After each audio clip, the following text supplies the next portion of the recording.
Clock having arrived.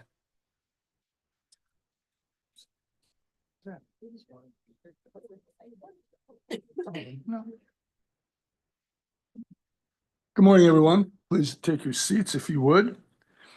And where's the flag? We got somebody doing the pledge. Let's stand for the Pledge of Allegiance. Echo. 1, 2, 3.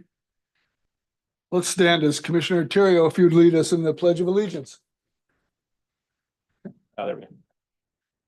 I pledge allegiance to the flag of the United States of America and to the republic for which it stands, one nation, under God, indivisible, with liberty and justice for all. Thank you, Commissioner. Please take your seats.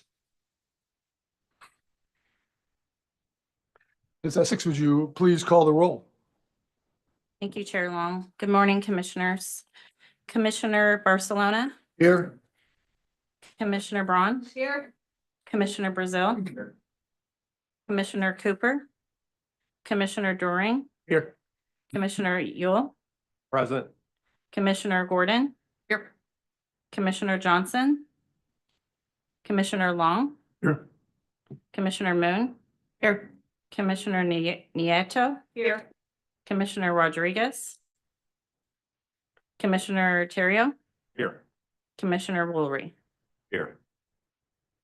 All right, the meeting is now called to order. I would first like to introduce our advisory committee chair, Visalia Police Chief Jason Salazar, Post Chief Counsel William Toby Darden, and Post Executive Director Manny Alvarez. Now is the time for public comment. This is time set aside for members of the public to comment on items on the commission agenda or issues under the commission's jurisdiction. Public comment on peace officer revocation cases to be heard today will be taken at the time of the hearing for each officer pursuant to commission policy. Tomorrow. That hearing is tomorrow. We will manage public comment period in deference to the commissioner's workload and the time constraints. Up to 15 minutes is reserved at the beginning of each commission meeting for public comment on agenda items. Please be advised the commission cannot act on items not on the agenda. Members of the public who wish to speak are asked to limit remarks to no more than 5 minutes each. If there are numerous people who wish to speak on the same topic, I may ask that individuals limit remarks to 1 minute. Pursuant to commission policy, I may conclude the comment period if multiple speakers are voicing repetitive statements and the 15-minute public comment period has expired.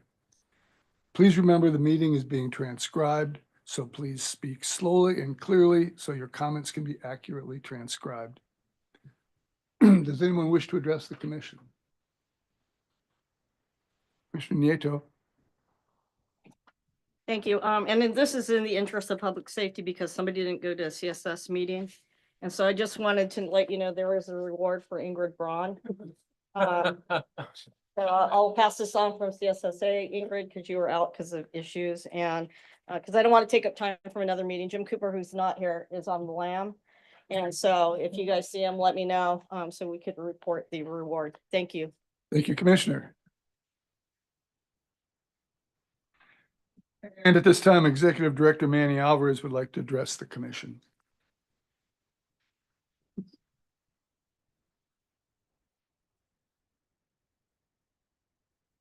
Good morning, and thank you to the commissioners for all making the trek up to West Sacramento. We greatly appreciate it.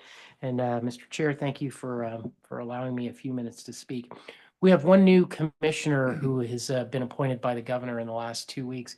He will be here a little bit later today. He had a conflict since he was just appointed, so he couldn't change his schedule. But the new commissioner is Jake Johnson, an officer with CHP, so he should be here later in the afternoon. And I believe a couple of other commissioners one other commissioner will come in a little bit late as well, as she was trying to get on a flight. First of all, we are currently taking nominations for the 2024 Post Excellence in Training Awards. We have flyers for those of you that might be interested in taking some of them with you, but they are for the Individual Achievement Award, the Organizational Achievement Award, and the Lifetime Achievement Award, as well as the O.J. Bud Hawkins Exceptional Service Award. And as you all know, the advisory committee will be going over those award nominations in February, and then we will hand out the awards in the June meeting. You can find the postcards with more information on the side tables, actually. So since the last meeting in September, I addressed the budget and I said we would likely have some answers in terms of this year's budget. We still do not. We're still working through the budget, through the Department of Finance on the budget. There's two aspects of it, as I mentioned before. There are some permanent personnel cuts that we're still waiting to hear back on our proposals, as well as a 7.95% across the board haircut for all state agencies from the operational budget. So we've made our proposals, counter proposals, and we're waiting to hear back. And I believe all state agencies are probably in the same boat. So hopefully we will know more as time moves forward. And if we have an update and I can push it out via email, I'll make sure to make you all aware. But that is for the current year. We still don't know what the numbers are going to look like for next year's budget. We should know more in March. Also, we're quickly working on training contracts for next year that are under $250,000. As you all know, we are permitted to sign contracts under $250,000. Generally, the training contracts are well over $250,000, but we do have some vendors or some presenters, colleges and law enforcement departments that have contracts under 250. So we'll be signing those. We'll present them to you as a consent item in the future, but we will be moving forward with those as soon as January's proposed budget comes out. Also, if you noticed coming in, there's plastic on the floors. We're building out the space next door. We anticipated having it done prior to this meeting. We ran into a little bit of a hiccup with a door that the fire marshal wanted the door moved. So they're in the process of moving that door, and we hope to be in this space next to us in the next few weeks. And then we will start the build out across the hall, and the impact for you all will be that hearing room that we're going to build out, permanent hearing room, hopefully will be built out for the June meeting, which will be the next meeting here in Sacramento. Also, we talked about the disciplinary guidelines for peace officer certification in September, as well as in June. I want to thank Commissioners Gordon and Brazil for helping us with those disciplinary guidelines. We anticipated having them done for this meeting. They are not done. We are still making revisions to them. So we will hopefully get those, not hopefully, we should get those back to you in March. And then additionally, at the September meeting, you all asked us to look at physical abuse in terms of certification. There was some panel discussion by 2 police chiefs and 1 sheriff on physical abuse, and some confusion that physical abuse creates in terms of what should be reported and what should not be reported. We had a significant number of discussions inside of Post in terms of what we can and cannot do. The penal code is very, very broad. It basically says physical abuse, including excessive use of force. And essentially that's all it says. And if you recall, one of the panelists said, I just don't know what to send and what not to send. With our internal discussions and our legal analysis, our concern is that by putting anything in, or attempting to put anything into regulation saying this is what physical abuse means, that we are narrowing the scope of the penal code. So we do not have anything for you today in terms of physical abuse. We're happy to get some feedback from you all as we progress with the discussions, but we just thought it would potentially cause a significant problem. So I wanted to start off by saying that. You'll see in the presentations today, there's a number of guidelines that now Post must create. We're creating a bunch as we speak that should be done between now and December, but legislation, I believe, calls for 2 or 3 new sets of guidelines, new never created guidelines. So we'll be working on those starting at the beginning of the year. And then lastly, since September, if you go onto our website in terms of certification actions, you'll notice that those individuals that we have sent a notice of an action that we are going to take to decertify them, where we've conducted a review or an investigation, and they default, they do not respond, and they're automatically decertified. We are now starting to put on the website a statement of findings as to what we discovered, what we found in terms of evidence to require the decertification of those individuals. So I believe you're going to hear today that there's approximately 40 of those that we've done since we've started with SB2 and decertification of peace officers. I believe 19 of them are already up on the website. So we're slowly catching up with those. That concludes my prepared comments, Mr. Chair. I'll be happy to take any questions or take questions as we move along throughout the day. And thank you once again for allowing me to speak. Thank you, Manny. Our first item is approval of the transcript and action summary from the September 12th meeting and executive director evaluation. Is there a motion to approve the transcript and action summary? Luna. Second.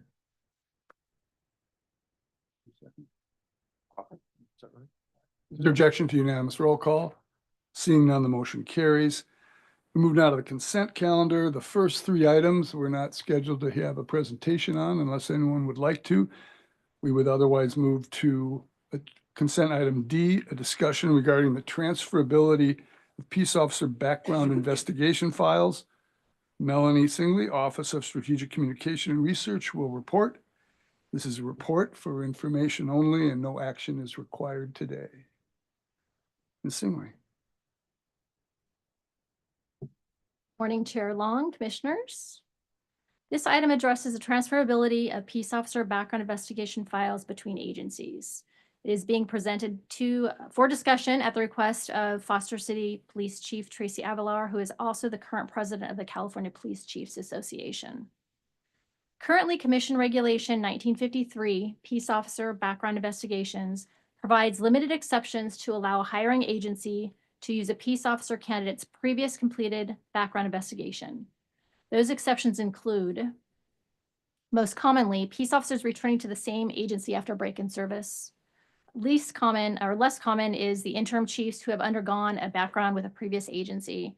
And in very limited circumstances, peace officers transferring between departments that maintain a centralized background investigation function. There is also a requirement that background investigation information be shared with potential employers, but only for investigative leads. For individuals returning to department after a separation, and for interim chiefs who have previously undergone a background investigation, an update is required. A background investigation update requires a new personal history statement that addresses any changes since the initial background investigation.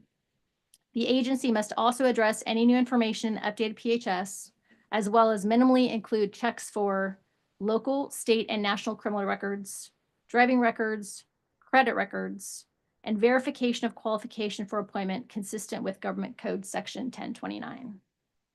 The updated background investigation documentation must be maintained with the initial background investigation documents. In 2019, subsection F was added to Regulation 1953 to address concerns about the need for agencies to hire interim agency heads within a relatively short period of time. The regulation allows, at the discretion of the hiring authority, the transfer of an initial background file of an interim chief from one agency to another and a background investigation update to be completed in lieu of a complete new background. With this provision, there are specific criteria that must be met.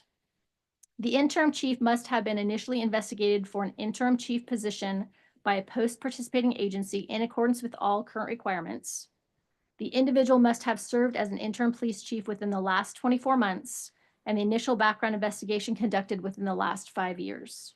The background file must have been determined compliant by post, and the results of the initial background investigation must be available and reviewed by the hiring authority. Additionally, the prospective hiring agency must also receive and maintain the initial background investigation file from the originating agency, which is to be kept with the updated background investigation file. Aside from the limited exception for interim chiefs, there are no provisions for a prospective hiring agency to use a background investigation conducted by another agency. Periodically, post-participating agencies have inquired about the potential for the transferability of background investigation files between agencies for peace officers who, for example, may have been recently released from an agency for not passing probation due to potentially non-disciplinary reasons. This essentially addresses the regulations that we have on hand. I am opening this for discussion. I don't believe Chief Avalar is here, but I believe there's a commissioner that may want to speak to this issue. If there's any questions for me regarding regulations, please let me know. Thank you, Ms. Singley. I believe Executive Director Alvarez would like to comment as well. Thank you, Mr. Chair. So this topic was brought up to us by Chief Tracy Avalar from Foster City Police Department, the president and the current president of Cal Chiefs. Her question to me was, or her issue was such that, hey, there are individuals that have just gone through a background investigation. They fail out of field training in one department for one reason or another, usually not disciplinary.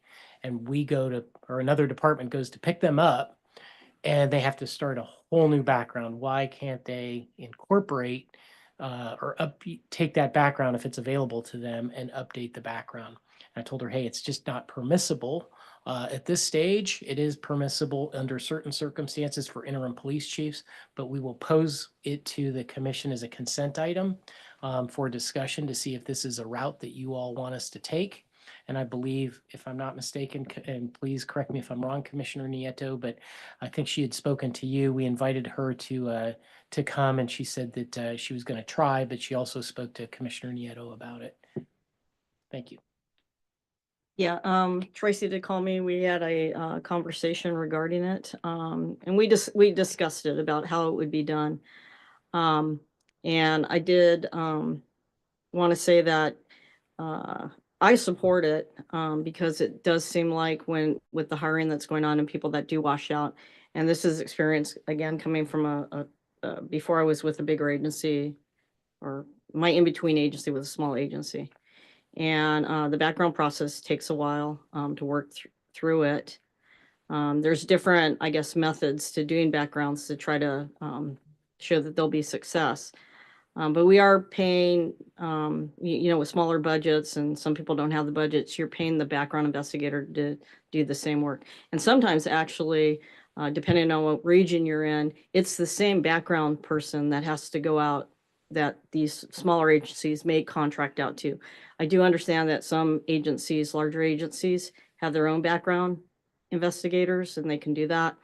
But again, in some regions, and especially like in Monterey County, in that region, we use the same people. So I know that I've paid, as a chief of police, I've paid the same background investigator to go out and do the same work that they did for the prior agency, because we picked up those people who washed out. The one thing I told Tracy that I was concerned about is to make sure that they're picking up that in-between information. If there's a supplemental, or if Post looks at how would you do a supplemental, what's the time frame that you're going to allow that? Because it would be, wouldn't be wise or sage to say, well, 20 years ago they did a background and we only need to do a little bit. To me, that would be a complete background. And then finally, what I want to add to the rest of the commissioners, whether you're a sheriff or a chief of police or you're running your agency, it really is always up to you about what you want or don't want, even with Post guidelines, because you can require more if you're uncomfortable that the people in your area aren't doing the diligent work that should be done to make sure that we do bring on the proper people for their agencies. And so I told Tracy I would support that depending on what it looked like once Post takes a look at it. And I would ask the other commissioners at least to take a look at it and have an open mind about it. She does represent 300 and something chiefs of police. So I know this didn't just come out of the air. It was probably discussed at some of their meetings. Questions and comments from commissioners? I wish to add. Chief Salazar, there seemed to be a robust conversation amongst the advisory committee on this issue. Commissioner Braun first. Yes, Commissioner Braun, I would not use this route if I were hiring a new hiree from another agency. I would certainly love to see the other background to augment our background investigation, but it feels to me that it would be a liability for my agency to not do a full and complete background of our own to make sure that the person we're hiring fits our standards and Post standards. I would not support this, although I would understand if we went in that direction and it was an option for agencies to use. As Commissioner Nieto said, certainly it's up to the hiring authority to decide whether or not they would take this route. I personally would not substitute somebody else's background for our own. Mr. Gordon? My thoughts are very similar to Commissioner Braun. I'm willing to at least hear what staff has to say and comes back with. For me personally, I would not use another agency's background because I've seen all sorts of different iterations, and I would want, regardless of the chief or sheriff who's looking at it, we need to make sure that it's within a certain amount of time, that it meets the new background standards, because we also know that background standards are constantly changing. There's a lot of things that would have to go into it before I'd be comfortable in approving it. I'm, like Commissioner Braun, willing to hear what those options are. For me personally, I wouldn't be comfortable in my role as chief to take another background, but I also understand why it's being presented and would be willing to hear it out. Mr. Brazil? I have a question for staff when it comes to backgrounds or auditing of backgrounds. Do we flag agencies that have substandard backgrounds for improvement and give them feedback? Do we have a list of agencies that are kind of on the list of marginal backgrounds? How do we handle that? I don't think we have I don't know if somebody else wants to answer that question. We don't have a list of agencies who don't have substandard backgrounds. I mean, obviously, when we do audits, we give them feedback as far as where the background falls short. And then they have the option, obviously, to make sure that those are up to speed. But I don't think we have a list of agencies that we flag that have particular issues with backgrounds, if that's what you're asking. No, there is no list. During the review of the personnel files or the appointment files, when they review that, when they conduct the routine audits, they provide the feedback, hey, you didn't go back 10 years or you missed a neighborhood. So they do provide that feedback, although obviously the regulation says you have to do a background investigation. They could, in theory, say, hey, we think it's thorough enough. But we do provide it to them. There's a checklist that we complete, and then there's a letter that's submitted back to the agency at the completion of the file. Obviously, just to jump a little bit ahead, I not advocating one way or another. I see both sides of it. To me, some of the bigger concerns really when backgrounds are being done, just seeing how they're being done, is automation. One, we're trying to move to automation, but I also see that some departments are just relying so much on automation. There's no more knocking on doors, no personal contact, no one-on-one interviews with references and such. It's all being done by email and computers. That troubles me a little bit more, that the backgrounds aren't as thorough as they should be, than the departments actually not doing their due diligence. They're doing it, but personally, I think sometimes it's better to do it in person. I see a kind of a follow-up to the answer. I see one of the challenges if we do this, and I'm willing to listen because I understand that particularly the challenges of a small agency, but I come from one that did it internally.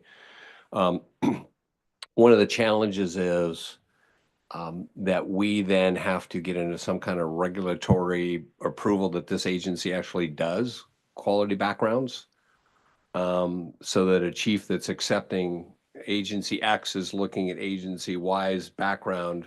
There's an assumption the background may have been done correctly. I would do the same thing that Commissioner Gordon did. I wouldn't rely on that. It'd be supplemental. But we may have to identify some mechanism to report to chiefs that these agencies are doing substandard backgrounds. I just see that as maybe an obligation we may have to assume. I just don't know, but I think that might be a challenge of weighing in, that some agencies do it really well, some do not. Because I've seen some backgrounds, heard about backgrounds that are they're horribly done, but they hired them anyway. So we have to, I don't know if that becomes one of our challenges or not, and love to hear from what the advisory committee said, but I think we may be absorbing some work on ourselves at post in addition to what we're already doing. And I'd be reluctant to want to have to do that with staff, that we have take on some other tasks that we have to do when it comes to backgrounds. Commissioner Gordon? Just a follow-up question for staff. When I was reading through this, it talks about that the prospective hiring agency would be the one to maintain the initial background investigation as well as the updated. I would also have concerns regarding that, significant concerns, because if someone employment ends, we know that there's always the opportunity for employment actions, lawsuits and other things. And now we have given our original investigation to another agency, I would have significant concerns about, you know, all those releases and all the things that we're providing. I understand they do their own releases, but we also know there have been different changes, different things, and I can tell we've updated all of our releases. I don't know that another agency has done the same due diligence, and it's not accusatory. It's just I have a responsibility, and I know my city attorney would not be in favor of releasing that original file to anyone like that. If someone's going to review a file, we have them come in and review it, but they're not allowed to take anything from it. They're not allowed to make photocopies of it. So I have some concerns on how that looks. I think when you're talking interim chief and at that level, that is a completely different conversation than at a hiring level of a new officer. So I just put that out there for food for thought. Commissioner Nieto? Yeah, and I did talk to Tracy about that issue. And she's saying her group also agrees that it would be up to the agencies whether they release it or not. They wouldn't want something that forces somebody else to have to release the file. They're just asking for the option, because I know that there are some agencies that would say no, their counsel would say, no, we're not releasing anything, but thank you very much for asking. So. Chief Salazar, let's get the input from the advisory committee. Thank you, Mr. Chair. So the advisory committee did have a good discussion on this. So Sheriff Honey kind of started with, he said, I think, quote, is not all backgrounds are created equally. I will say though, in general, the advisory committee was supportive of the concept of having this as an option. But there were a number of comments and discussion in regards to there obviously would need to be an update, investigation inquiry as to the reason for the release so that the new hiring agency would have good information as to what that release was about, and a good evaluation of the existing background. And then being prudent and specific as to the time frame that would be acceptable. So, what's the time frame from the original background to this new update? What would be acceptable, the commissioner for staff to propose for that new background to occur. So generally in concept, but did share some of the same concerns we just heard from some of the commissioners about, not all backgrounds are equal. But in concept, it's at least an alternative that could work with some very specific parameters that would guide what that process would look like. Thank you, Chief. Other questions or comments from commissioners? Ms. Singley or Executive Director Alvarez, are you getting what you need from the commission in terms of any questions from either of you to the commissioners? Not right now, no. So I guess from our standpoint, it's more, we were hoping to get one way or another, I guess is a good way to put it, some direction from you all. So it looks like we're split down the middle. You want us just to mull it over, have additional conversations with Cal Chiefs, Cal Sheriffs, the organizations? What would you like us to do? Commissioner Braun, I would move that Post move forward with this study. Cal Chiefs did ask for it, and I do believe it merits discussion and having Post look at it and see if it's a feasible option. And then I would like it to be, well, obviously it's going to be optional, whether a hiring agency substitutes a background or they use it to augment.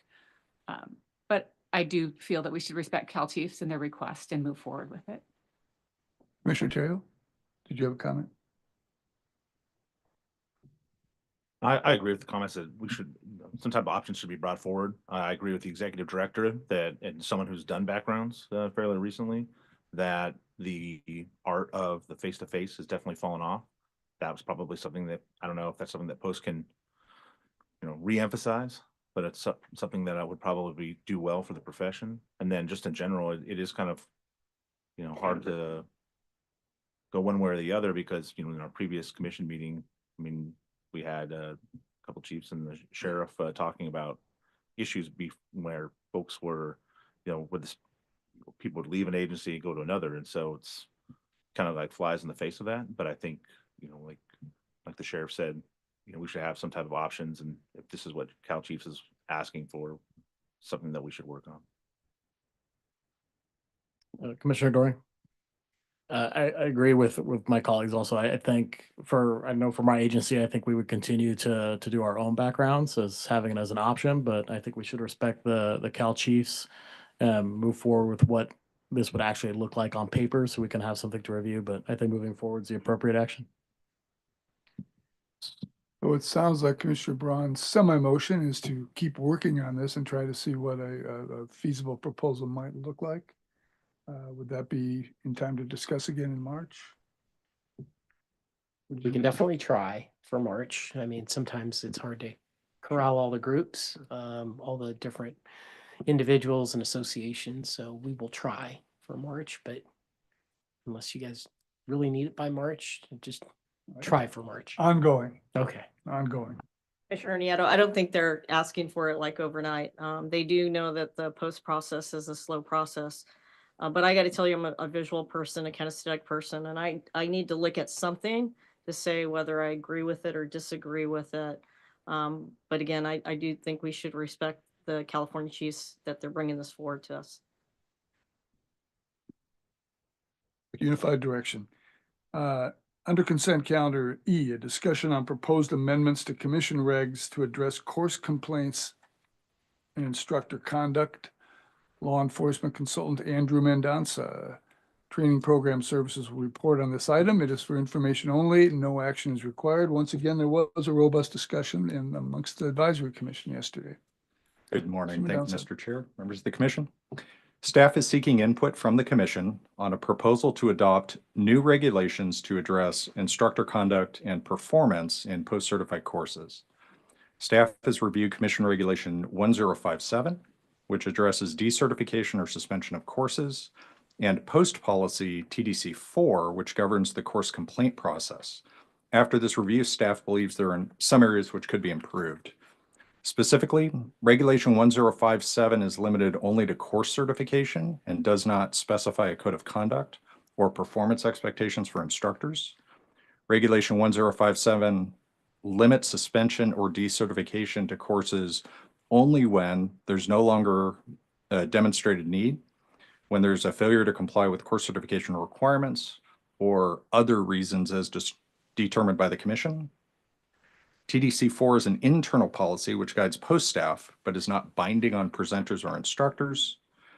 TDC 4 contains no requirement that presenters agree to conduct the investigations or abide by any instructor code of conduct.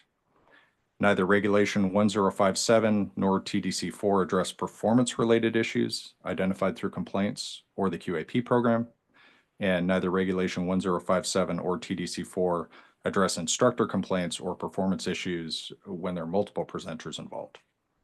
Staff recommends that regulations be adopted, which more specifically address instructor code of conduct and performance and the responsibilities of presenters when complaints are received. Staff is seeking guidance on whether the commission wishes to move forward with a further evaluation and any issues we should consider. Thank you, Commissioner Mendonça. Questions from commissioners? Chief Salzar, maybe you'll get it rolling here with some of the discussion held yesterday in the advisory committee. Go ahead first. Jeff. Oh, Brazil. Thank you, Mr. Chair. Commission. We did have a discussion on this issue yesterday, and so there was a general consensus that something was needed, although this poses a number of challenges. We had comments from the chancellor's office, community college's chancellor's office, and others who are very involved in the training piece, that this could bring about significant bargaining issues, particularly with the colleges and instructors that are teaching with colleges, and that would provide hurdles. But they agree that there needs to be some sort of process that allows to hold individual instructors accountable and to be able to have some leverage with the presenter as well. Comments that this was a timely issue that needs to be addressed, but then also concerns about how does the complaint process work? Does this come off of a single complaint from a presenter, or does it as a result of multiple complaints? And again, that could be problematic with issues for folks that work under the community college or in a college setting due to bargaining issues and just how it will be enforced and investigated. So in general, some support, but concerns as to how it actually gets carried out because of challenges related to those bargaining issues. Commissioner Brazil. Yeah, I agree we need to do something. So I think you're looking for direction. So What is that You're something? you're here for direction, right? Yes, sir. I agree. We need to look at something. I also appreciate the challenges that some of the providers are community colleges or universities that have their own set of code of conducts and investigations for courses that they provide. So it may be one of those that we don't reinvent the wheel, but turn to the community colleges and say, they've got to have a set of standards for misconduct within the classroom. And it's probably very narrow: harassment, discrimination, those type of things that we need to adopt anyway within post reg. So maybe that's a starting point, is to look at what's already out there and see if it covers some of the issues that we've identified. That way we're not reinventing the wheel. Because again, we got the community colleges plus, I don't know if we still have universities still providing. I know Humboldt doesn't anymore, but we may have some that already have codes of conduct within that realm. That's their business model. So they've got to have something that has some kind of code of conduct. So. Yeah, so maybe to help with framing, one of the threshold issues is what the appropriate unit of measure is. So should we be regulating the presenters? Should we be regulating the instructors directly? And regulating the instructors directly brings with it a whole host of issues that we're certainly not naive to. So I guess one of the questions for the commission is, what is the appropriate unit of measure? Do we want to get in the business of regulating instructors directly where we have a relationship with them? I think that's, well, I'll reserve judgment on that. I'll defer to the commission. The other, and the way that it was described at our meeting yesterday, was what levers do we pull? So as it stands right now with presenters, I think by and large our presenters are really committed to ensuring that the courses are taught well, that we've got appropriate conduct in the classrooms. And so by and large, this has not been a major issue. I think some of the gaps that we're seeing, however, specifically around responsibility for investigation, while that's an internal post policy that says this is what we do, there's really no obligation for the presenters to follow that. So I think there's just an opportunity to clean up some of that without going too far. If that makes sense. Commissioner Brazil? No, I think it's the presenter's responsibility to investigate based on some standard that we've established. And then they have to meet the investigative standard, not us doing the investigation, but it needs to be turned back to them. But I do think we need to give them some guardrails of what they look at or don't look at. That would be here's some accepted behaviors that you need to investigate, see if it's out of compliance, and report back to us. Because you hold the presenters accountable. And if you don't do the investigation appropriately, we pull your cert. That'll get them to at least investigate, in my opinion, anyway. Exactly. I think conceptually we need to have some nexus between whatever the behavior is in the classrooms. Yeah, but it's all sure. Yeah, agreed. Commissioner Nieto? I agree with Commissioner Brazil about some guardrails and again, related to the issue that we talked about the prior. These are going to become very long meetings if we start regulating everything. So there are already guidelines with the colleges and stuff like that. I know we audit classes and maybe just cleaning up the language and maybe this is the way we move in the future, but right now we're still dealing with SB2 and dealing with that part of the regulation. Executive Director Alvarez? So one of our issues is the instructors, they move around, and we've seen this where there's an issue, let's say at presenter A, and we address it at presenter A, but they're teaching at presenter B, presenter C, presenter D, and they haven't taught yet.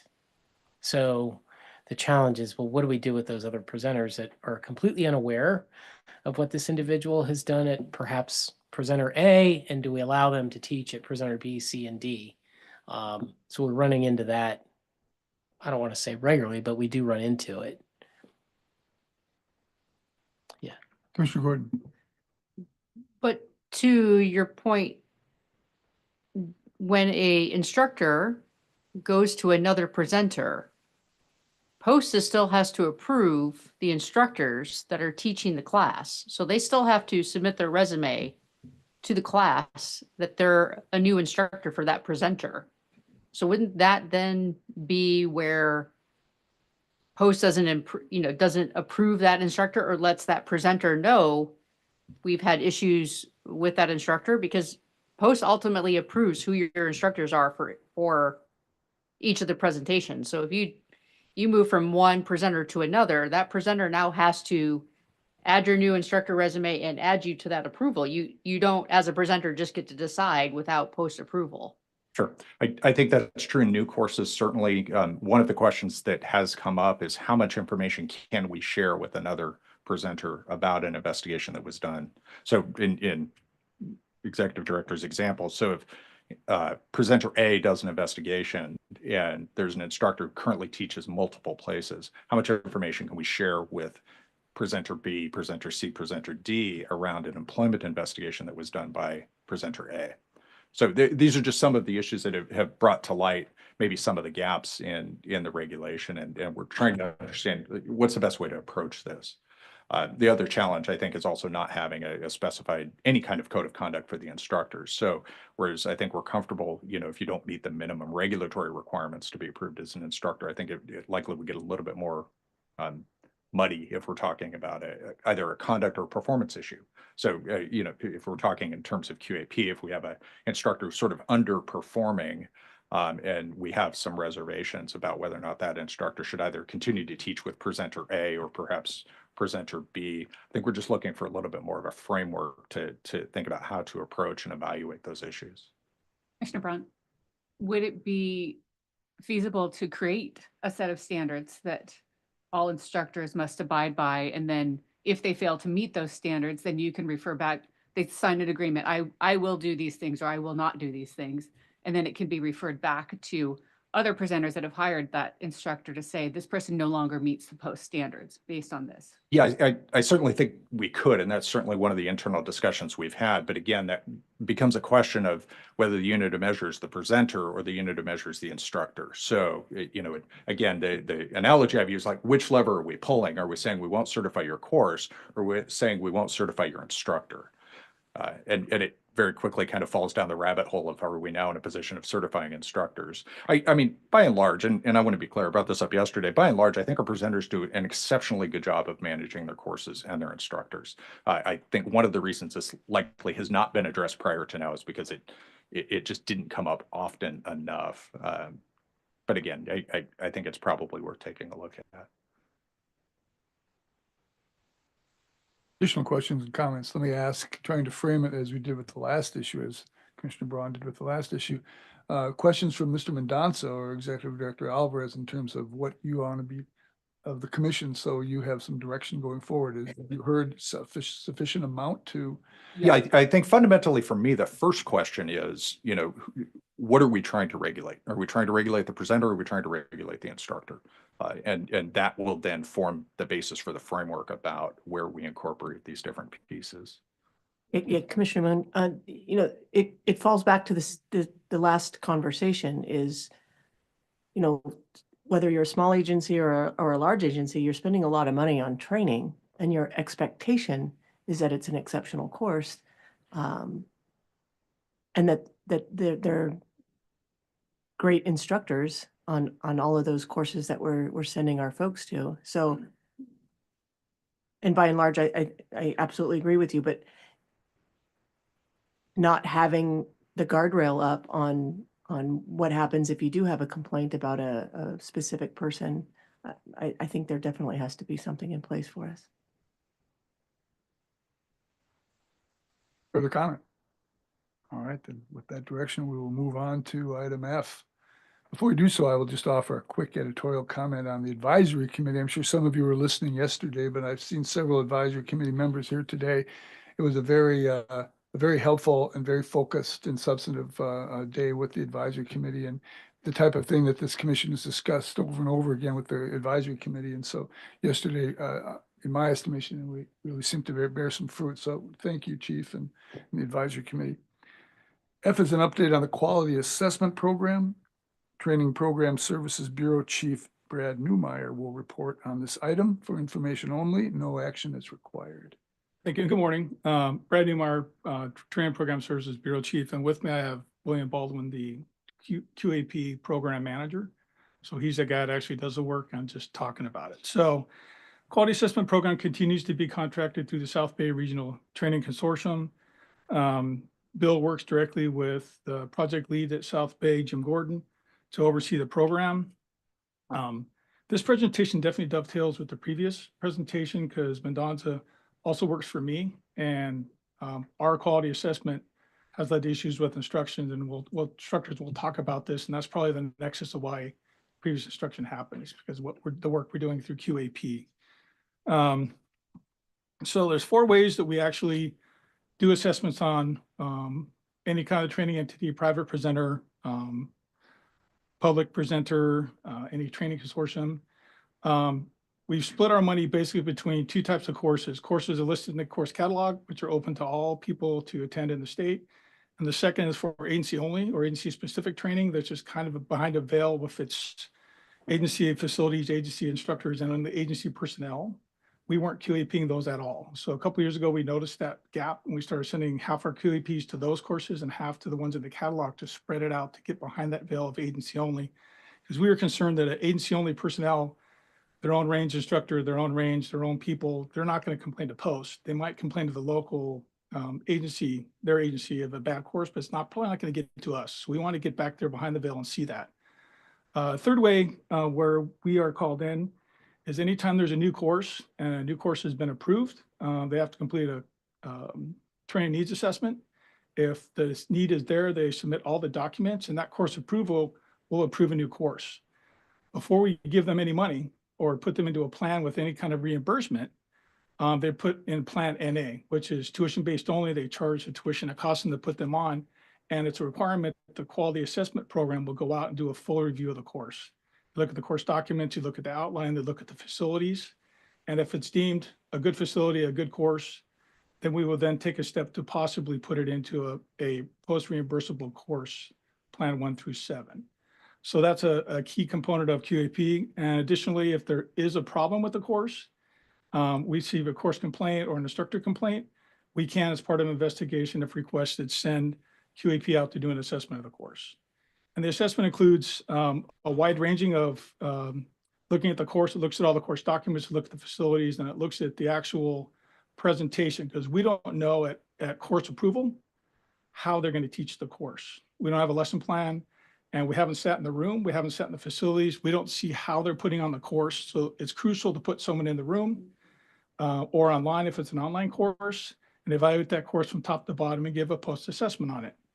At the completion of the assessment, everything is documented. If it's a 2-hour course and there's a single instructor, that instructor will get assessment. If it's an 8-hour course with 10 instructors, all 10 instructors will be assessed completely for their time in the classroom, and recommendations will be made. At the completion of a assessment, if it meets or it exceeds standards, they'll get a letter that said everything meets and exceeds. Excellent job. Thank you for your work with us.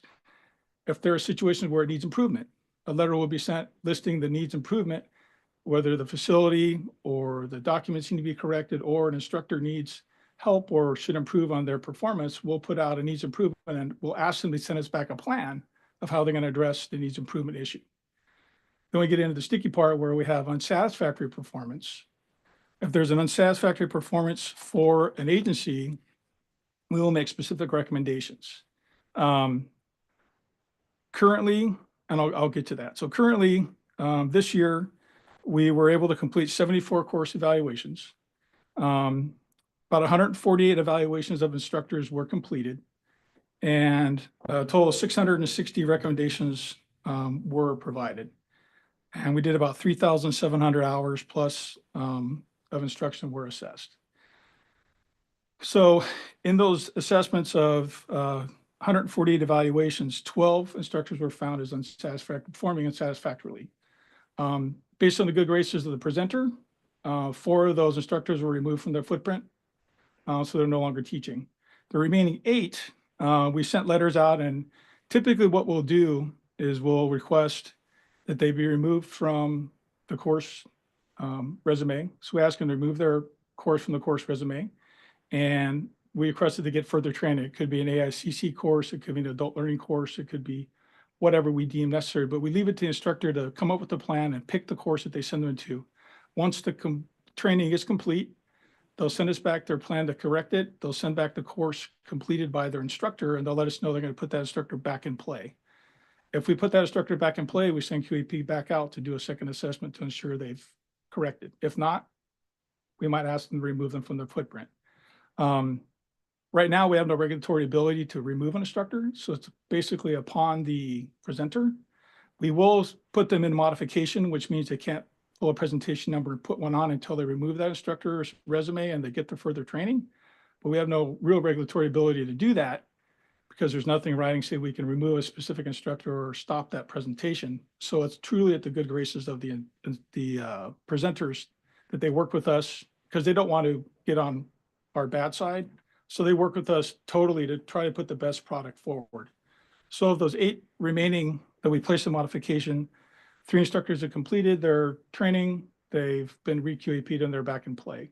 5 are still pending. And this year we actually went forward on 1 course decertification, and we're currently working on a second. So we're going to decertify 2 courses based on poor performance for the course in general. So it'll be 2 course decertifications this year. So I truly believe this program is crucial to ensure that there's someone in the classroom to see the presentation of the course and see how it's being taught, and to ensure that high quality, post-approved mark is actually a post-approved mark, and it's a quality training that we can trust to send our people to across the state. And if you have any questions of me or Bill Baldwin, feel free to ask or answer any questions you might have. Mr. Brazil? Okay. Was there any pattern to one question, one thought. Was there any pattern to the 12 on what made them not okay?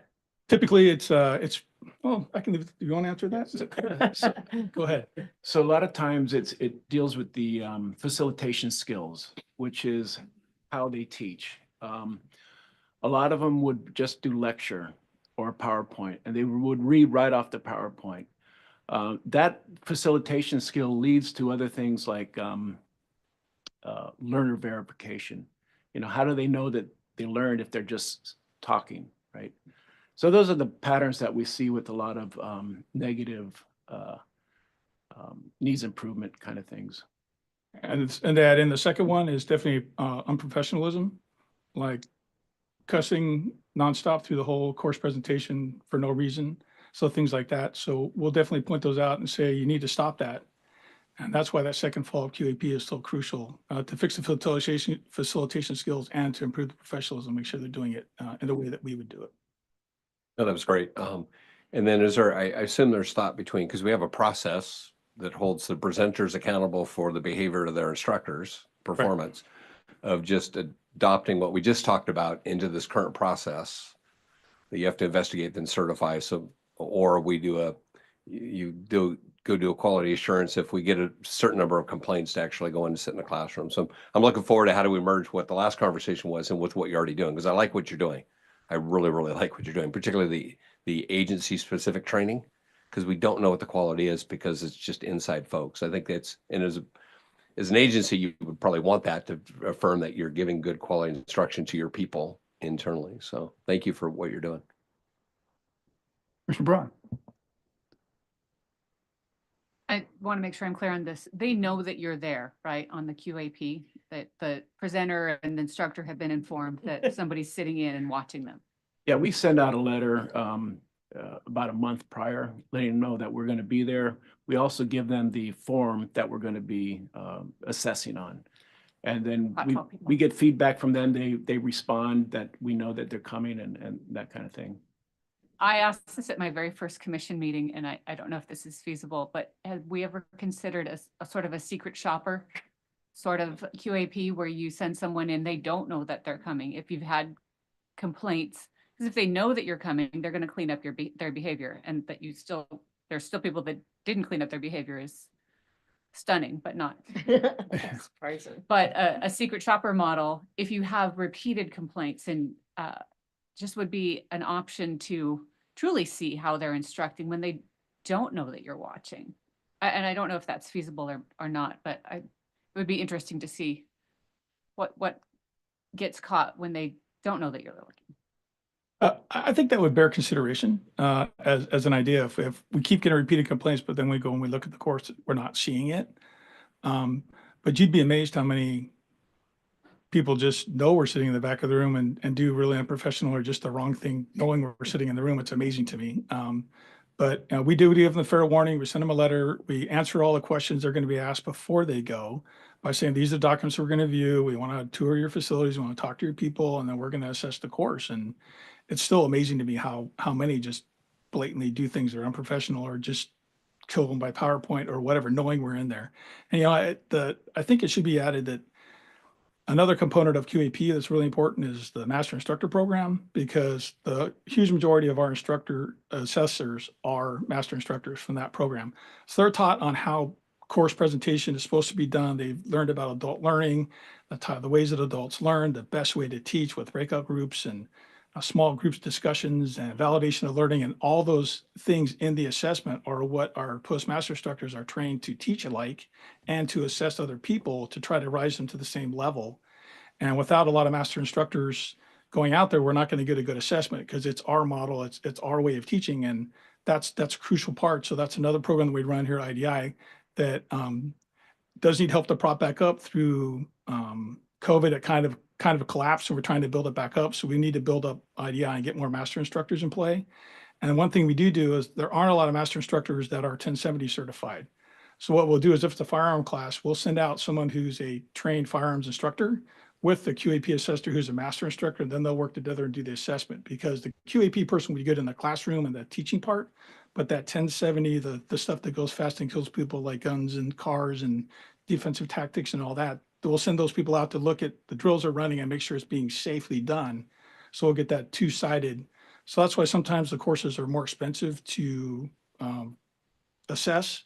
That's why I only got 37 done for 700,000, is because sometimes you got to send two people out to get that two-sided assessment. That's cost twice as much to send two people out for a longer course.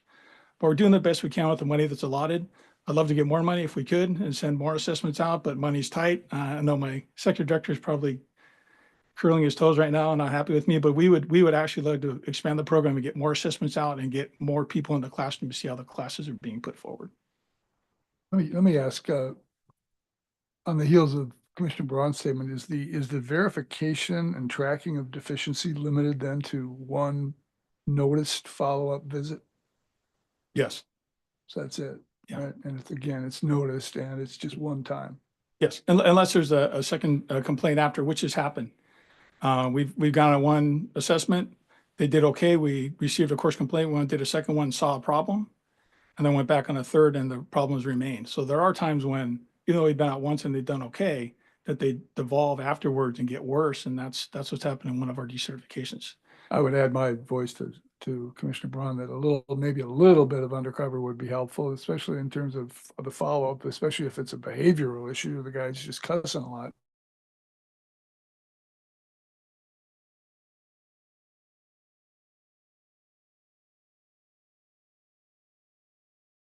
Tracking the deficiency and verifying correction might be valuable.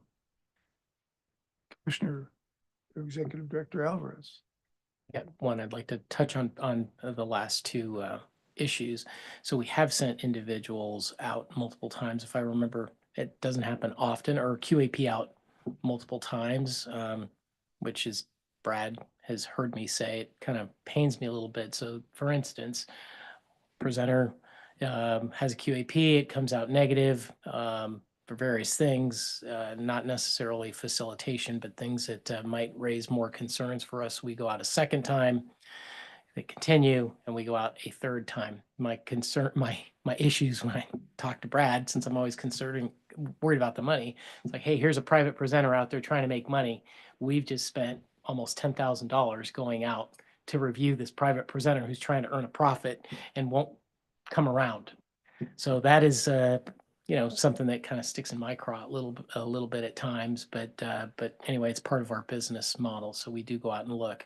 But generally speaking, that doesn't happen. In terms of the secret shopper issue or discussion, so what we normally do if there's misconduct is generally it goes back to the presenter to address and investigate and report back to us. But there have been times where we do it on our own, where we go back through the roster. We contact the individuals that were in the classroom to determine whether the allegations or the complaints are accurate.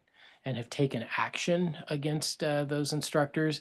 Doesn't happen often, but we do that from time to time as opposed to popping into the class.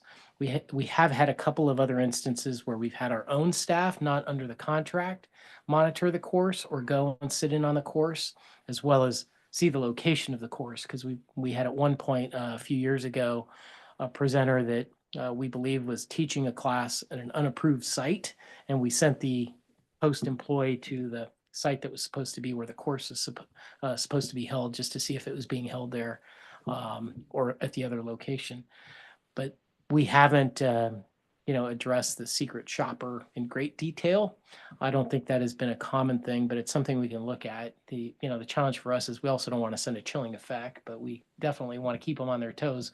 It's shocking that if they know we're coming out a month before, that they don't have their stuff together, so to speak, but appreciate that issue or that comment. Chief Salzar, did the advisory committee have any comment on this item? Thank you, Mr. Chair. Yes, there was some discussion that really overlapped between the last item as well with regards to instructor evaluations. One of the committee members, asked about in the QAP is course construct also considered when instructing or evaluating the instructor. In other words, is it a bad instructor or a bad course? So some questions related to that. There was one question from committee member Cottrell representing Public Safety Dispatch, who had questions about if a post certified training had gone through the QAP and did not perform well, but that same course is being offered or funding was being provided to attend that course through another agency. In this example was Cal OES. Was there interagency communication, like from post to Cal OES, that there was a problem with this course and maybe the agency that was looking to send someone to training would have some kind of a heads up that maybe I shouldn't send someone to this course that's being offered through another agency. So questions related to those concerns and how someone would know if a course had not performed well in the QAP before an agency sends someone to training. And that was the gist of our conversation on that item. Any number questions or comments? Thank you, John. Thank you, John. Let me ask Kathy, how you doing? Can we do one more? You want a break now? Good. Let's take a 10-minute break. We're back at 11:20.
All right, if everyone please take their seats, please.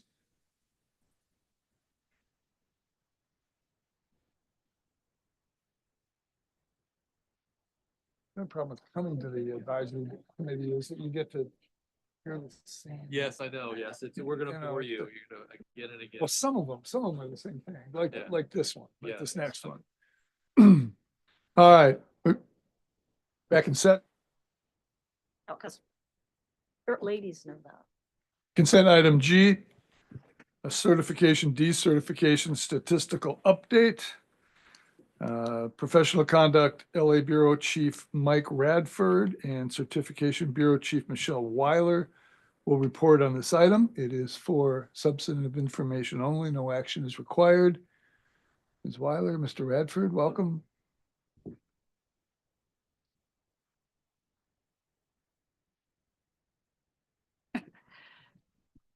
Good morning, everyone. Okay, so these are our most recent peace officer certification statistics. Just a note, they are as of October 31st, so that we could have the data published on the agenda. So there, if you were to look on our website now on the public facing side, there may be a difference in the numbers.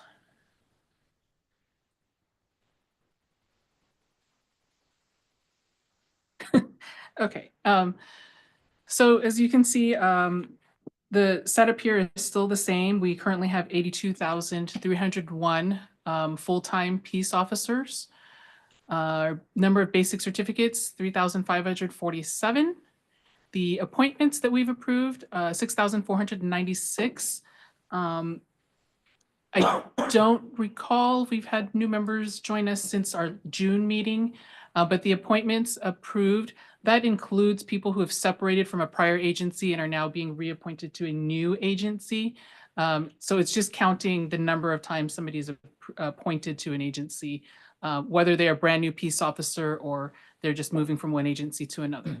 That is the same on the affidavit side. It is counting also people who resign in good standing from one agency and are going to another. That is part of the resigned number. So we've had 6,636 people separate from their agencies for various reasons this year. 304 of those are specifically related to allegations of serious misconduct.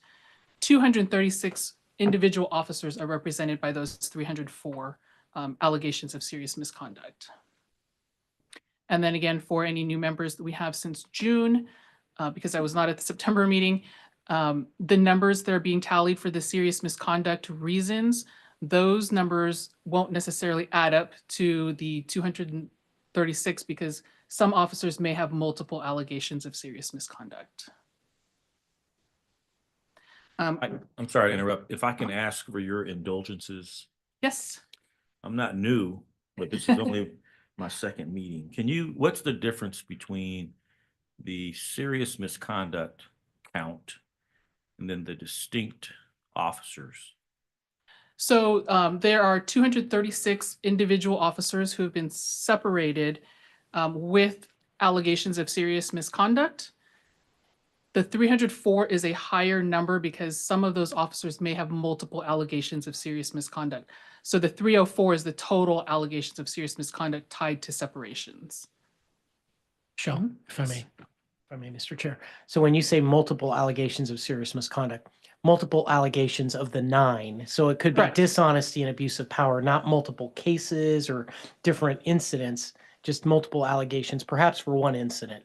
Correct. It could be one incident, it could be multiple incidents, but there are multiple allegations based on those 9 existing allegations of serious misconduct.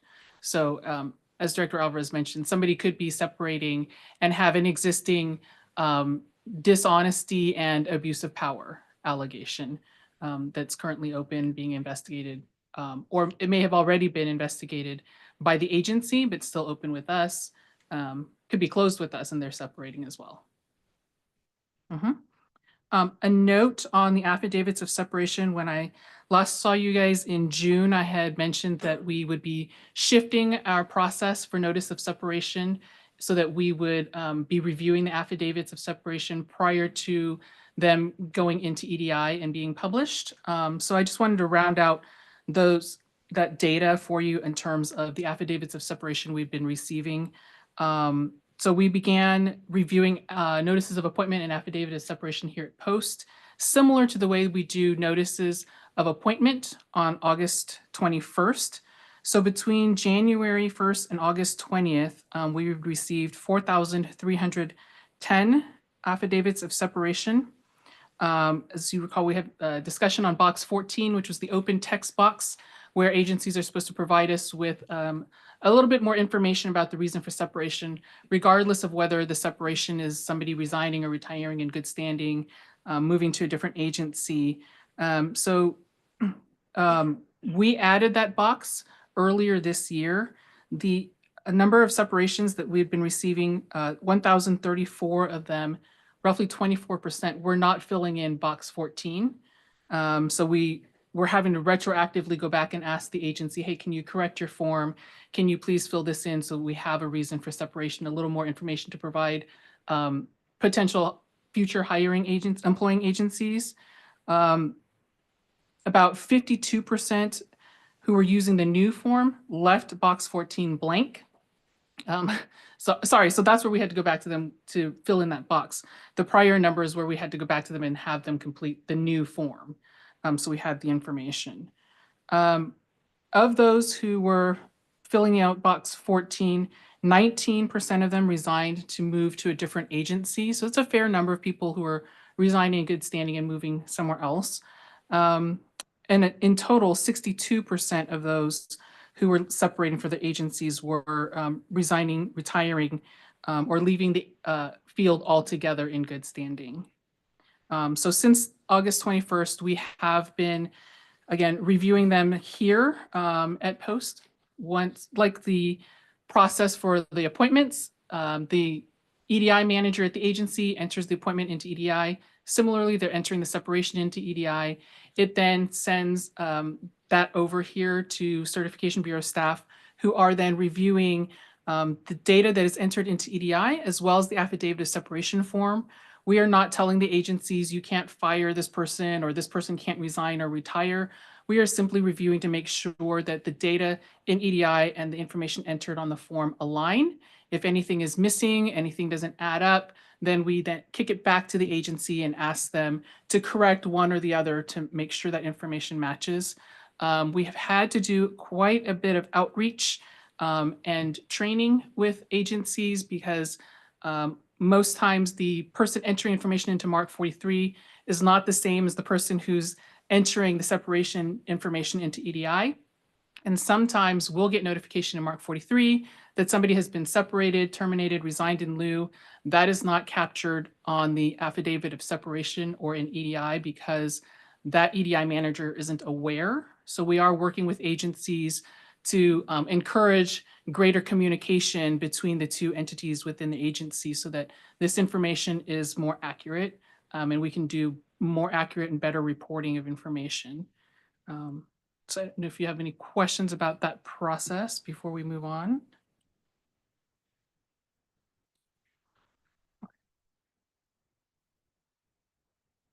So this is where, oh, did I hear some? So this is where we are in terms of data for 2024. We have issued 49 temporary suspensions. Again, this is as of October 31st. There are a few more now, but we have issued 49 immediate temporary suspensions. Again, these are the suspensions that are issued at the discretion of the executive director when we review allegations of misconduct and find that there is a need for such an action, whether somebody poses a danger to the public safety, whether there is an arrest, indictment, a charge, and then the final is whether an agency has separated somebody for serious misconduct. The temporary suspensions removed by year probably bears some explanation. When we issue a temporary suspension, that remains in place until this body takes an action or we rescind it based on new information, such as the officer appealing and providing additional information. Hey, this happened after the fact.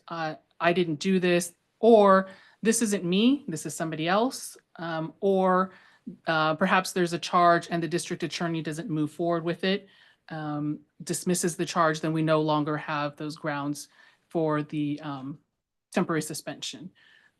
We also would have to remove the temporary suspension in order to replace it with a voluntary surrender, a revocation, or a determination of ineligibility based on disqualifications identified in Government Code Section 1029. So that's why that number looks fairly high. We've received 55 voluntary surrenders so far this year. The majority of those are coming from our Central Bureau. And we have issued 68 revocations so far this year. Some of those are by default, where they have received a notice of intent to decertify and they just failed to respond.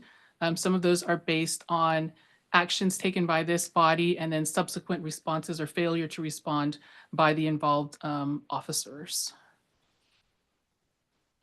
And then there's 81 individuals so far who have been deemed ineligible this year.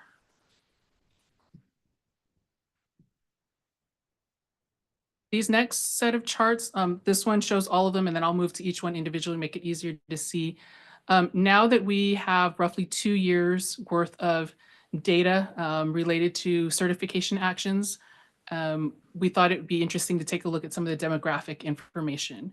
So here we have the pinkish purple fuchsia color represents females, the blue represents males. It's broken down by various demographic data. So I'll just scroll through each one. Here we can see ethnicity, the breakdown.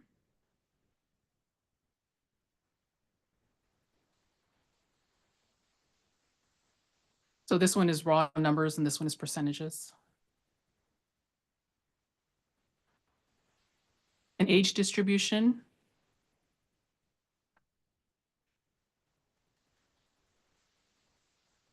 The years of service.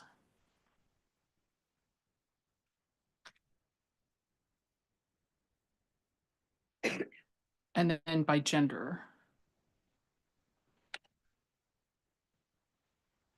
I thought this was interesting information to present to you guys and for us to look at as a whole, as an organization, as well as you as the commission. Perhaps there are things that we need to consider. Can we take actions now to help maybe prevent in the future? If you look at the data, I can go back. We'll close the PowerPoint.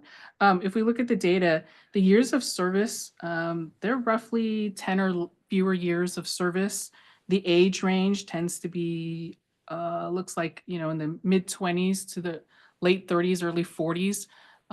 So perhaps there's something we can do as preventive measures early on, more outreach to the agencies, more outreach directly to the officers. I think we're getting information out to the agencies as a whole, but not necessarily to the officers themselves. We might need to continue those efforts, perhaps training. I know we are starting to work this into the academy, information about, serious misconduct, how to prevent yourselves from getting into trouble in your career. So some things that we might need to consider and take a look at as time goes on. Yep. Commissioner Nieto, I have a quick question. Am I good? Sorry.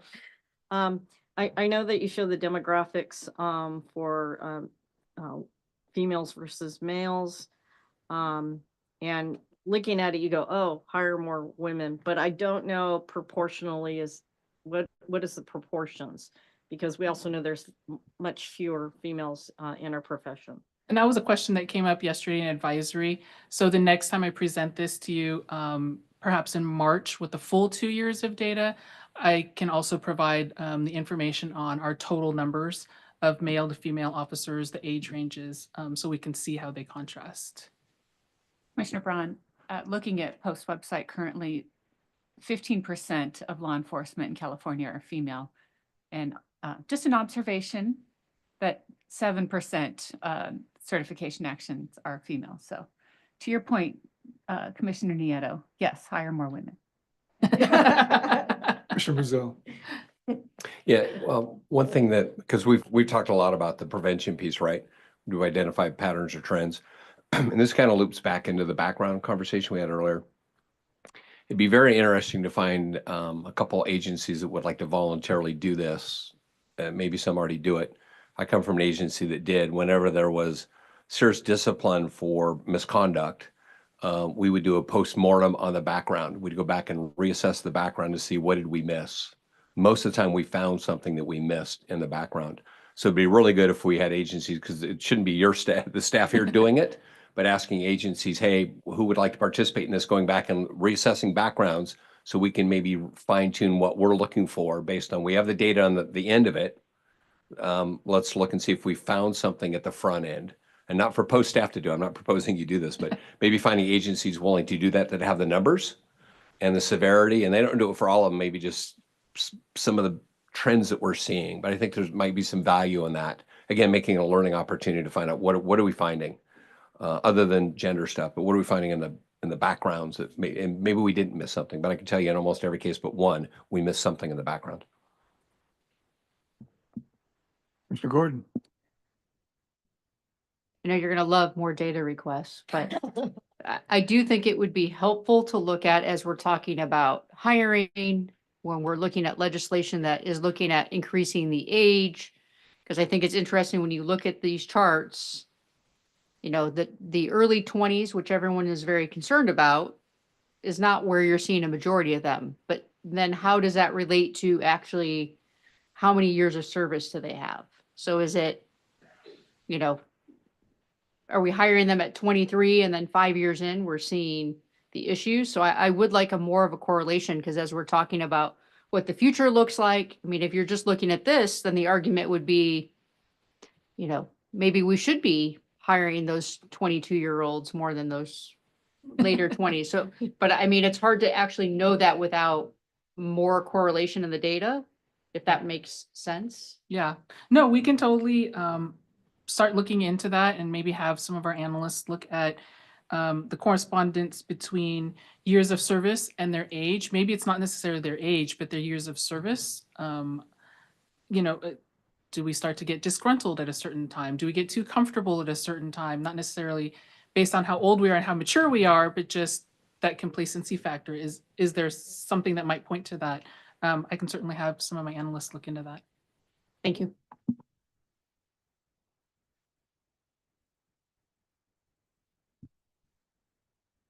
Alvarez. If I may interject before, oh, I'm sorry. That's okay. I just looking at the graph and the years of service. You know, I represent thousands of peace officers in the state, and I can tell you that when I started as a police officer, everyone, when they got hired, we were going to stay for 30 years.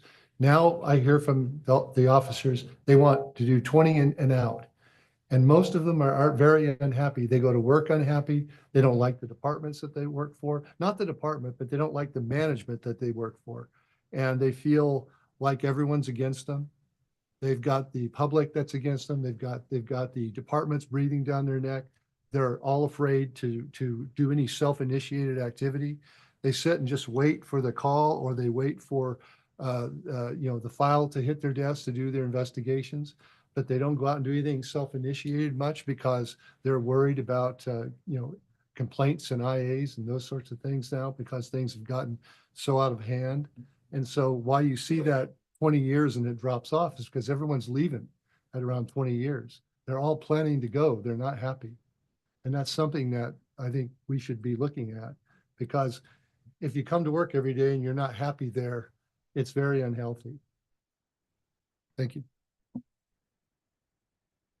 Executive Director. You, Michelle, if you would indulge me at least, could you give the commissioners some information on that affidavit of separation? You went into detail as to why, well, how we verify that the information is accurate. Can you talk about the sharing of those affidavits of separation so they're aware and the requirements that Yes. agencies have when they hire folks? Yeah, so another thing that we have started doing with the affidavits of separation is, so as you're aware, there's a requirement when somebody's moving from one agency to another that the new potential employing agency must contact Post to get some of that information as to the reasons for their separation from the prior agencies. We are now also providing a copy of the affidavit of separation if one is available. So if somebody separated within the last 2 years and we have the affidavit of separation, we will provide that to the potential employing agency. That is another reason that we feel it's important that the information that we are receiving is accurate and that it matches up with EDI, and that box 14 is critical, that it is completed, because just marking the box that says failed to complete probation is not really telling the future agency much, right? It's just that this person didn't complete probation for whatever reason. We would hope that agencies now start to fill that in on their own accord to say, struggles with radio calls, or when it's busy, they have a hard time transitioning from one radio call to another. Something to give that future employing agency something to work with, right? I'm willing to take the risk on this person, but I know I need to spend more time, or my training officer needs to spend more time on this, or maybe we need to do some refresher on this. Is somebody being separated from their agency due to policy violations? I think that's important for a future agency to know. And what are those policy violations? Does my agency have those same policies? And is that going to be a problem for me? We want potential agencies to have as much background information as we can provide to them, so that they can make those sound decisions. Because ultimately the hiring decision is up to you as the hiring authorities. So that's one of the changes too.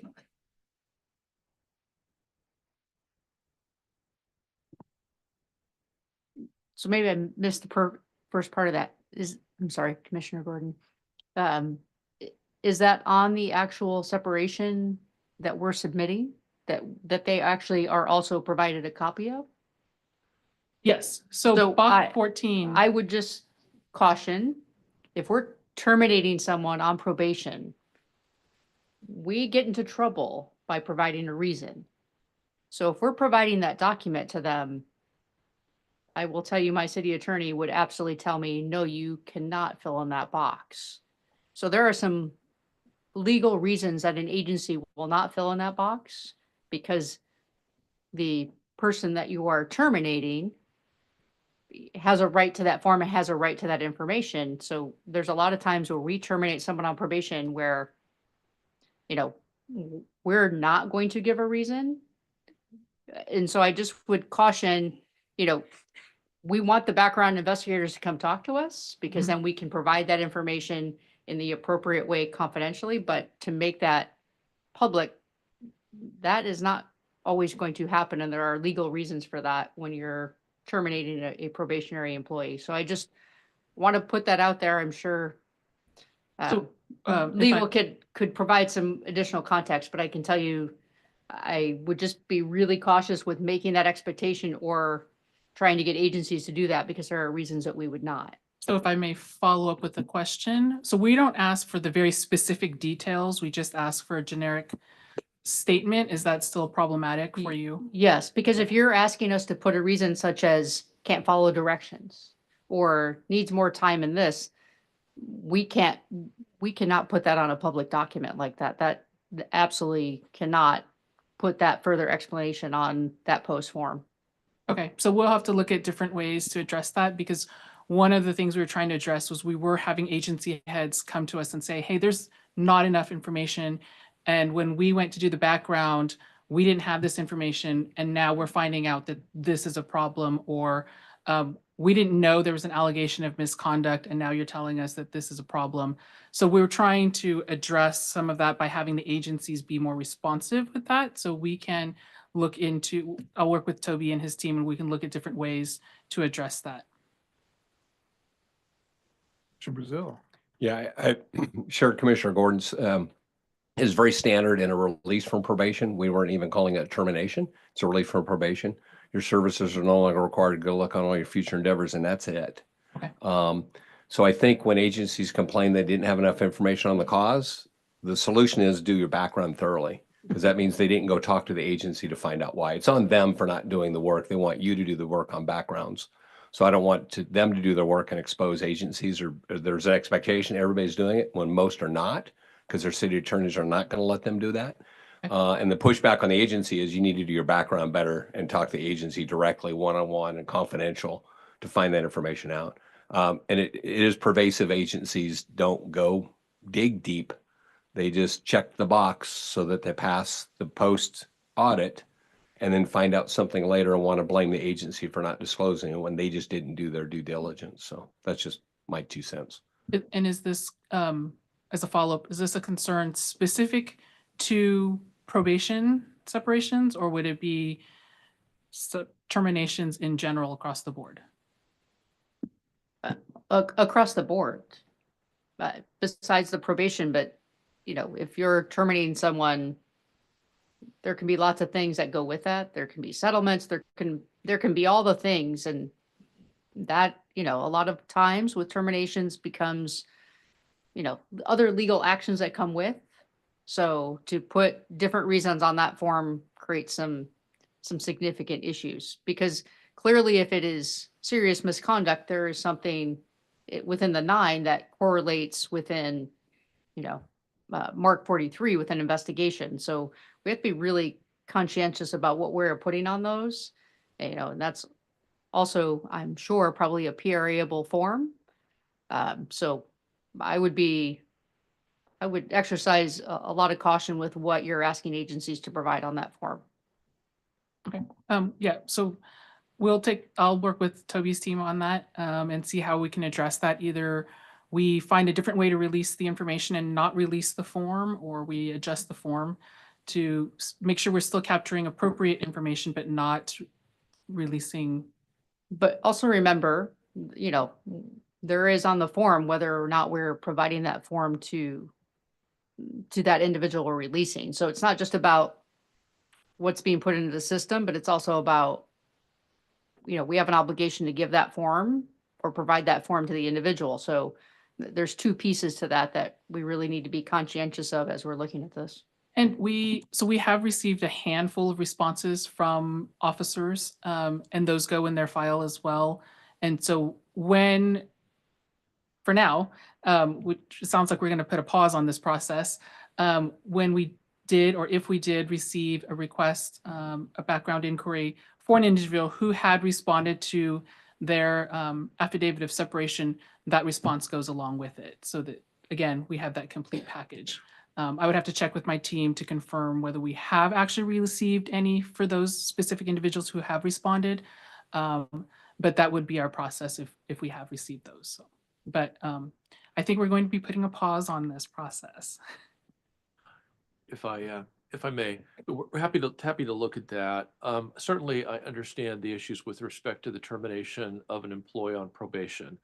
I was an employment lawyer for 30 years, so certainly we understand that a release on probation is very clear. It's an at-will relationship, and so there's no need to establish just cause as you would with a civil service employee. So I understand that concern. We're happy to look at it. The issue, I think, just gets down to the fact that the legislature has commanded in the statute that in the case of a separation from employment or appointment, the employing agency shall execute and maintain an affidavit of separation describing the reason for separation and shall include whether the separation is part of the resolution or settlement of any criminal, civil, administrative charges, and so forth. So I think the reason behind the development of the form goes to the specific mandates in SB 2. Having said that, I don't know, I hadn't thought of that issue myself, so I appreciate that you brought it up, and we can certainly discuss it with the team. Right, any further discussion on that point? Sounds like a hard pause. You guys want to continue? Right. Thank you, Mr. Chair, members of the commission. Mike Radford, Bureau Chief of the Los Angeles County Professional Conduct. I'll be going over all of our Professional Conduct Bureau statistics, and this will be up to date as of date November 1st of this year. So our first slide, we'll just talk about all of our reports, allegations that we have received to date. So far, we've received over 30,000 total agency misconduct reports. And we break that down in years for you. 8,000, over 8,000 for this year alone. And as you can see, 2023 had much more, with 55% of them being the prior or retro reports that was required by statute. To date, out of these reports allegations, there are 34,700 plus reported allegations. And as we discussed before, some of these reports could have multiple allegations for one particular report sent to post. And these allegations do cover 18,319 law enforcement officers throughout the state of California. 1,337 public complaints. Post does receive all public complaints and standardly pushes to the agency for their responsibility for investigation.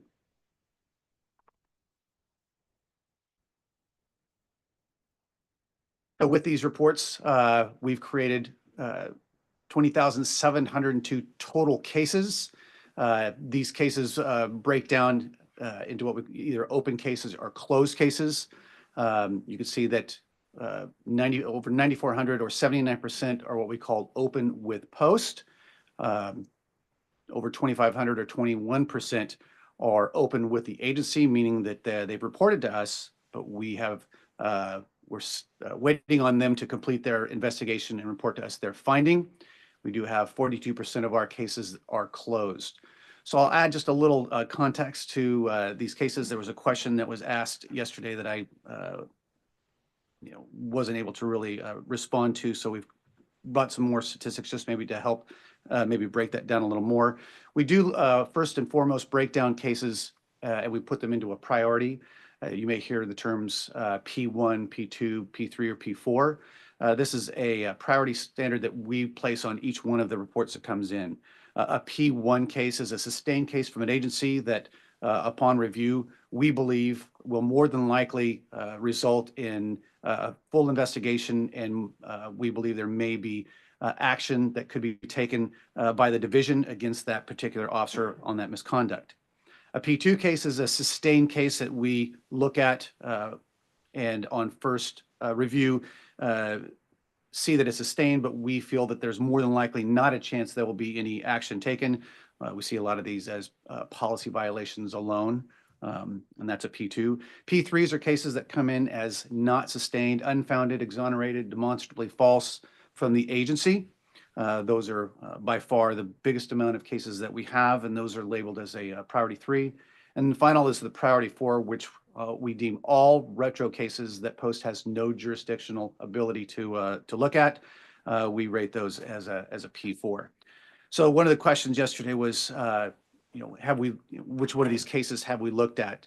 I will throw out that every case or every report or case that comes into Post, we have looked at. First and foremost, they go through our intake bureau, who diligently looks at each one of these cases, reviews, assesses, and gives a first identification. Is this going to be open with an agency? Is this a priority 1, 2? And they make immediate notification on any of the high profile cases and send them directly to that particular bureau. So every case that does come in is reviewed. We do have cases that we have assigned immediately and some that are unassigned. So I could break those statistics down if you wanted to know what were assigned and what are not. But more importantly, I just want to follow up that we do look and we review each one of these cases, identifying the highest priority to immediately assign and take action on.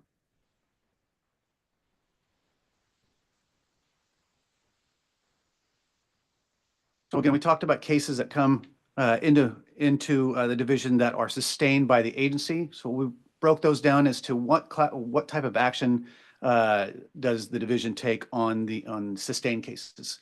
Out of the sustained cases that we have received, we have 48% the division determined is not serious misconduct. And again, those could be anything from policy violations or a sustained case that doesn't fit into one of the categories of 13.510.8. Some cases come in sustained, and again, the preponderance of evidence is the level in which an agency must cover. But of course, we have to get to clear and convincing. So some cases that come in as sustained, 34% of the time, we are unable to get to a clear and convincing level, allowing us to move forward on that particular case. And 143 or 18% are deemed non-actionable, which more than likely are the P4s or the retro cases that though they're sustained, we do not have the jurisdiction to take any action on that particular case. So these are the breakdowns of the cases that we receive that are in a sustained from the agency. This is just a further breakdown to show that 73% of the misconduct sustained is on duty and 27% is off duty.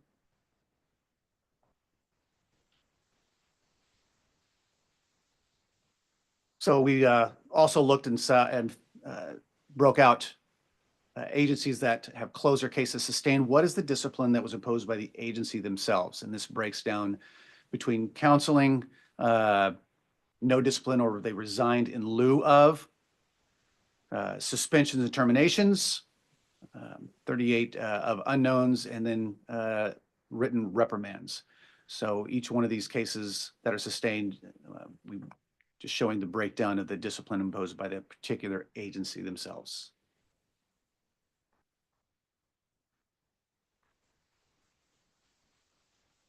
Okay. Agency not sustained are not actual cases that are reported. Obviously, all complaint charge or allegations, regardless of their findings, must be reported to post.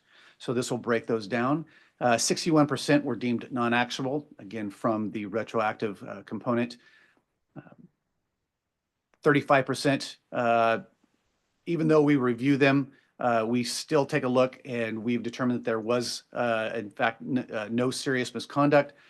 And some cases we do look at, even though they come back as not sustained, there may be some misconduct that we do look at, and we may find that there is some level, but it does not rise to a clear and convincing level, and we only found 4% that we do look at.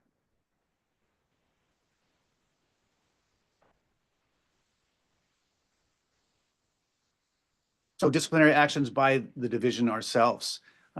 So as of November 1st of 2024, we have sent out 34 notices of intent to decertify to officers, law enforcement officers in the state.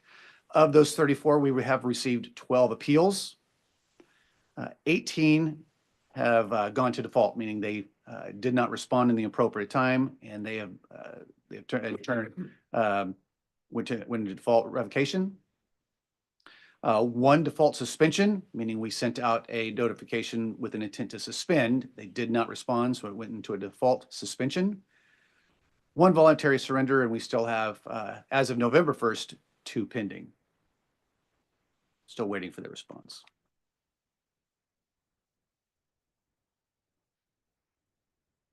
So the same statistics, but just this breaks down what are the allegations that we are taking action on. The pie chart to the right details the percentage of these notices that we're sending out, with the majority being dishonesty. Acts that violate the law is 32%, and all the way down to demonstrating bias being the least amount. So just a breakdown of what were the actual misconducts that we are taking action on. The left also shows the action taken and the on-duty, off-duty numbers.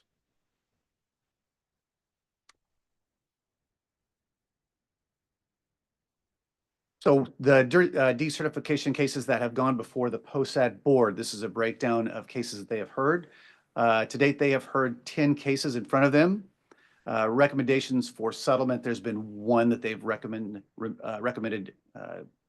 just to settle and not go forward with the full decertification. Their recommendations to revoke have been 8. Recommendations to suspend with 1, and they are now pending as of November 1st, 4 cases. There may be more, but as of this statistic, there was 4 that we're waiting for the next POSAD board hearing to come. And the one time that the board reached a different determination than the division was one time with one officer having, it was a DUI hearing, and they had a different finding than what the division had recommended. The decertification is coming before you, the commission. You've all heard 6 cases so far. Your determinations to revoke have been 3, with 2 stipulated settlements and 1 no action. We also pulled the statistics of the times the commission reached a different determination than the board's recommendation, and there was 3 times that the commission was had deferred in a determination than the board.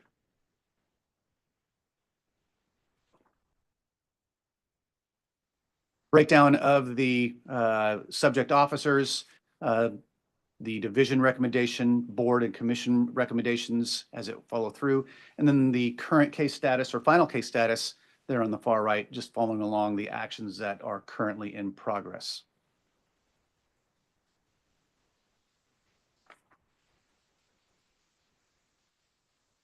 Certification actions based off of felony convictions. So to date, the total certification actions based on felony convictions have been 160, with 112 being the disqualifications or felonies received before January 1st, 2022, and 48 revocations based on felony convictions being after January 1st, 2022. But again, a total felony conviction status of 160 actions taken on certificates.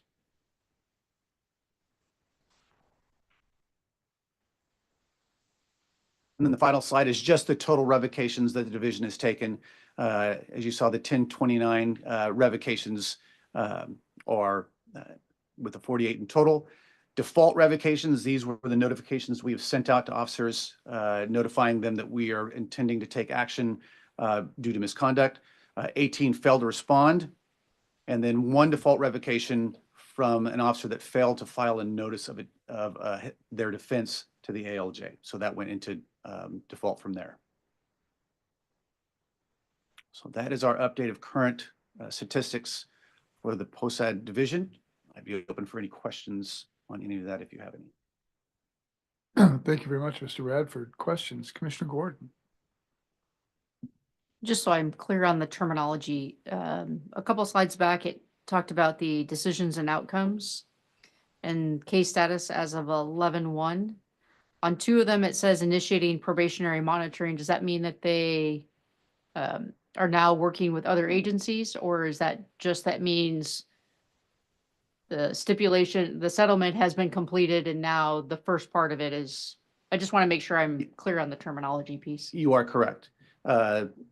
There's the stipulation for the officer. If they are currently employed, they will need to enter into the requirements required by the commission, or if they are not working, if they do come back to law enforcement, they'll be required to meet the stipulations that have been set for that officer.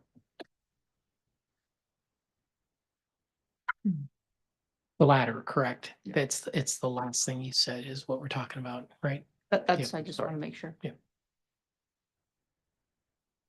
Additional question? Commissioner Terrio, what actions are being taken with agencies, I guess, in general, to mitigate some of these cases? The vast majority seem to be not actionable, not serious, or don't fall into these categories. Are those conversations being taken place, or how's that being mitigated, or people just routing up everything? Well, they are required. There is a strict language that requires agencies to report all complaints, charges, or allegations. You do have some agencies that really respond, and I won't say they over-respond. They're responding as they see as appropriate and required by legislation.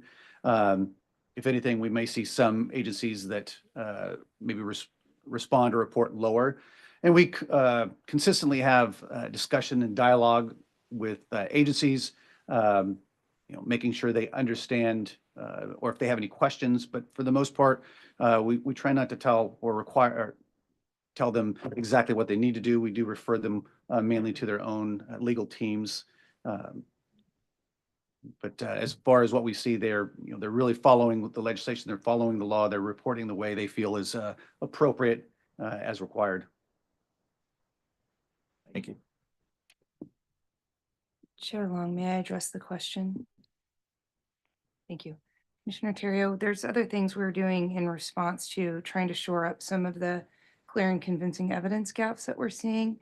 Part part of it we talked about at the last commission hearing where we discussed developing IA guidelines and then also how we distribute those guidelines and who we talk to about some of the outcomes we're seeing with the agency being able to prove by preponderance of the evidence. However, post has a, a greater threshold, and that's why you're seeing those numbers, as you mentioned, higher in clear and convincing evidence, an inability for us to reach that threshold. So it's also outreach. It's when talking to various labor groups and agencies, and we're trying to do more of that. So it's not just the IA folks that we're talking to, but the line staff, the labor groups, the attorneys, hopefully the DAs, about why we struggle sometimes to make the cases at post that seem to be obvious cases with the employing agencies. Would it be helpful if the standard was clear and convincing across the board? Would that make it a lot easier? I don't know if it'd make it easier on the agencies. I think, we wouldn't necessarily have the gaps in making our evidentiary threshold. But yeah, that would be a question for the law enforcement agencies. I think there's just a difference, and we'll talk about this more under the dishonesty issue that's coming up. But an employment action versus an administrative action for the purposes of licensing is going to be unique. So I don't know that you're ever going to get those completely in lockstep, or should you? Welcome. Additional questions, Mr. Radford, at this point? Thank you, sir. Thank you for the presentation. We're going to take a little detour and skip over item H, the dishonesty item. I think it'd be, Commissioner Brazil has expressed particular interest in it. It'd be nice to have a full board with Commissioner Rodriguez and Commissioner Jackson after lunch when we take that one up. So we'll jump ahead and go to item I, a report on AB 89, Peace Officer Education Requirements. Legislative Liaison Megan Polos will report on the item, presented for information and discussion. Ms. Polos. Good afternoon now. So I'm presenting this item to you all today for information and hopefully discussion with the intent to bring ideas forward as we continue to address peace officer education requirements. As you all are hopefully aware, AB 89 was passed into law in September of 2021. Since then, there has been much confusion and conversation around the language that adds to the statute. AB 89 gave direction to the California community colleges to develop a report of recommendations on peace officer education requirements for the legislature and for post to then adopt those recommendations within 2 years of the submission of the report. The report was submitted by the community colleges in October of 2023, essentially starting a time clock for post to adopt the recommendations made by fall of 2025. To further clarify, the education requirement of AB 89 did not change Government Code 1031, but rather add to the penal code, so the existing requirement of only needing a high school diploma or equivalent is still existing law. Unless the government code is changed by next fall, this will remain the requirement until it is. But the information is conflicting with the direction that is given in the penal code that post must adopt the recommendations in the report. AB 89 outlines specific recommendations that the report include, along with the requirement of both the modern policing degree program and bachelor's degree in the discipline of their choosing as minimum education requirements for employment as a peace officer. I would like to emphasize the word "and," as that was not the intent of the legislation. It was meant to be an "or," but unfortunately, statute says "and." The report from the community colleges did not provide clarification to which degree should be obtained, but it did state that the degree should be obtained prior to receiving a basic certificate or within 24 months of initial appointment. In September of this year, the California Community Colleges released a memorandum announcing model curriculum for the modern policing degree. The degree consists of 45 units and ranges in topics including criminal justice, social psychology, public speaking, and statistics, to name a few. Since the enactment in 2021, There have been multiple attempts to codify the intent and the requirements into a more palpable objective, including the correction of either degree to meet the necessary requirements from an and to an or, and to establish when the degree needs to be obtained by. Unfortunately, we have not had that success yet. Attempts are going to continue in this next legislative session, which begins next month. So that leads us to this discussion today. Knowing that there are proposals coming forward in the next legislative session, what does the commission wish to see in those proposals? What are the burning issues of this educational requirement? How can Post best implement this requirement, and what should we be considering? And keep in mind that Post does not implement the degree content, but rather how do we implement the requirements of our future officers in meeting those education requirements? And to that, I open it up for discussion. Thank you, Ms. Paulus. Are there any questions on AB 89? And the issue is the and or. Commissioner Braun. I do know that Cal Chiefs, Cal Sheriffs, and PORAC are working on a legislative fix for this right now. And unless there is some urgency that Post has to take action, I would recommend that we wait. I know legislation moves slowly, if at all, as is all government, but I know that this change needs to happen because the and is going to make it very hard for us to hire anybody, maybe a few people, but the or will make life a lot easier. So I would suggest that we wait. Barcelona. Pretty much what she said, we're all having trouble hiring people everywhere now.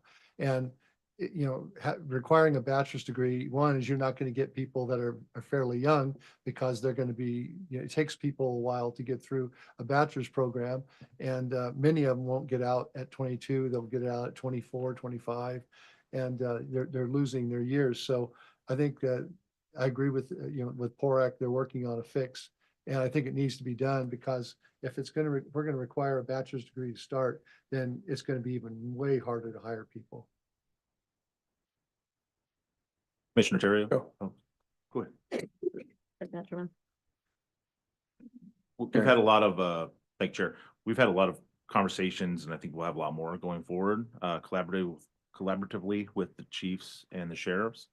But I think minimally, there has to be some type of, because of the recruiting retention issues, some type of delay, maybe till 2030 or 2031, kind of allow maybe 36 months, a few years from the receipt of a basic certificate to actually complete these requirements. Allow maybe an AA to satisfy, in the modern policing degree, and kind of restricting the number of units that are required. Other things that have been kicked around are talking about like a professional policing certificate through the community colleges, and then allow this professional policing certificate to maybe be obtained through the Post Academy, maybe extending the academy. Those are some of the things that are being kicked around, allowing for prior service, military community, because a lot of military service has community college credits to also be worked into that degree. But I think there has to be some type of like combination that allows this, professional policing certificate, to be incorporated into Post and the academy. And those are some of the kind of ideas that are kind of swirling around upon that at the moment. Yeah, I agree with everything that the commissioner said. What I would like to see is just some type of tentative dates on things, if we can even guess. And I say that because I've attended 2 meetings, a regional meeting and then another one with our colleges. And this came up in discussion, and there's a lot of confusion still. I know we're working on some fixes. It was really hard for me to kind of explain. They asked me as a commissioner, what are the timelines on this? Try to explain, everybody's working on it. And so even if we have just something to give to the colleges, because these are the people coming out with this stuff, and I can tell you, this came out from the state at the chancellor's office, but your community colleges, your 4-year colleges are very, very confused about this still. Thank you, Salzar. Would you like to comment on the advisory committee yesterday?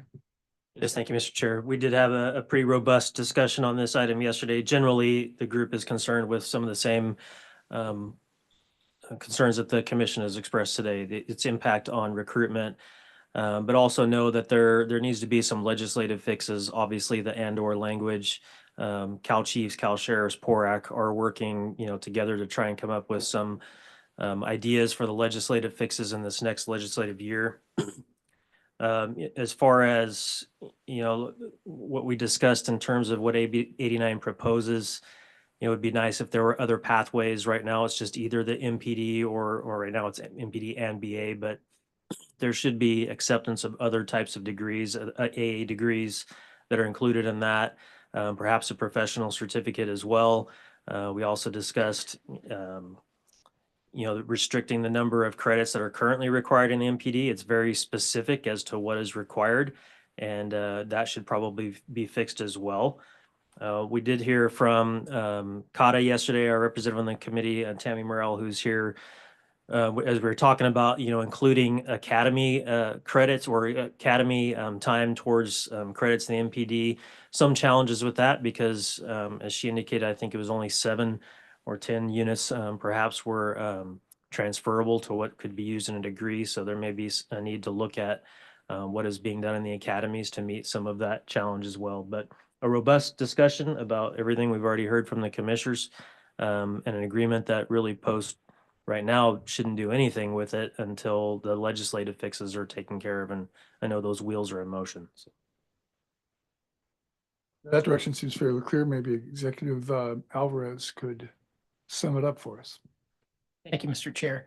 I don't want to speak for Megan, but I will in this instance. This is one of her favorite bills to navigate through. She's smiling. So no, we are completely aware, and I think we're all in agreement inside of Post with everything you all have said. Really, the purpose for putting it on for consent. We know we're all talking about it. The associations are talking about it, and there's been a couple of moves in the legislature to fix it, but we just wanted to put it on everybody's radar. That obviously October 2025, we would be kind of on the box to do something should this not get fixed. We anticipate it's going to get fixed, and we anticipated that the commission would just say, hey, let's just take a wait and see posture. That's what we would like to do as well. But that's the reason we put it on, is just for additional awareness on the October 2025 deadline. Should the bill not get fixed, I presume we could put it on for, some decisions in September. I don't know if that would be too late, Megan, but as long as the decisions are made prior to October 2025, we would be okay. So, right? Yeah. Yeah. Okay. Yeah. Thanks. And we are in those conversations with the associations and everyone else involved as well. All right. Any additional questions or comments? Commissioner Moon, just a quick comment. And, in light of looking at legislative intent, I think there is also a opportunity on the data piece with Michelle on looking at misconduct and education on the officers that had revocations, so that we can show, again, with that legislative intent as to why we're getting an increase in the education. Does the data also, is it in line with the intent of that legislation?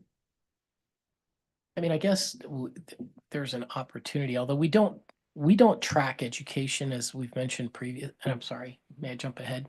We don't track education other than in certificates. So if somebody doesn't apply for a certificate, we generally don't know if they've, received their master's degree while they're an officer. But I would imagine that what we can do is on those actions that we have taken to see what type of degree, what education level we have at least on record for those individuals that have been decertified or subject of a suspension or have engaged in felony or criminal conduct that has made them ineligible or led to their revocation of their certificates. That should be simple for us to do. I mean, obviously you got to do them one by one. It just won't be super accurate because they could have gone back, but that's something we can do. I mean, it would be interesting to see if, obviously everyone that's been revoked has a PhD. I think that would go to your argument, Commissioner. And that Commissioner. be used by the associations that are looking at that, the conversation with the legislative intent. Commissioner Gordon. And can I just clarify, because I might have missed it? This is also for anyone who is a current police officer? Or is it only for new hires? Only for new hires. So anyone who's been hired up to this point, it will only be once that 2025 occurs, that it technically, unless there's a change, that would be? Correct. Well, and even still, the government code, even in 2025, if there's no legislative fix, it's going to remain as is.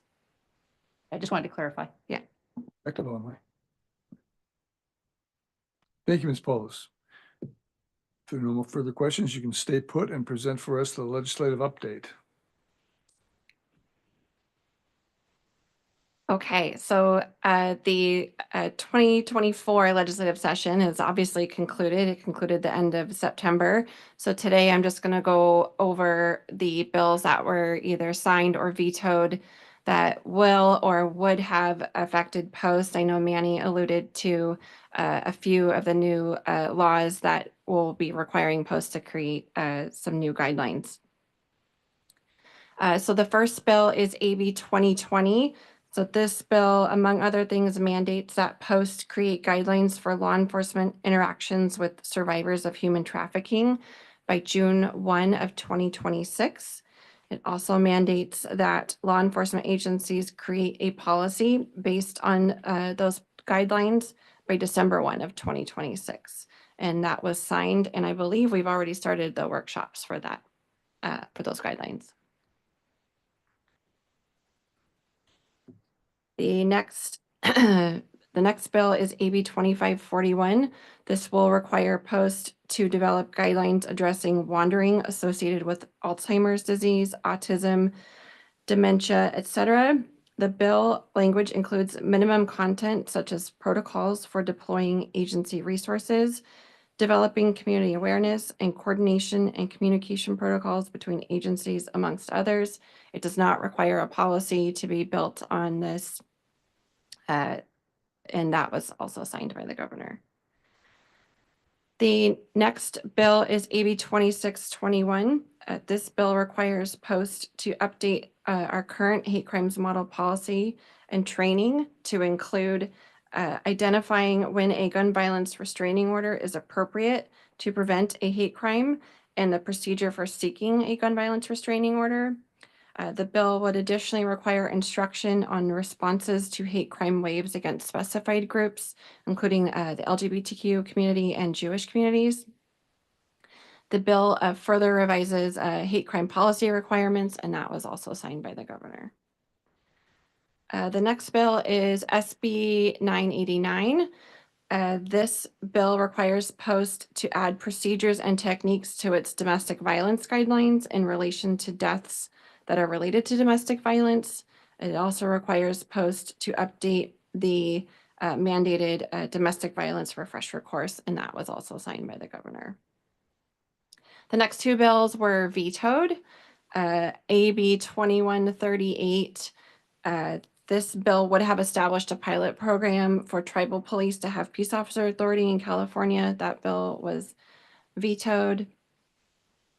And then the next bill, SB 1020, this bill would have required each law enforcement agency and academy to prohibit the use of ethnic shooting targets. And that bill was vetoed as well. So the legislature reconvenes on December 2nd to swear in all their newly elected members, but they really won't get started until January and introducing new legislation through February. So I anticipate seeing the return of canine legislation, as well as the continuance of our educational requirements that obviously we just discussed. And I'm sure I will have a lot to talk about when I see you all in March. So with that, I'll happy to answer any questions. Any questions on the legislative front? Seeing none and seeing that lunch is evidently here. We will take a break now and come back at 1 o'clock post-lunch. We are temporarily adjourned, recessed.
Take a seat.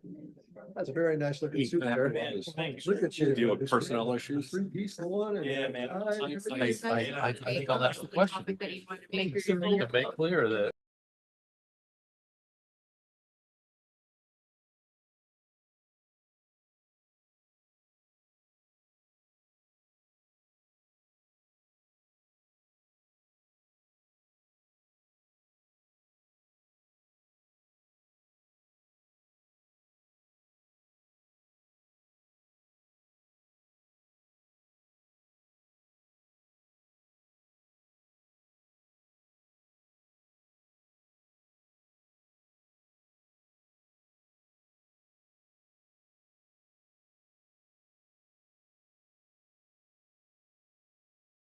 We back on, guys, we okay to start? We are okay to start. They probably would, huh? Yes, sir. We're back on the consent agenda on item H, a discussion regarding Commission Reg 1205 related to dishonesty definitions and whether there are significant gaps in current regs. Chief Counsel Toby Darden and Assistant Director Anne Marie Del Munayo will report on this item. It is for discussion and recommendation only. Ms. Del Munayo? All right, good afternoon, Commissioners. As you recall, at the meeting in September, some concerns were raised now that we're 2 years in to the implementation of SB2 as to whether or not there were some gaps within our current regulatory definition of serious misconduct and whether or not there were categories that we should look at and consider trying to expand. There were two specific areas that were discussed at that meeting. One, which Executive Director Alvarez spoke about earlier today, that's the physical abuse category. And then another question was also raised about the provision in SB2 that states that an individual can be decertified based on a law enforcement agency's termination of the individual for serious misconduct. Because each of them will require some extended discussion, and we want to do this one bite at a time. We're going to talk today just about this dishonesty piece, and I'm happy to come back on those other topics for you at a later meeting. As to dishonesty, as I'm sure you remember, concerns were raised that the existing regulatory definition, which largely follows the statute 13510.8, may be too narrow because it limits dishonesty to in the context of a criminal investigation or a dishonesty in the investigation of police misconduct. And some examples were raised at the meeting of dishonesty that might not trigger the decertification provisions, such as dishonesty about how an accident occurred or dishonesty in some other work-related reporting or conduct if that was not in the context of a misconduct or criminal investigation like timesheet fraud or the reason you called in sick or whether or not you checked the back of the police car or whatever. So what I did in the report, and it was my understanding of the mission from the commission, was to give some thought to this and to come back for a more fulsome discussion today and to give you some ideas as to potential language that we might consider adopting or not, depending on the commission's desires. And so that's what I did in the staff report. So in the staff report, as you see, I discussed a little bit about just the concept of dishonesty and how dishonesty is generally understood. And keep in mind that in the statute and in the law generally, dishonesty can be a dishonest statement, but it can also be a dishonest act.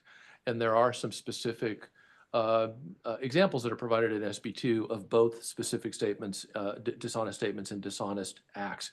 It also generally is understood in the law to be an intentional misstatement or an intentional omission and not a statement made upon some mistake or misunderstanding. And as I pointed out in the staff report, we've chosen not to define dishonesty beyond the example set forth in SB2. So I thought it was worth some discussion. I also looked at some other states to see what they did.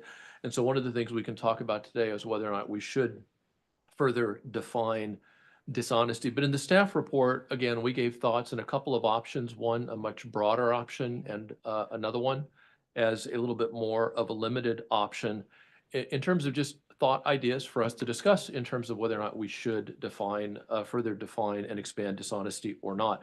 In both options, I included what I am referring to as a preface. This is not an overarching definition. I consider it as a preface and really a restatement of our existing provisions of SB2. So in that preface, and we'll put it up on the screen in a moment, it refers back just to the existing regulatory and statutory definitions but makes plain that the point of decertification is to determine whether or not the conduct in the particular case warrants on a permanent or a temporary basis the removal of the person from the profession of law enforcement. And the reason why we thought it might be important to include the preface, although I think, again, that it really restates the existing law and existing practice, is that the more we expand the categories of serious misconduct to bring more conduct within the umbrella of cases that are going to come before post, the more it risks at least the possibility that post is now going to be looking more and more at cases which might be seen, up to the commission of course, but might be seen as cases which are cases that certainly warrant action by the appointing authority. In other words, the employer should take action and can certainly choose not to employ this person, but they may not necessarily raise to the level where on a statewide basis, we want to remove this person from the profession. And of course, as we know, in SB 2, the legislature doesn't mandate that for every serious misconduct act that comes before us, that we have to revoke or suspend. And so what we did in that preface was try to make those points that we're looking at whether or not permanent or temporary removal is warranted. And also that serious misconduct is conduct which both meets those statutory and regulatory criteria and that also impacts the health, safety, or welfare of the public. Up to the commission as to whether or not it chooses to include a preface or not, and up to the commission as to whether or not it will want to define it or not. Can you go ahead and put option 1 up? So just to make clear, again, this is just a thought. We're not asking for this language to be adopted today. That's why it's on consent. And so what I tried to do in this option 1 is to the left, there is the existing definition in the existing regulation. And then to the right is one of the options. So the option, as you'll see in the first paragraph, it includes what I call this preface. And then in terms of expanding out, what are the types of dishonest acts? How can we expand it beyond just dishonesty in the context of a criminal investigation or an investigation of misconduct? And one thing that I saw one state do, I think it was Virginia, they used the term in the practice of law enforcement. And of course, we're a licensing body now, and this is very common in licensing schemes.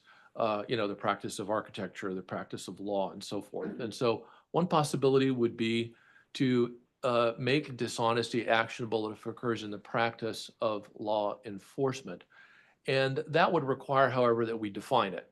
So as you see down in 2B, I made an attempt to define it. And again, just for discussion purposes, actions or statements made by the officer while engaged in the performance of law enforcement duties, including upholding and enforcing the law, protecting the community and its citizens, maintaining order, and so forth.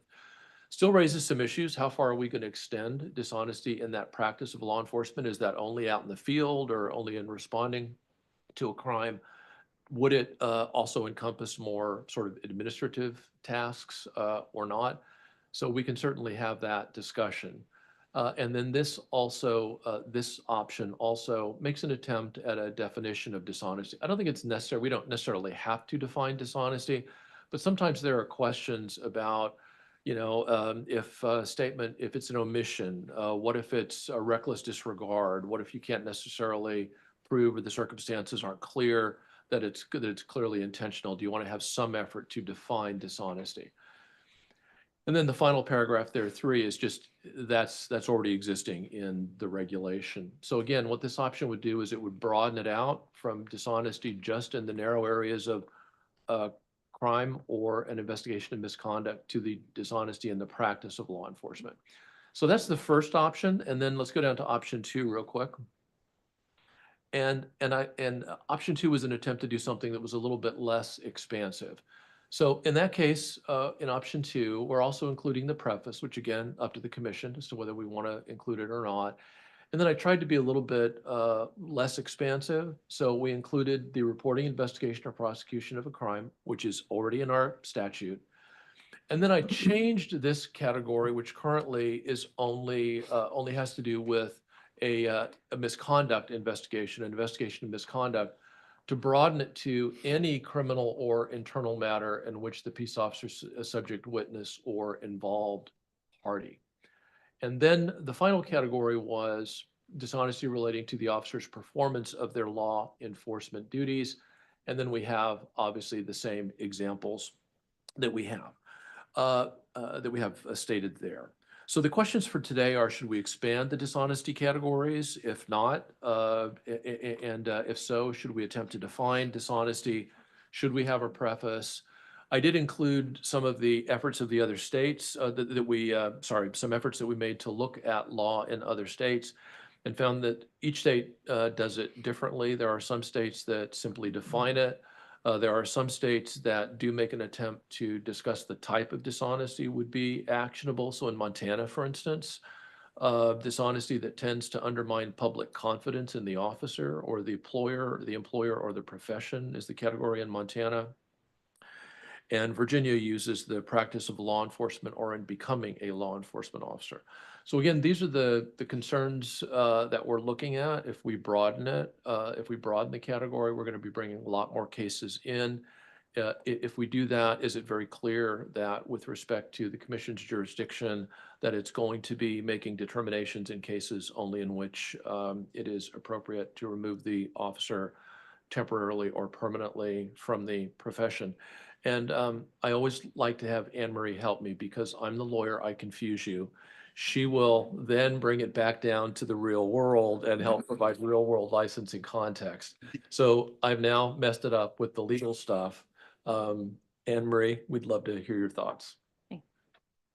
Again, we know with some of these areas of serious misconduct, not unlike dishonesty, we've kind of struggled with misconduct versus serious misconduct, and the serious misconduct that should result in someone being removed from the profession indefinitely without an opportunity for reinstatement or a second chance.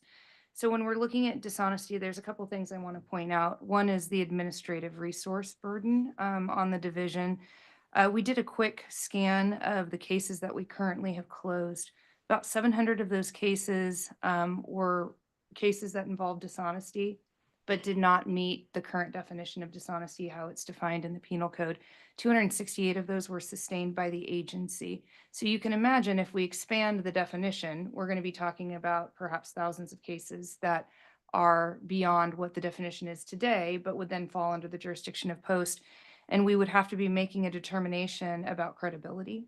And we were already struggling with, and this was brought up earlier, with meeting that evidentiary threshold in some of these cases, clear and convincing evidence. With cases of dishonesty, it becomes even more problematic at times because oftentimes you're talking about a discussion that happened between two individuals where you don't have a recorded conversation, you don't have any other video or audio that you're referring to isolate the dishonest statements. And thereby you're looking at, again, a credibility assessment, and it makes it more difficult to establish that evidentiary threshold. And just from the standpoint of looking at, again, these cases as licensing cases where the state of California is coming in saying the behavior is such that this individual needs to be removed from the profession, reported to the National Decertification Index, and should not technically work as a peace officer anywhere in the country, versus that this might very well serve the interests of the agency to remove this individual from the agency, terminate them for cause of dishonesty, but perhaps does not involve the realm of the state of California making this permanent revocation statement. So I just, throw out there that we have 10,000 cases right now that are unassigned that we can't touch yet because of the staffing issues that we have and the volume of reports that are being submitted to the division.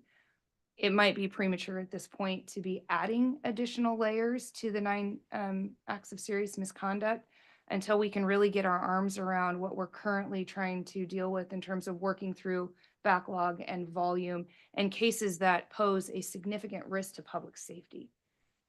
So those are the comments I wanted to make with regard to the proposal. Toby said the same thing. He did? Is that what you heard?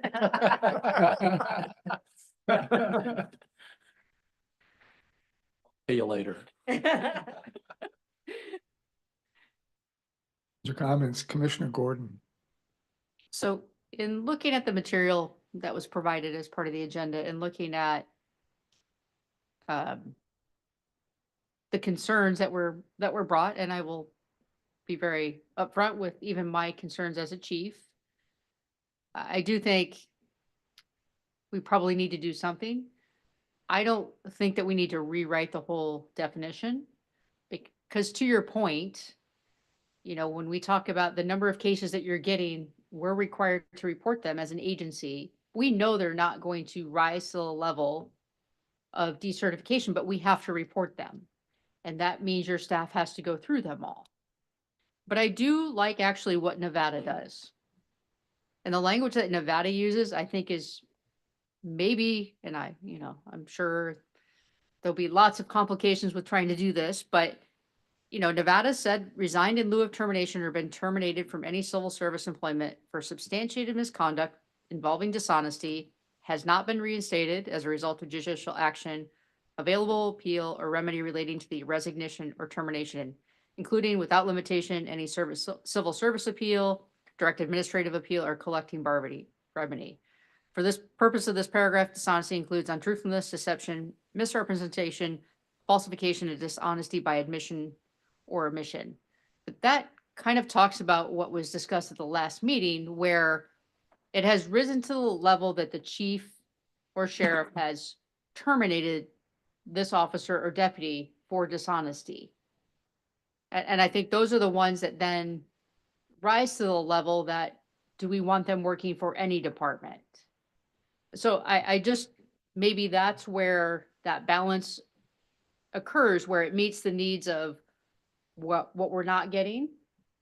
And then it also meets the needs of, the division with the number of cases that we're looking at, and making sure that we're actually able to address the ones that absolutely have to be addressed. So that's just my comment in looking through all the material, because there were lots of different, variations of what dishonesty means. We, I think, have the longest definition already of what dishonesty is, amongst all the different ones, but maybe that is the piece that might be missing. So just my thoughts. And if I may, then the Nevada definition really gets into the topic that I was hoping to take up at the next meeting, and that is the fact that in our statute, there is a statement that an individual can be decertified if they've been terminated for cause for serious misconduct. And that raises itself a lot of legal issues, which I don't want to bore you with today. But I see that as being, that sort of language is being subsumed within the Nevada language. And so when I looked at the Nevada language, I was really looking only at the definition of dishonesty and not that other part, because I was planning on talking to you about that other part later.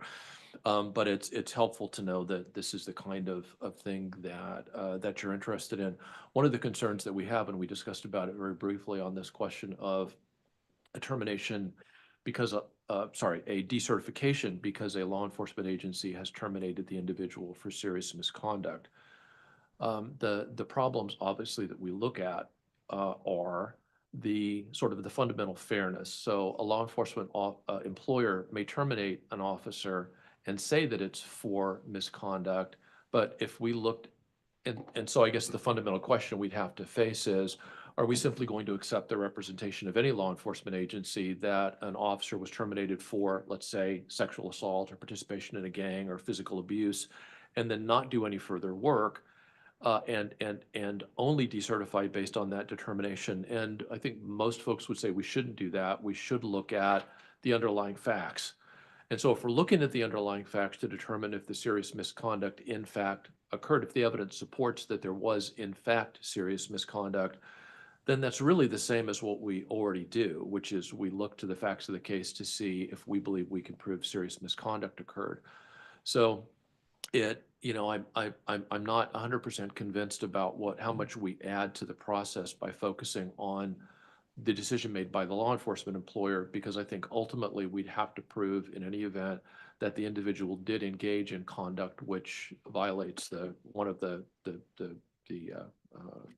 statutory definitions. I'm not disputing that Yeah. Post should still do its due diligence. It shouldn't just be taking the word of the chief or the sheriff. So I'm not debating that at all.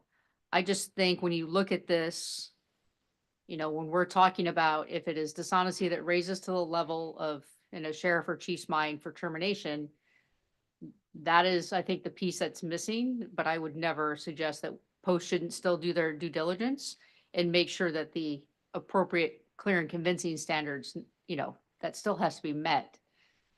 The purpose of Post is to make sure that we are, on our end doing our jobs, and that standard is what it is for a reason. So I wouldn't suggest that it didn't include that piece.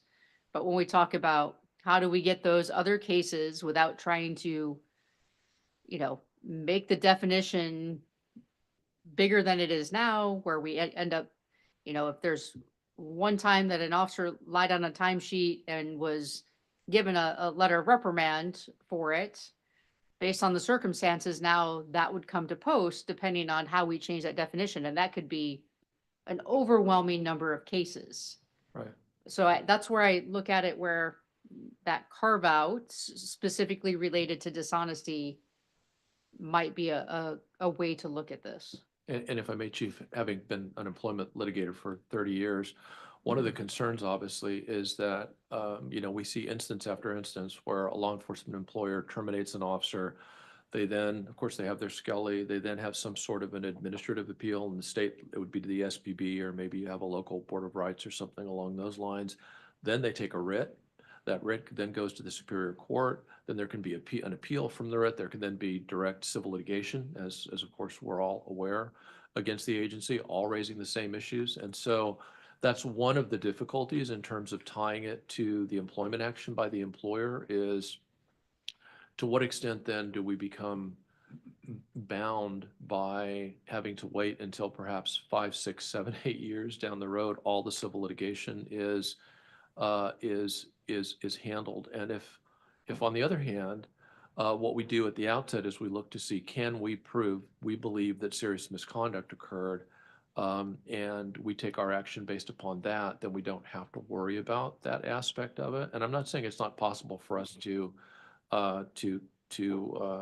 work out some language to take that into account, but I'd be curious as to your thoughts about those issues, about the lengths of the appeals and so forth. And what do you do if now we've decertified somebody because they went to a Board of Rights or the State Personnel Board and it was upheld, and so we decertify the person, but then they go and get a Court of Appeal to reverse it, or a Superior Court on a writ reverses it, then would we end up having to reverse the certification action?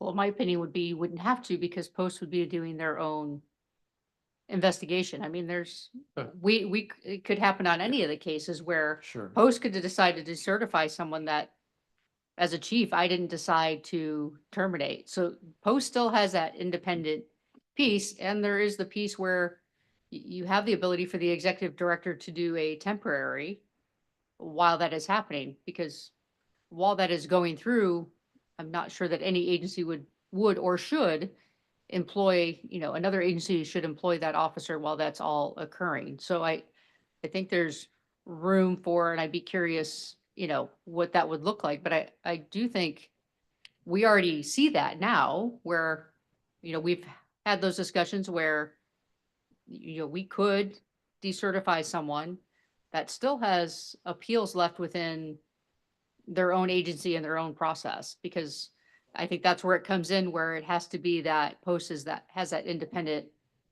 investigatory responsibility to determine based on the facts of the case. Absolutely. And Commissioner, just so you know, my position has always been, when I get asked by PostSAG, what is the impact if there's been a decision in arbitration or some sort of a decision on the employment? And for the most part, post action is going to be independent of that. I always want to see that information. I want to see if the individual has testified. I'd like to see if there's been a ruling, if it's been based on clear and convincing evidence. That almost never is.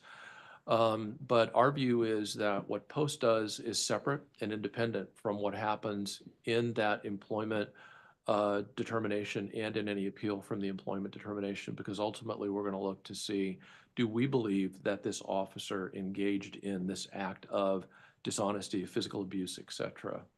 Well, and I would say, I mean, I'm just using the Nevada language as an example, but Yes. it wouldn't mean that the California language would have to go as far into, any civil service appeal, and,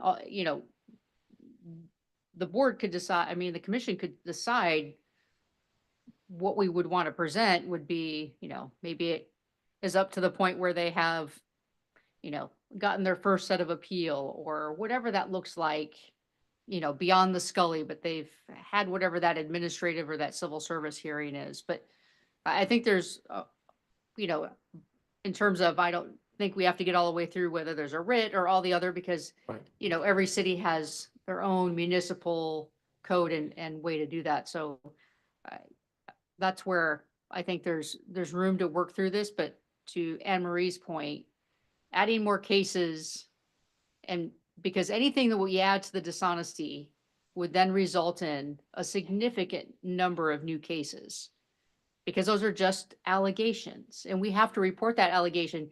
Even if I know, we get complaints often where we see that, we have body cam, or we have this, or we have that, and we know that that allegation is not going to be sustained, but we still have to report it, which means Post still has to look at it. So I wouldn't want to overburden and add more, but I also 100% agree with the chief's concerns from last time. And my concern as a chief itself is when we're terminating someone for what we consider that level of dishonesty, we wouldn't necessarily want to see them be employable by another agency, and being able to capture that without trying to wordsmith the definition. Because I think no matter what way we add to the definition, the end result is a lot of new cases that come to Post.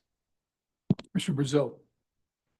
Yeah, I go back to what our last meeting, where we talked about the gap we're trying to fill, and it's what Commissioner Gordon talked about, is those times that doesn't meet dishonesty, but they may uncover an investigation. So I'd like to suggest, maybe, I like the Nevada language as well, but you stop at, you start with resign in lieu of termination, or been terminated from employment. Forget civil service, because we have a lot of peace officers in the state who might be at-will employees who don't have civil service protection. And then just jump down, for the purpose of this paragraph, dishonesty includes, and then we can put in, some language in there that defines it.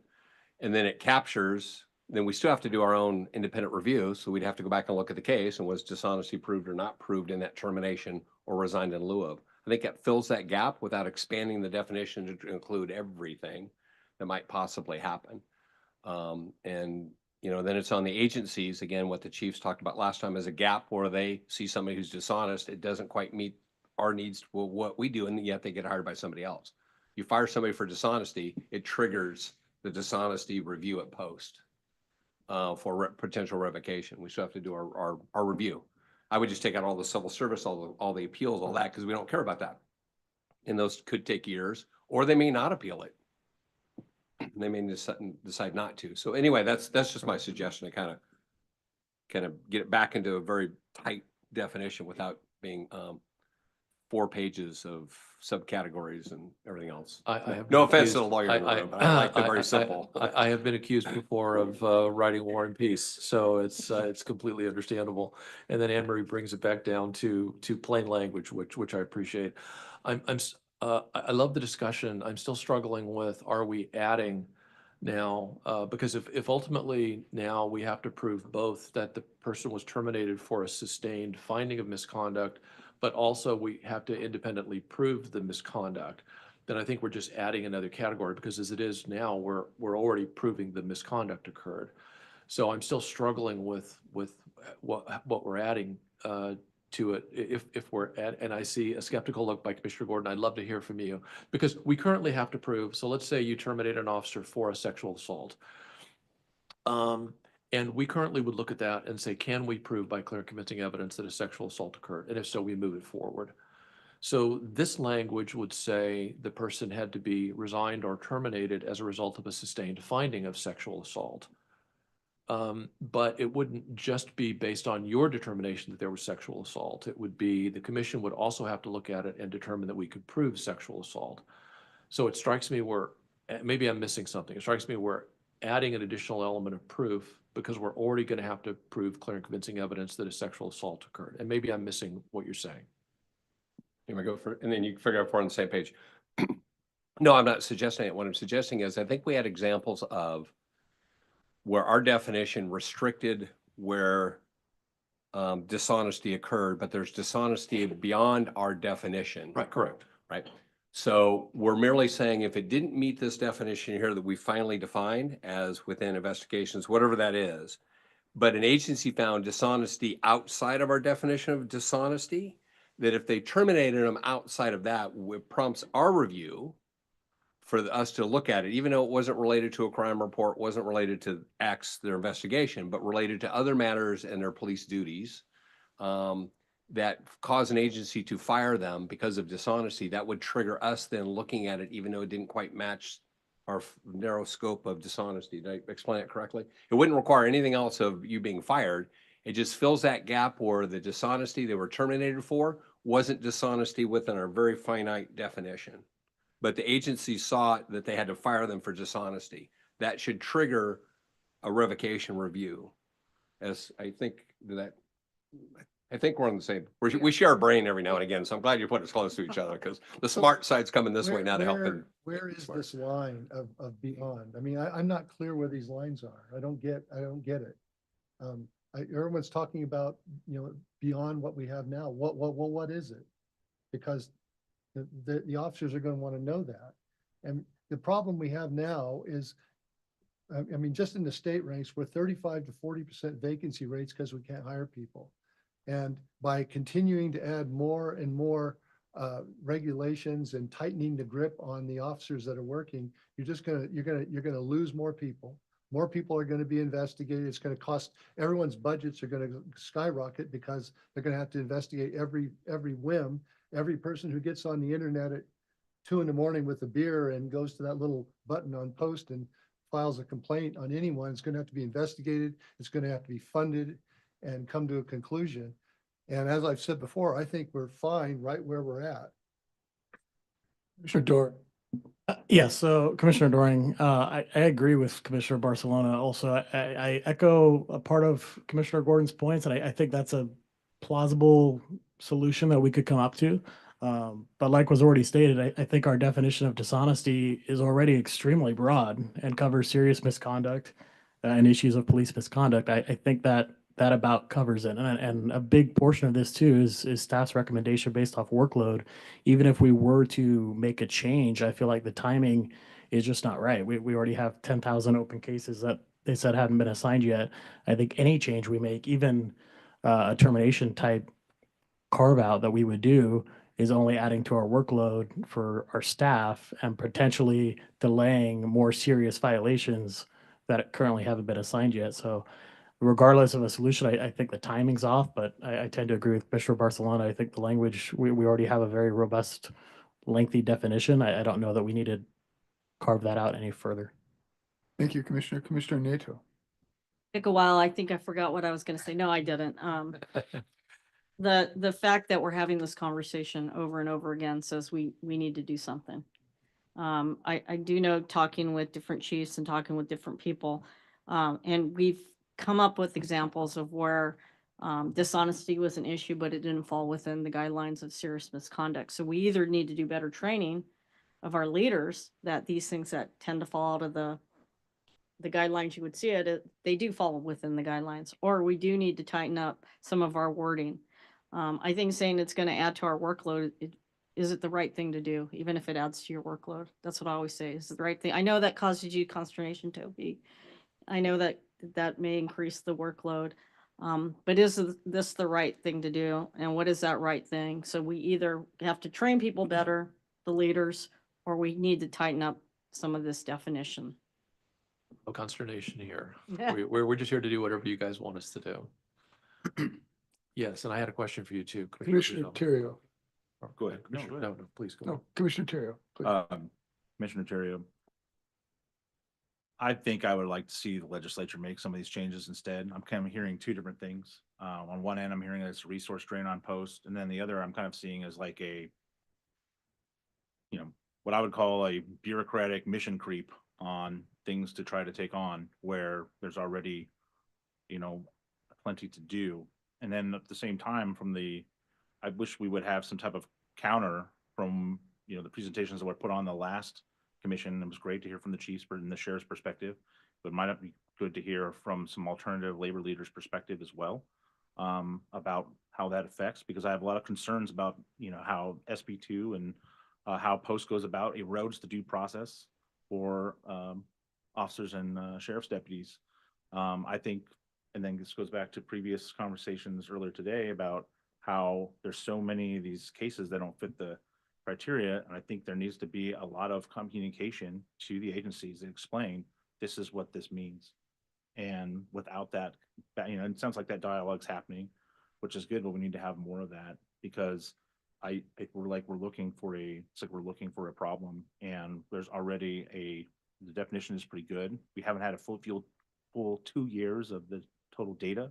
So I think we might need to evaluate that a little bit further before we start getting into making these kind of tinkerings and, continuing to build the airplane in the sky, so to speak. So that's what the kind of change I'd like to see. I think we need to hold up a little bit on the reins. Thank you. Thank you, Commissioner. Let me, this might be an opportunity to stick in, to hear from Chief Salazar, and the advisory committee had another robust discussion on this one and reached a conclusion, I believe, or a recommendation. Thank you, Mr. Chair. Yes, we did have a good discussion on this item, and you've all heard my thoughts on this from the last committee meeting, and I still feel that way. But I've shared this with the post staff, but we talked about honesty in the discussions yesterday. Honesty really kind of should seem like a black and white issue, and at the same time realize that it's also a very complex issue. And so I think there was agreement from the advisory committee that if we were reporting dishonesty as as we've heard, time card fraud or those types of violations, that would be an overreach of post and far beyond what was intended with SB2 for post staff to have to deal with. I think the information we heard from post staff yesterday too, with regards to the number of open cases, the number of dishonesty cases that are already reported, is a reality though, to some degree, that if you were going to expand the definition of dishonesty, it would have to be done carefully and with good communication and be clear, because we also don't want to overwhelm post staff with those types of reports that then take away from what they're trying to do to really meet the spirit and mission of SB2, and that's public safety. So I think generally, we felt like we didn't come to an agreement as to what the change should be, perhaps, but there is a gap somewhere in there from time card fraud type of issues to what the current definition has. And then, I gave a number of examples at my last testimony at the last meeting that there's a gap that fits in there where there is misconduct related to dishonesty that is serious and should be addressed.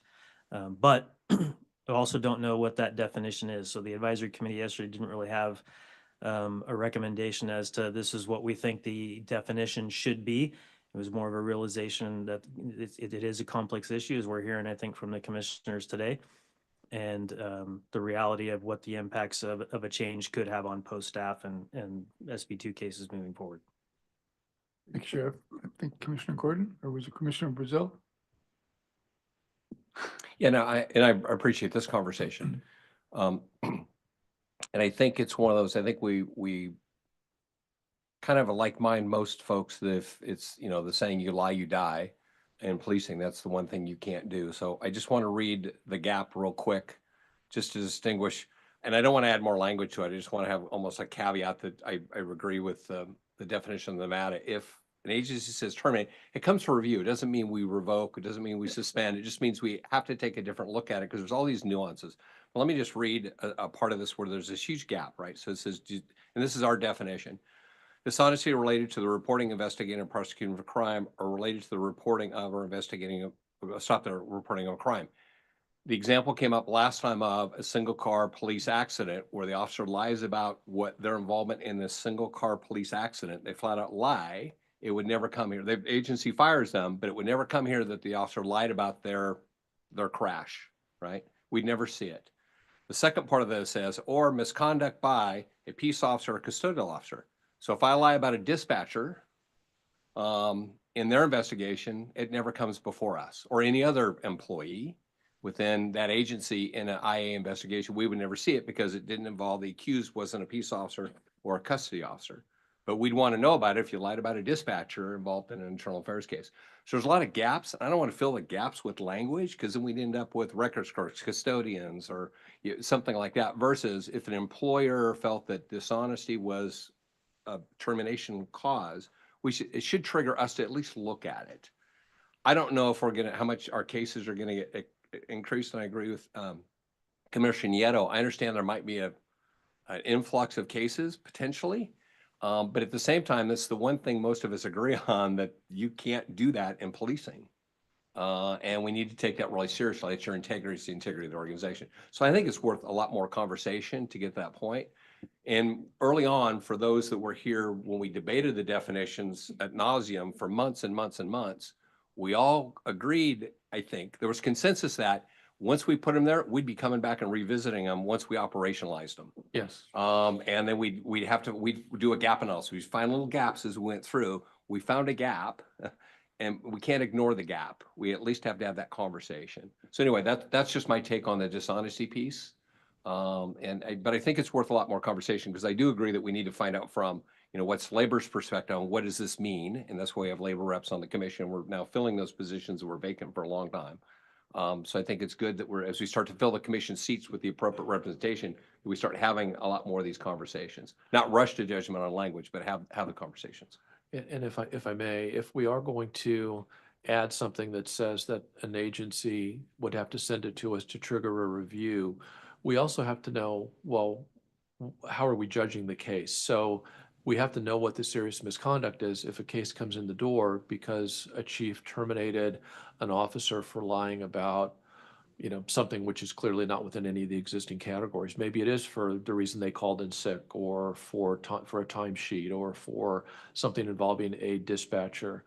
And so if that triggered the review and now we have the case in POSAD, we have to understand, well, how do we know if it's serious misconduct or not that warrants decertification? So we can get it for review, but we still have to have a substantive legal standard to define. And I thought I was hearing you say the existing categories, plus if there's a termination by an agency for a sustained finding of dishonesty, that would be separately and independently a ground for decertification in and of itself. I thought that's what I heard you say. But again, we're just looking for guidance as to whether or not, what do you want us to do? Do you want us to do anything? Nothing? Come back to you. We were going to come back to you on this termination piece anyway. So I'll just offer looking for something up. guidance. So right now, I think part of the struggle, and you guys talked about this in September when I went back and listened to the commission hearing, is the cases that we can't do anything about because we have the gap in the evidence, right? And it's the materiality of the information that's sent to post and whether or not it really does meet the definitions and it's one of the acts of serious misconduct. This doesn't clear that up. And that's still probably our most noticed hurdle with what's being submitted from the law enforcement agencies, is looking at why they made either a termination decision or the person resigned during the course of the investigation, and what we see as far as evidence. I think with the expansion of the definition of dishonest, you're going to create more ambiguity than you're going to clear up ambiguity. And I think that it sounds very moving in the right direction to say, yes, but we don't want these individuals to maintain their peace officer status if they're being dishonest during their executing their duties as a peace officer. That's all true and good and virtuous. I get that. But the reality is, when you start expanding definition and it's not something more concrete, what you're going to see in terms of what we deal with on the division level is a host of complaint charges, allegations, and cases that result in closures by post because it is ambiguous. We don't have concrete evidence to say this person was intentionally dishonest in their conversation with their sergeant or during the course of work in terms of reporting what happened immediately following an incident. I saw a case not too long ago where the individual was dishonest about their relationship with someone in the department because they violated the department's nepotism policy. It wasn't a supervisor versus subordinate situation. And so the report came in as dishonesty. Now, granted, that doesn't meet our definitions. The individual was terminated. So that would fall into this definition eventually. And do we want to start making a stand as a public agency, not as an employer, that people who violate the nepotism policy and are dishonest about a relationship they have with someone in the department, didn't fill out the form, whatever the case may be, is something that we deem the individual should not serve as a peace officer for the rest of their career beyond California even. So I just caution you, it's not that some of these cases aren't the right thing to do, but in doing the right thing, are we also taking away from the cases that have a direct public safety impact, where we know that our job as Post, as a neutral oversight agency, not an employer, needs to take some form of immediate action to remove the person from the profession. So I am concerned about creating a definition where we feel we're doing the right thing, but it makes it more ambiguous for us to kind of close the loop on those facts and bring something formative to this commission that you guys can make a good decision on. And I just offer that up because it's what we're seeing on the investigation side that might not be as obvious, for you folks. Mr. Barcelona, please. Well, some of the things that Commissioner Brazil mentioned are obviously issues that need to be looked at, but they can be looked at the department level and discipline level from the department. It's not like you're not able to correct those things at the department level.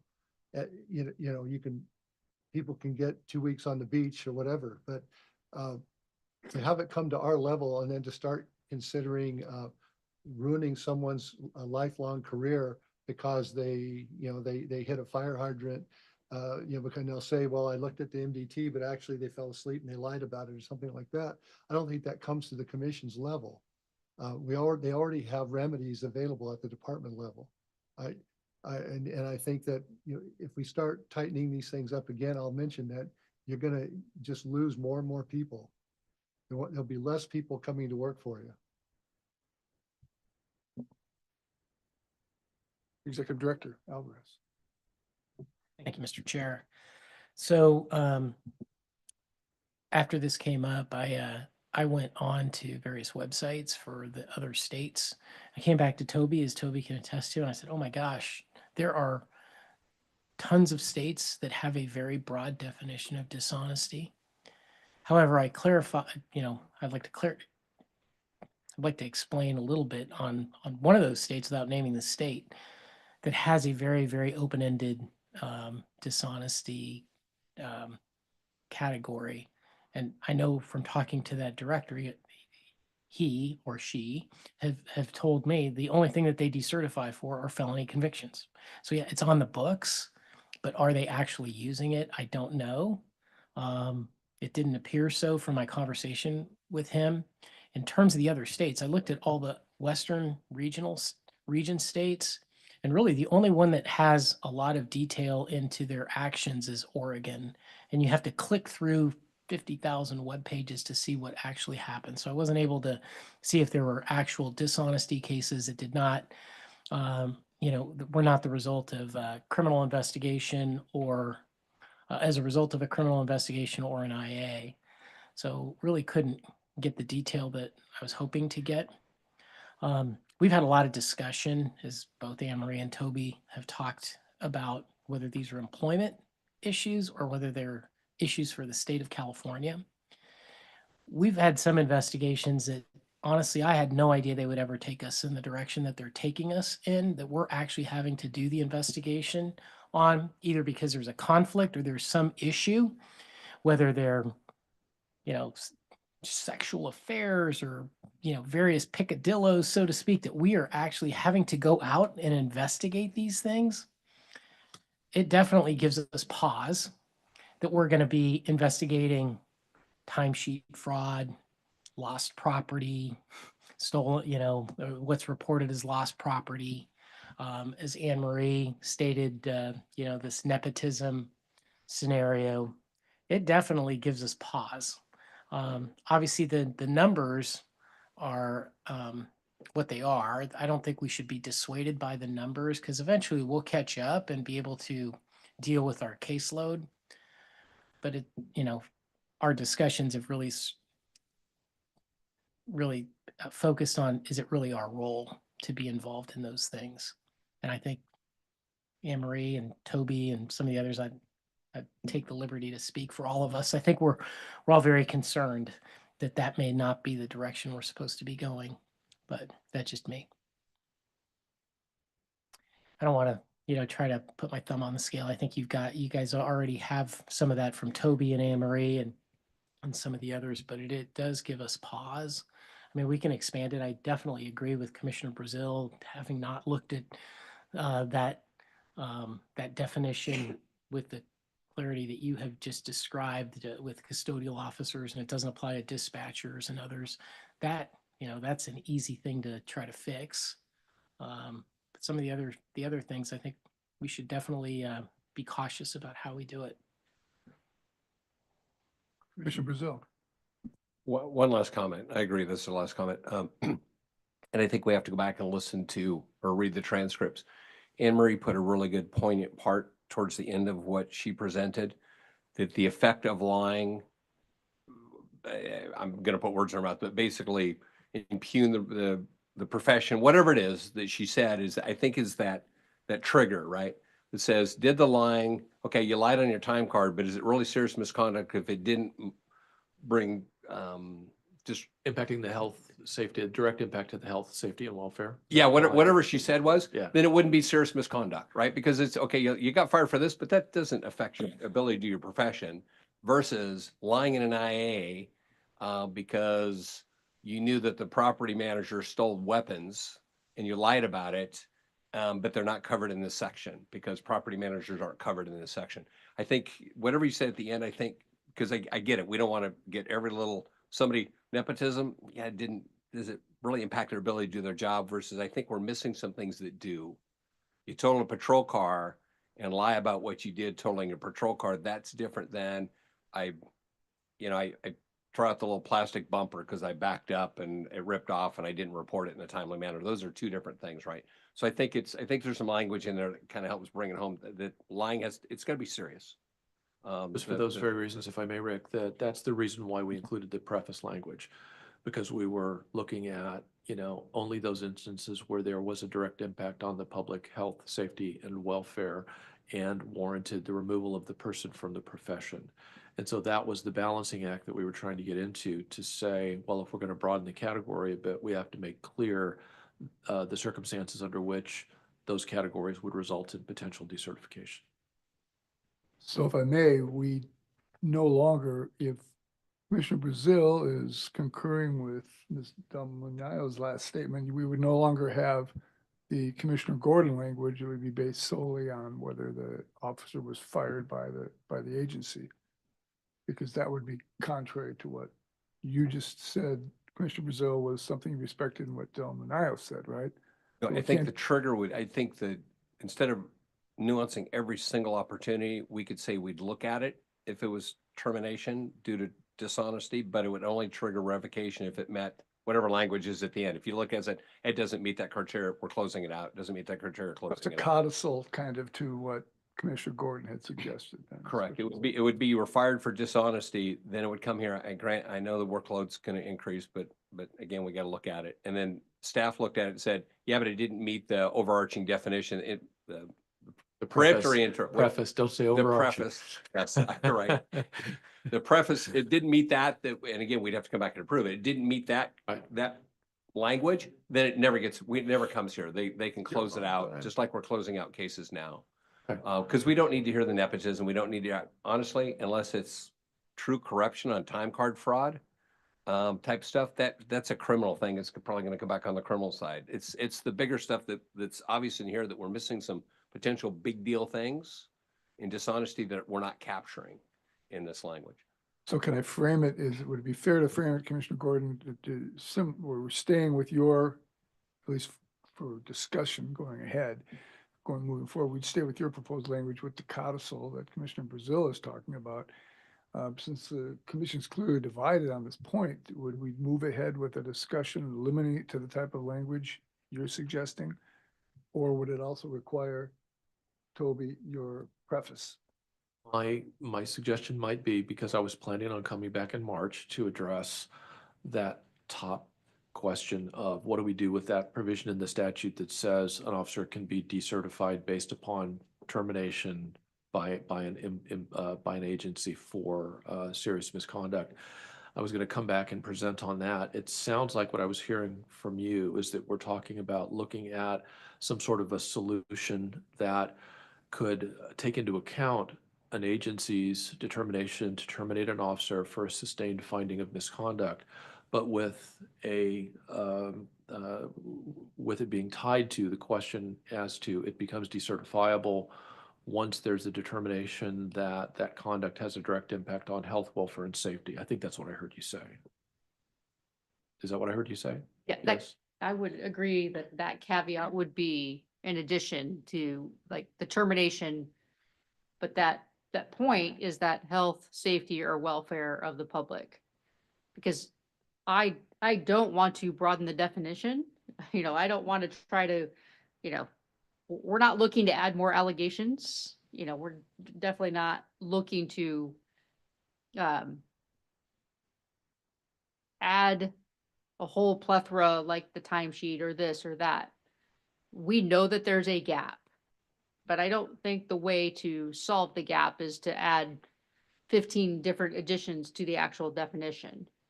We want to look at what is most serious. So if an officer is being terminated for dishonesty, then post should be looking at if it impacts the health, safety, or welfare of the public.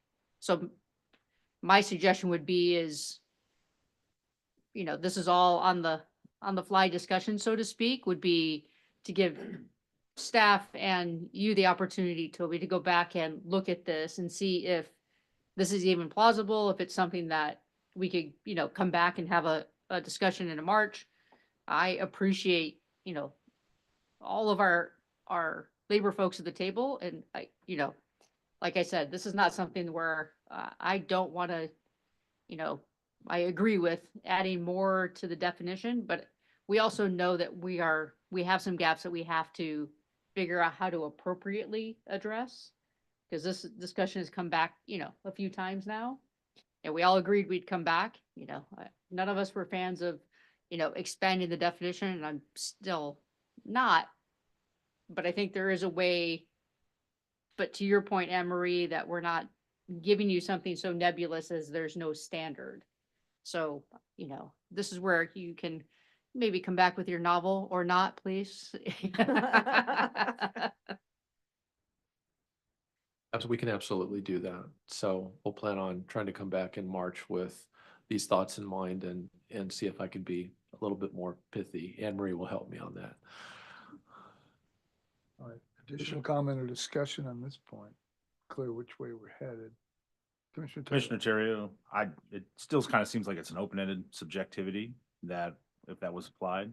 And I mean, I'm sure I'll preface this comment. I'm sure there's no one here, but there are chiefs and sheriffs who they dirty people up. They add charges to stuff. It's been my experience as a labor leader across the state. It's happened. I've seen it.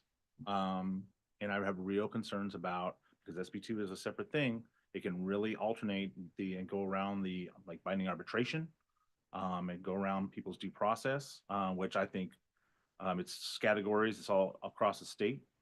And, you know, it's, again, like someone crashing a car. I mean, when you get your bell rung, you know, you might have a different perspective on what really happened. And then if the agency doesn't like it or the agency head doesn't like it, they're like, you know what, it's dishonesty. And now, you know, alakazam, you're in SB2 land. That's a problem. And when, you know, it's our people already know this, and they already, from a ground level, they got to have an agency investigation. They have to have a civilian police review in some cases. They've got to come here.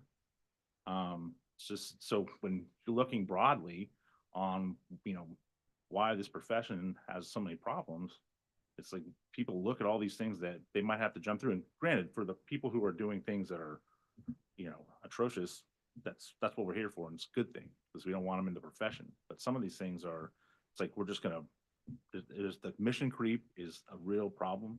I think there's a real issue there potentially if it's not done correct, and to thread the needle. And I'm just, you know, from a labor perspective, extremely concerned about that. Thank you. Commissioner Dwyer? I'll just add to Commissioner Nieto's point too. I think training is a big portion of this. And I think in talking to council, I think even last time at the commission meeting, we discussed some of the scenarios that were provided to us of not meeting the criteria. And upon further looking at the definition, they actually would. So I think that bears the question of how much of a gap truly is there versus education of things that might actually qualify already. Commissioner Nieto. Please. You know, I see labor's concern. But I would hope, and again, this is my hope, that should there be somebody that's dirtying up an officer, it still comes to the commission. If you look at our numbers, the 6 cases that we have, we, from the advisory or not the advisory, but the ones that look at it before us, we asked some of those questions that were missed. So I would hope if that's happening out there, because I do believe that we had these conversations. We've been having these conversations for 2.5 years, 3 years regarding the gaps, and we would have to come back because we didn't want to expand it at the beginning because we didn't know what it was going to look like, right? We had experience to kind of know what we were dealing with. That if we ended up with these one-off cases of something like that happening, that you have a commission of people that would say, no, this doesn't meet that. Again, there's still a burden on the officer, on the deputy that has to go through that. I understand that. But the risk is that there are people that could slip through the cracks that I think we can all agree you would go, how is that person in law enforcement because of the definition that we do have now? Further comment? Toby, Anne Marie, and Mr. Executive Director, you feel you have sufficient direction at this point for next time? Yes. All right, then. Good luck with that one. Move on then to, I believe we are at the finance report. Well, the finance update while we're waiting for, I believe Cheryl Smith is coming forward. While Ms. Smith comes forward, I think without objection, we can adopt the finance update from the June 24th meeting unless there is objection to adopting that report.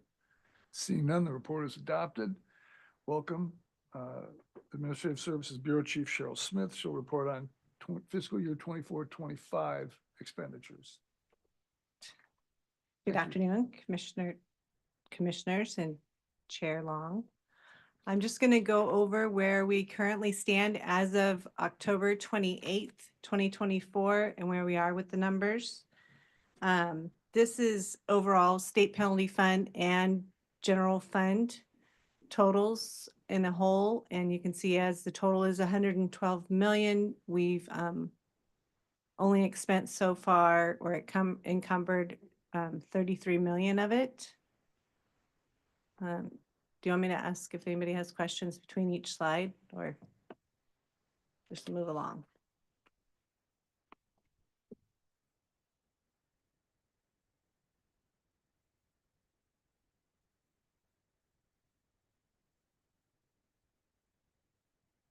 So for this slide, it's a state penalty fund broken down to the different funds we have inside it: standards, training, peace officer training, and then the post administration. Of the 46 million, so far we've only encumbered about 10,800,000. So we're looking really good. We're a third of the way into the fiscal year. Any questions? And this is a general fund broken down to the different pools of money: standards, training, peace officer training, and the post administration. So of the 63 million so far, we've only expensed 22 million of it.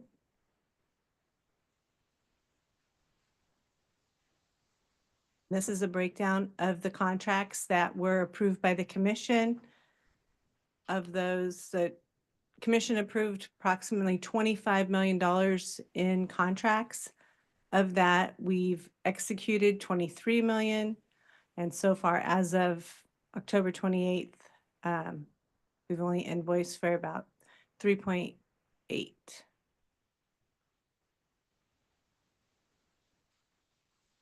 And then this next slide is just a breakdown of all the other contracts that the bureaus have done. So the 679 roughly amount. So far, we've only expensed or invoiced 52,000 of it.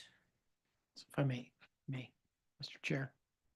So we're required by commission policy once a year to bring forward to you all the contracts that we signed that were under $250,000 where we do not need commission approval. And that's what these are, correct, Cheryl? Correct. Under 250 that we did on our own. Thank you. That's it. Is there any questions in regards to the budget and where we currently stand? Gordon? I noticed on the last slide, there is a budgeted amount for Museum of Tolerance, but nothing. Their contract wasn't executed yet? Yeah. Just a question on that. Is Post still pursuing that, or is Post pursuing other options? It's executed now. Okay, So it wasn't executed as of October 28th. perfect. Thank you. Questions? Thank you for your report. All right, thank you. We move now to the Basic Training Bureau. While Ms. Jennifer Hardesty, the Basic Training Bureau Staff Services Manager, comes forward to report, I will say that the first item is a report on technical and clarifying amendments that were approved by the commission in June to Commission Regulation 1018, Commission Procedure D15, and Public Safety Dispatchers Basic Course Training Specs. Ms. Hardesty. Thank you, Mr. Chair, commission members. At the June 8, 2023 commission meeting, you guys approved changes to the training specifications for the Public Safety Dispatcher Basic Course. However, the rulemaking process was not initiated until May of 2024. So during the process to finalize the documentation, staff identified 3 items that had been approved by the commission that needed to be addressed after the fact. The first item relates to Learning Domain 106, Domestic Violence, Section 2F, Victims' Rights. The training specifications mention a government code section is 6204F, the right to confidentiality. A review of that section discovered that that subsection no longer exists. We did reach out to presenters of the course to try to identify how it was being taught or what was being presented to those attending that dispatch course. And we were told that they either just mentioned the section, they just mentioned that victims have a right to confidentiality, or they are not covering it. So to address that, we decided to not include that in the rulemaking package while we continue to research what the appropriate section is. Once that's identified, we will bring proposed language back to you guys so that we are getting that accurate information out there. The second item relates to Learning Domain 114, which is the Mental Health Conditions and Intellectual Development Disabilities Awareness Learning Domain, Section 2C, Other Conditions. The training specifications reference the term excited delirium. Assembly Bill 360 added Chapter 3.5, excited delirium, to the Health and Safety Code and prohibits use of the term effective January 1, 2024. As a result of the delayed initiation of the rulemaking package, it allowed us to remove that term from the course prior to the public comment period. The third item relates to Commission Procedure D15, which deleted a reference to the reporting requirements for after the course concludes. So the content presented to Commission completely deleted that reporting requirement rather than just correcting the subsection. So we moved forward with just correcting that subsection and are coming to you for approval to move forward with that. As the changes were initially approved by Commission to include all of these referenced items, the Office of Administrative Law asked that we bring it back to you for your approval, that we are in fact making these changes that I've covered here. If you guys concur with that, then we will be submitting in the next few days the proposed changes back to Office of Administrative Law so that we can keep in line with the January 1, 2025 effective date. And at this time, I'm happy to answer any questions or take any Commissioner comments. you Nieto? I'm just asking to spell my name right in the policy post. Oh, is it wrong? Yeah, in it's the training NIETO. specifications? Or just list the commissioners. Just testing you. I'm gonna blame the president for that, so, Mr. President. We can do that. Is there a motion, if there are no more questions, to approve the proposed staff changes, which are essentially technical and clarifying? Commissioner Terry, I'll make a motion. Is there a second? There's a second. Ms. Essex, wake you up and ask you to call the roll. Chair Long, Commissioner Barcelona, Yes. Braun, Yes. Brazil, Yes. Cooper, Doring, Yes. Yule, Gordon, Johnson, Long, Yes. Moon, Yes, with a clarification on spelling of the name as well. Thank you. Hi, buddy. How do you misspell moon? And Ann? Nieto, Yes. Rodriguez, Terrio, Yes. Mulry. Yes.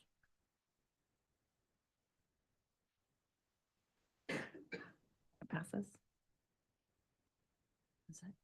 Motion carries. Yeah.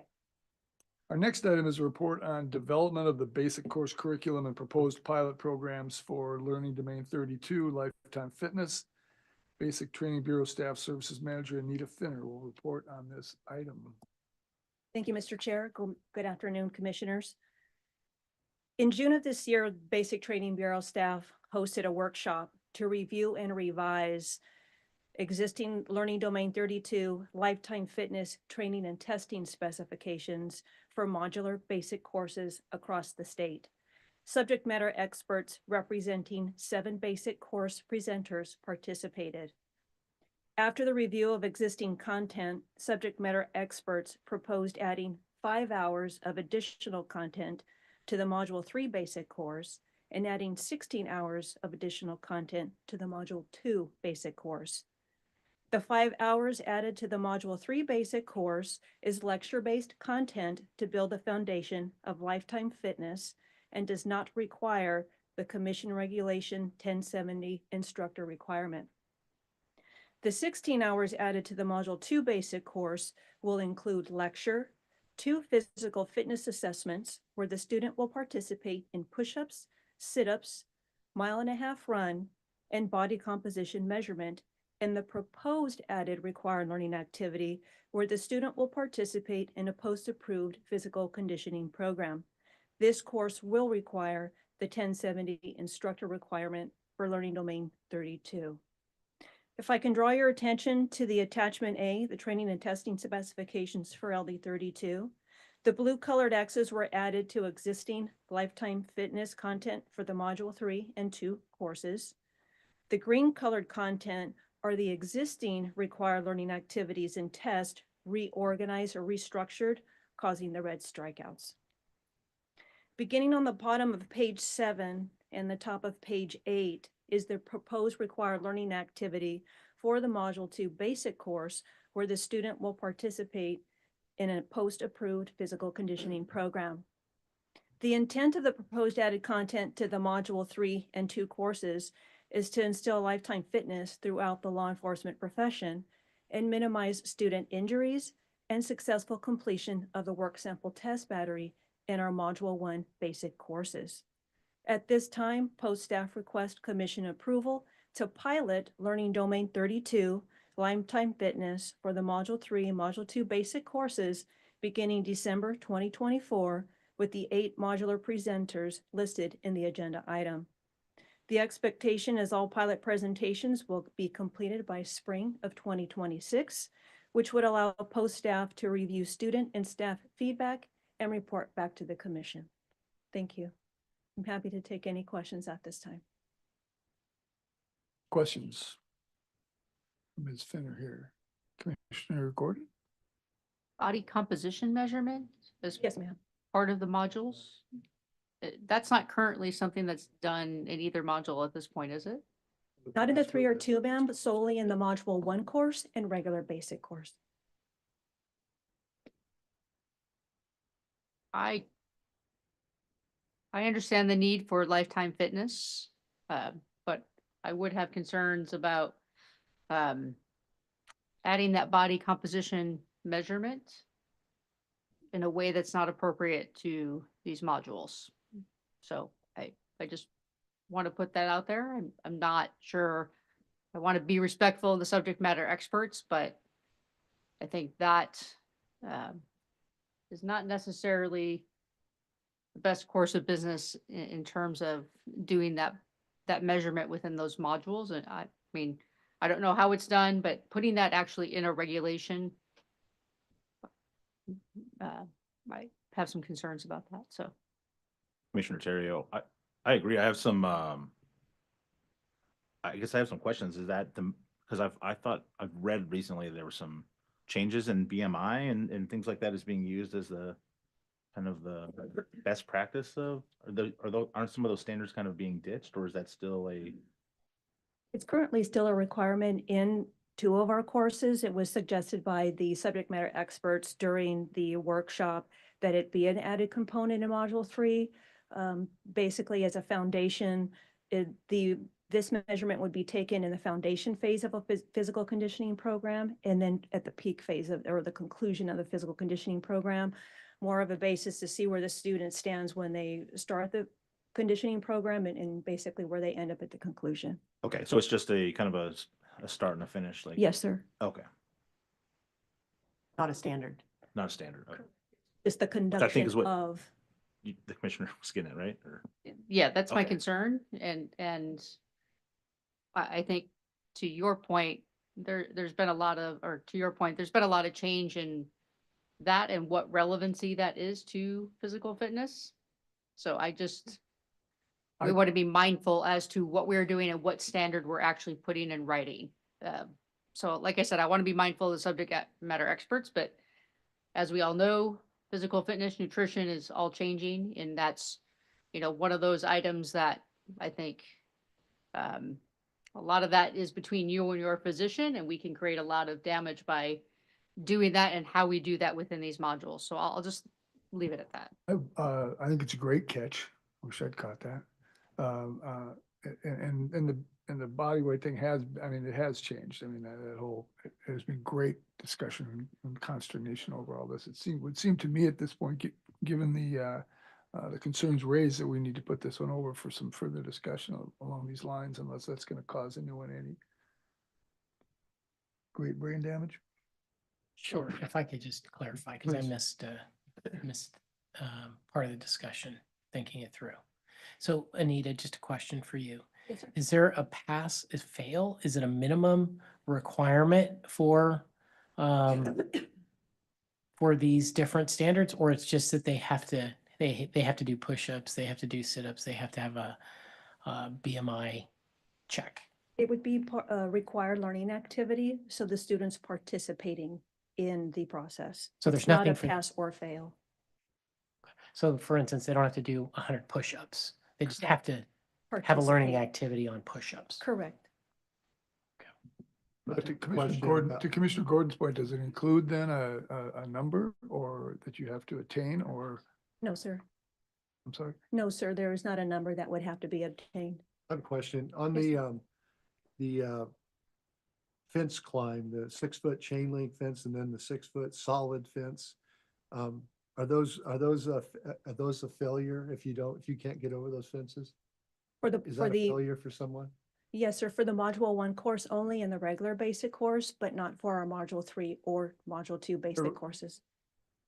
That a lot of the people that aren't 6 foot or over like me, especially now, we have a lot of people who are 5'1", 5'2", that are coming in, and they can obviously hold their own because they've been trained well, have martial arts experience, all those things, but they had a really hard time getting over these walls. And in all my years, when I was on patrol and stuff, I probably only had to chase somebody over a fence maybe 3 or 4 times max.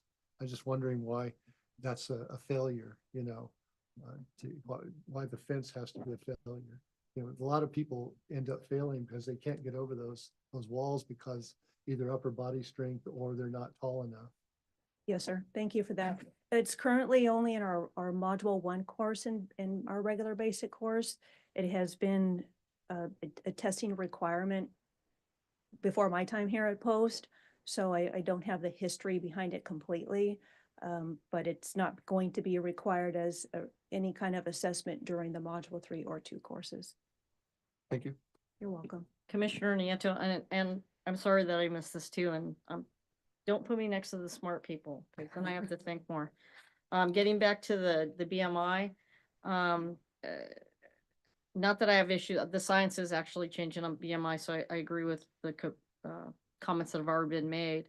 But just even in the wording, because it's an assessment, and you have it in with push-ups, sit-ups, and mile runs, and those are, I know when you go into academies, they're doing that, and they're just saying, like, if you do one push-up, they're not saying, okay, good job, you made, it's 1, and now we're to 2. They're pushing the recruits, like, this is your goal. And so I would not want to create unrealistic expectations when it comes to the BMI. Because we know with the new studies, it's saying depending on your ethnicity and parts of the world, it's different. It really isn't as standard as they say. It's really talking with your doctor. If we're going to keep that in there, maybe it becomes another paragraph in itself. Because I can see measurements in the other areas, but they're going to use it and say, well, here's your chart. And I don't want to discourage young people because they can't meet this model of what you should be. Being someone who hasn't made my BMI even when I was in the military in perfect shape, because of my build and my stature, but I was completely healthy, and a lot skinnier than I am now. So I'm not saying it because of today's standards, but even back then, it really was a hard, unrealistic goal for me to meet BMA on a personal note, back when I was in basic training. Thank you, ma'am. I feel in facilitating the workshop that took place in June, the understanding from the group, the subject matter experts, is you have students coming in a Module 3 level, and they're progressing in lecture-based content to get the foundation of physical fitness, get somewhat of a shorter taste of what a physical conditioning program is in that Module 2. So when they get to their Module 1 courses, they're successful in that physical conditioning program. So I feel the body composition measurement is maybe a basis for that student coming in and what their goal will ultimately become in a Module 1 course. Mr. Gordon. I have we haven't figured out, heartburn with saying, by post saying what their body composition measurement should be. And I think it's okay to discuss what that is, in terms of, this is what that is, but to require that measurement and require them as a student in a post module to go through that, I disagree with that completely. So as we've talked about, there's numerous reasons. Listen, I'm a proponent of physical fitness. I am a proponent of, health and all of those things, and it's teaching all those things, but you can do a lot of damage by measuring someone's body fat index in a module with other folks where you're, to your point, discouraging them. We do a lot of different things now. We do workshops, we do a lot of things a lot of departments do to help our folks with their physical fitness, but putting that as part of a standard, I'm in disagreement with and won't vote for it. Commissioner Braun. Mr. Brown, please. To that point, I do believe there's value in having that information and having the person learn what is your body composition and what you can do to improve, but perhaps we could do it in a way that, because it almost feels like a HIPAA violation if it were to be done. I don't know what the proposed situation is, but to have it done individually alone so that you can have that assessment and say, okay, this is where you are and this is where you are. And you could be great right here, or maybe there's something else that you want to do with that. Otherwise, it could lead to stigma and teasing and bullying. And those of us who grew up in LAPD still remember Dorsey's jar of fat that was shown to us in the academy. And this is a jar of fat, and this is what it was terrible. And obviously traumatized because we remember it. So I believe it does have value. It's certainly something that you'd want to know, but maybe something that you want to be told in private so that you have an opportunity to hear about it and learn about it and not be humiliated in front of your peers when obviously we're humans and we will make fun of each other. I'm still traumatized by 5th grade by all the girls being weighed in the nurse's office in front of each other. And I am not a small person. I'm still traumatized. That jar finally broke. I did it? remember it as well. He dropped it one day and there it went. So it was a very large jar because I remember it too from the police academy. But on another note, the Post doesn't have, or I should say, Post provides Cooper Institute norm charts in the Learning Domain Student Workbook. So Post doesn't, we don't tell our courses how to obtain that body composition measurement. It could be done by calipers, it could be done on a scale, and it's left to the student to go back to that norm chart to see where they individually fall in that rating, if you will, by the Cooper Institute. So again, Post isn't putting a number on what that weight should be. It's again going back to the SME workshop that we had back in June, that was more of a foundation where you start and to be successful in the conclusion of all modular courses. Mr. Doran. I echo the concerns of everyone else, and just based on the feedback, see if the chairs I'd make a motion to adopt the curriculum just with the removal of the BMI component. That's certainly an option. The other option is to do some constructive retooling and bring it back again at the next meeting. Let me ask Post staff if they have a preference there. Well, I would pose a question to you, sir, and commissioners. If that were the case, would we have to look at it for the Module 1 and regular basic course as well? I ask because if the student's expected to do that in a Module 1 course, should they be exposed to it earlier on in the 3 and 2? Mr. Gordon, as the I would say it certainly is room for discussion on what really is appropriate for the Module 1. I think, you know, talking about healthy lifestyle, having the conversation and understanding what it is, you know, and what the standards are. But like I said, I would hope that things have changed since the almost 30 years since I went through the academy. But, you know, we had Fat Squad and some other things, and the BMI was used as an inappropriate tool in the academy. And, you know, it is not the end all be all. There's a lot of different things that what equal physical fitness and what equal the ability to perform as a police officer. So I do think that looking at that would be appropriate, you know, for all of it. Like I said, I'm not against the educational piece, but I would love to think that every academy and every instructor does it to the utmost level of professionalism. But we also know that that's, you know, when that is that standard, and to your point, we're not even as Post telling them how to do that. We're saying, well, you can use calipers, or you could do this, or you could do that. You know, and ultimately, yes, our instructors who do physical fitness have some background, but not all of them actually have the background in how you know, how are they tested and how they actually know to do a BMI. So I think that we probably should look at, you know, what we do in Module 1, but for purposes of 2 and 3, where these are the introductions to what we're doing, I don't think we should be actually physically taking someone's BMI as part of our instructional part of the class.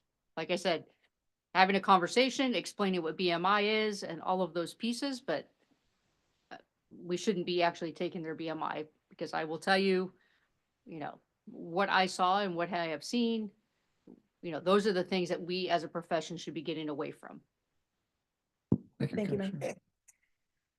What I'm hearing, and correct me if I'm wrong, I think it'd be best to, probably most constructive, to put this over for some constructive retooling and bring it back at the next meeting. Is that, Commissioner Gordon, does that work for you? Any objection to those directions? Thank you, Commissioner Doran. Thank you, Ms. Finner. Thank you. Thank you very much. Thank you, commissioners. Kathy, how you doing? Big break. All right, we'll take a 10-minute break. See you, we'll be back here in 10 minutes.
Okay, we gotta go backwards now. Gotta go backwards. What was our last one? Oh, Certification Bureau's next, right? All right. We're back on the record and we are going to go backwards. And I believe we have a solution to our last item, which we had talked about putting over until next March. The basic course curriculum and proposed pilot programs for LD 32 Lifetime Fitness. We don't need to go over the discussion. I think it's fresh in everyone's mind. But Ms. Morel, if you'd care to comment. Sure. Good afternoon, Commissioners. My name is Tammy Morell. I'm the Director of Public Safety Programs at Delta College. I'm a retired Deputy Chief from Stockton Police Department, and I'm on the advisory committee. I was also on the subject matter expert committee for LD 32 Lifetime Fitness. So I feel like I can pretty confidently speak to this because I know the feelings of the committee. What I would propose today is to remove the body composition measurement from modules 3 and 2, and then come back in March and remove it from module 1 and the regular basic course, which would take the body. So we would continue the education. We would leave the Cooper Index. We would continue to educate on the importance of having a body composition measurement that is appropriate to you, to each person individually. And we would give them the opportunity to weigh themselves and have their body composition measured if they desired, if they wanted to work on improving. Commissioner Gordon, does that address your concerns that you expressed so eloquently? Yes, because it removes that requirement to actually do it. It's the educational piece that I was talking about, so I will move that. So for now, the motion would be to adopt the staff report minus the references in modules 2 and 3, correct? Yes, sir. Thank you. Thank you, ma'am. I'll second that. Second? No. Ms. Essex, would you call the roll? Barcelona, Yes. Braun, Yes. Brazil, Yes. Cooper, Doring, Yes. Yule, Yes. Gordon, Johnson, Long, Yes. Moon, Yes. Nieto, Yes. Rodriguez, Terrio, Yes. Woolery, Yes. and that's 11 yeses. Motion carries. Thank you. We're moving out of the Certification Bureau, and item A is proposed technical and clarifying changes to Commission Reg 1003, the employment status notifications re-affidavit of separation. And in addition, there's a minor additional change that we can also include here without agendizing it. We'll read it into the record. Certification Bureau Staff Services Manager Caitlin Polis and Ms. Weiler will present. Good afternoon, Commissioners. This agenda item is a report on proposed changes to Commission Regulation 1003 and the Affidavit of Separation Form Post 2357. Changes to current regulation text include updating the revision date for the Affidavit of Separation and amending subsection C1 to more clearly specify how post is to be notified of convictions identified in Government Code Section 1029. Changes to the form include corrections to grammar and formatting, along with clarifying language and instructions to ensure all necessary separation information is provided by the agencies to post. Changes to the form include updates to the Information Privacy Act section at the top of the form. Box 13, covering the reason for separation, was updated to state, indicate reasons for separation related to serious misconduct. Separation is replacing discharge to maintain consistency with penal code language, and serious was added to ensure this box is for collecting information related to serious misconduct and not all forms of misconduct. Egregious repeated acts was updated to state egregious or repeated acts that violate the law to maintain consistency with penal code language.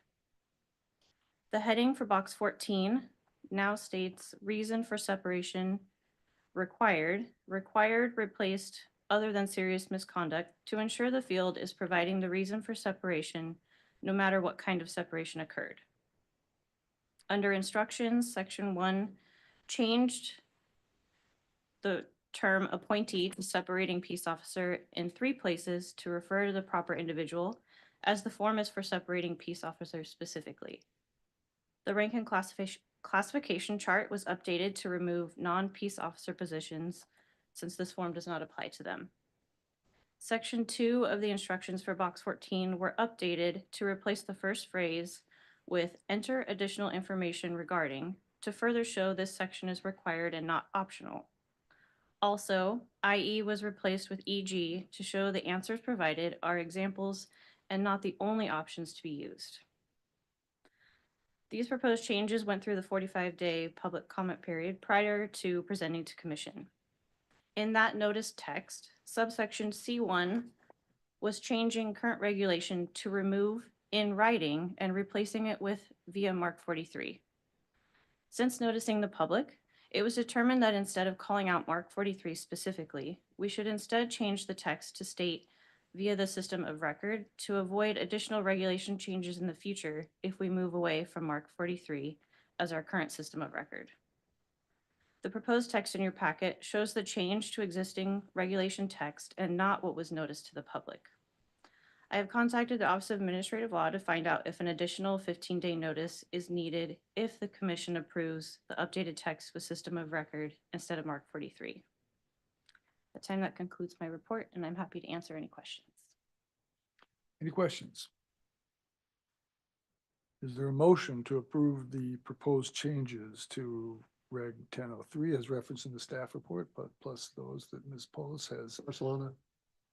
Second, Lori. Because this is going to OA, because Ms. Polis has been in contact with OAL on that, we'll be very careful. We'll call the roll for my good friend Ken Pogue. Thank you. Please call the roll, Ms. Essex. Barcelona, Yes. Braun, Brazil, Cooper, Doring, Yes. Yule, Yes. Gordon. Yes. Johnson, Long, Yes. Moon, Yes. Nieto, Yes. Rodriguez, Terrio, Yes. Wollery, Yes.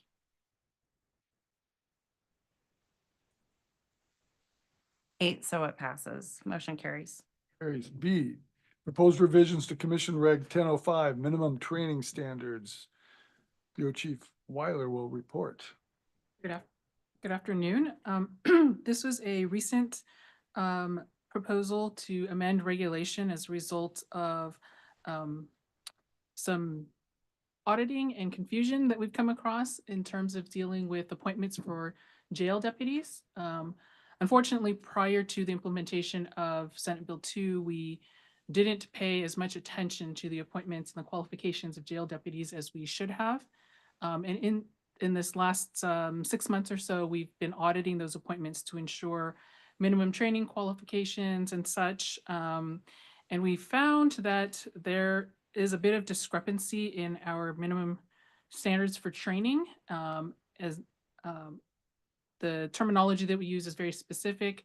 It was somewhat in conflict with what was required by the Board of State and Community Corrections. So to remove any of that potential conflict and to stick within our own lanes, so to speak, we are removing reference to the Board of State and Community Corrections, as well as the specific requirement that the training be completed within 120 days as stated in penal code.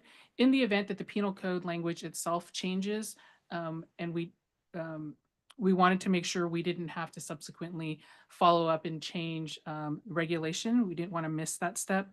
So instead, we are amending the language to point specifically to the penal code section itself, rather than the specific language of the penal code section. We are also recognizing that not every agency requires their jail deputies to carry a firearm. And previously, our minimum training requirement was the completion of PC 832 arrest and firearms course. So we're now amending that to allow for just the arrest course or the arrest and firearms course, either as one course or separately, if the agency requires the use of a firearm by their jail deputy personnel. It will subsequently require us to follow up with the individual sheriff's departments to find out whether or not that is a requirement for their agencies so that we can properly account for that when we review appointments. But I think this is, staff believe that this is an appropriate step to minimize the confusion around the minimum requirements for jail deputies. I will take questions at this time if there are any. Comments? Chief Salzar, did the advisory committee have any comment?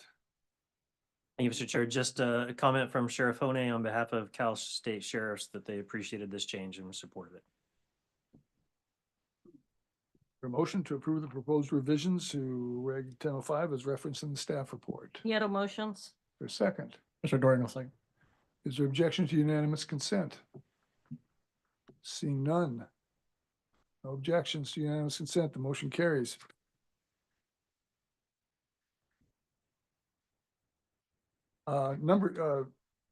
Item E will be putting over until the next meeting in deference to some OAL technical concerns. So that is pulled from today's agenda. Will be back with us in March. Technical concerns only. We move now to D, proposed clarifying amendment to Commission Reg 1202, peace officer certifications. Yes. Ms. So- Weiler will present. Ms. Weiler. For proposed revisions to Commission Regulation 1202, as this body is familiar, when we began the process of implementing the requirements of Senate Bill 2, we basically took the language specifically related to peace officer certification out of Commission Regulation 1011 and created a new Regulation 1202 specific to peace officers. In doing so, we tried our best to clean up all of the language as appropriate, but as we continue to review and adapt our processes, we found other areas that require additional clarity and cleanup language. Specifically, there's been some confusion about education and training requirements, what qualifies as education requirements, what qualifies as training requirements, how one can relate to the other. There is a need for clarifying language, cleanup language as well in the notes section for the authority and reference. In reviewing this package with the Office of Administrative Law, they recommended that we remove specific subsections in the event that the penal code sections or government codes themselves change and the subsections are renumbered. We don't potentially miss that correction in the authority and reference section. So that is also in here. So again, the bulk of these proposed revisions are related to clarity of our current practices. Any questions or concerns from any commissioners? Chief Salazar, was there comment from the advisory committee? No comments on this item. Is there a motion to approve this report on a proposed amendment to Reg 1202? These are technical and clarifying amendments only. Is there a motion? Commissioner, A second? Commissioner Terrio. Is there objection to unanimous consent? Seeing no objection to unanimous consent, the motion carries.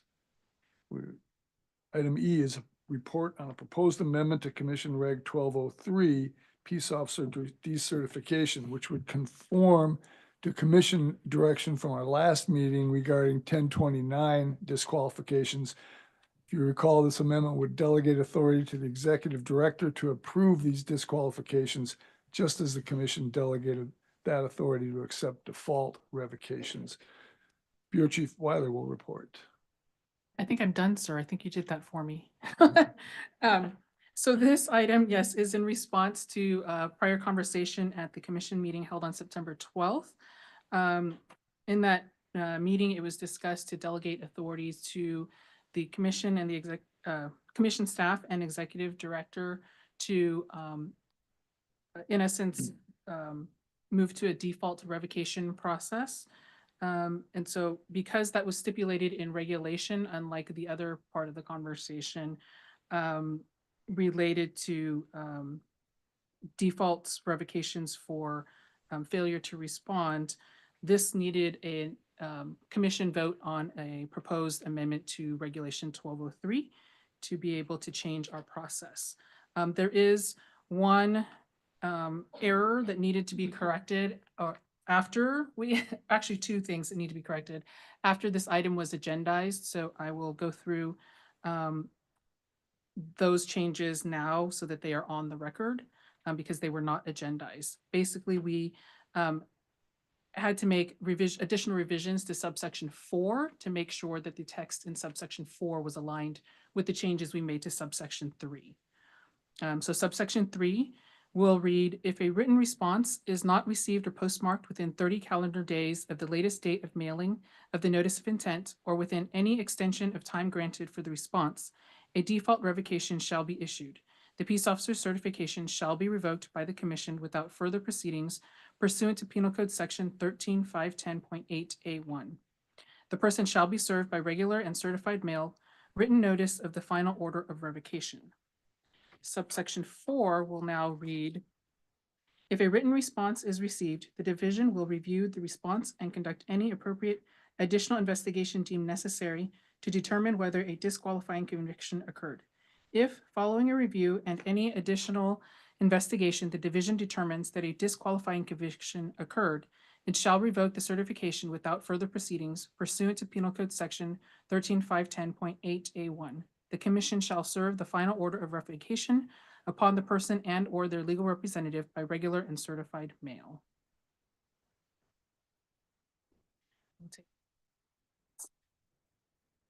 Question to what are essentially technical and clarifying amendments.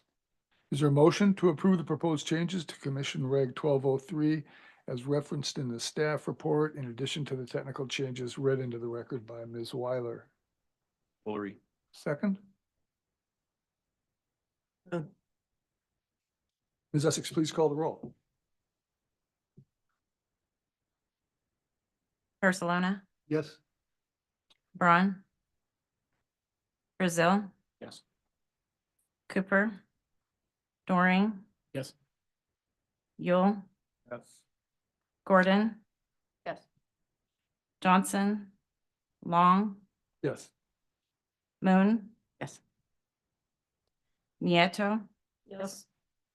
Rodriguez, Terrio, Yes. Woolery. Yes. Motion carries. Thank you. We move now to the Training Program Service Bureau. And Mr. Newmeyer, I believe, will be joining us to present proposed cost increases to maximum course presentation reimbursement.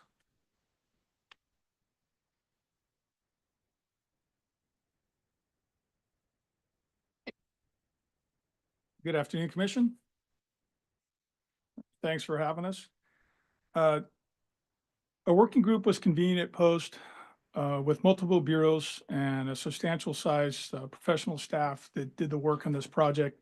Professional staff did an excellent job putting this together. I merely managed the meetings and they did all the work once again. I'm reporting back on their efforts. We're in the progress of updating Regulation Commission 1054. And 1054 contains regulation for reimbursement for presenter costs for presentation. This work was done solely to change the dollar amounts for presentation to try to get the money out as soon as possible without making text changes to the actual regulation, which would involve far more justification of work with the OAL piece of that.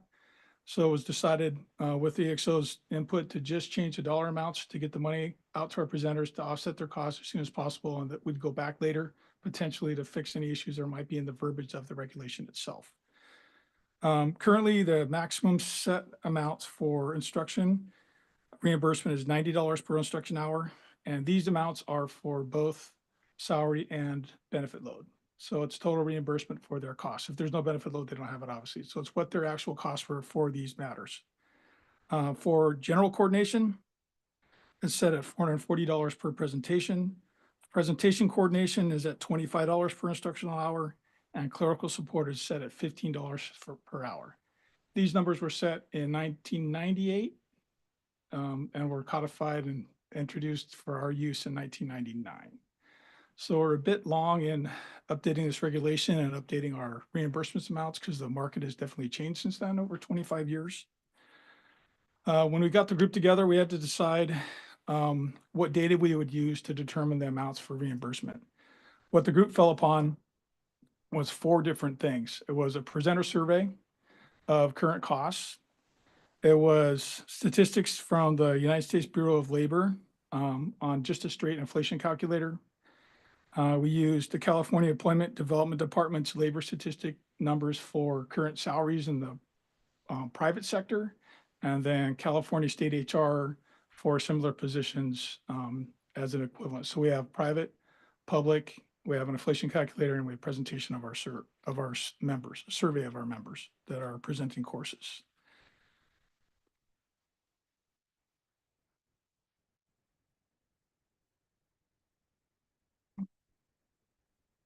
And the reimbursement recommended rate increases, I'm going to go through them individually and justify the ranges that we've considered and how we came up with a specific number for the recommended rate increase.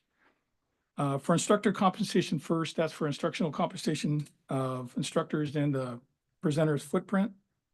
Our presenters had a range of $60 to $150 an hour. EDD had $41 to $80 an hour, and human resources in California had $52 to $65 an hour. And the inflation calculator showed it at $172. We recommended a maximum reimbursement rate of $155 per hour. It's far below the inflation index.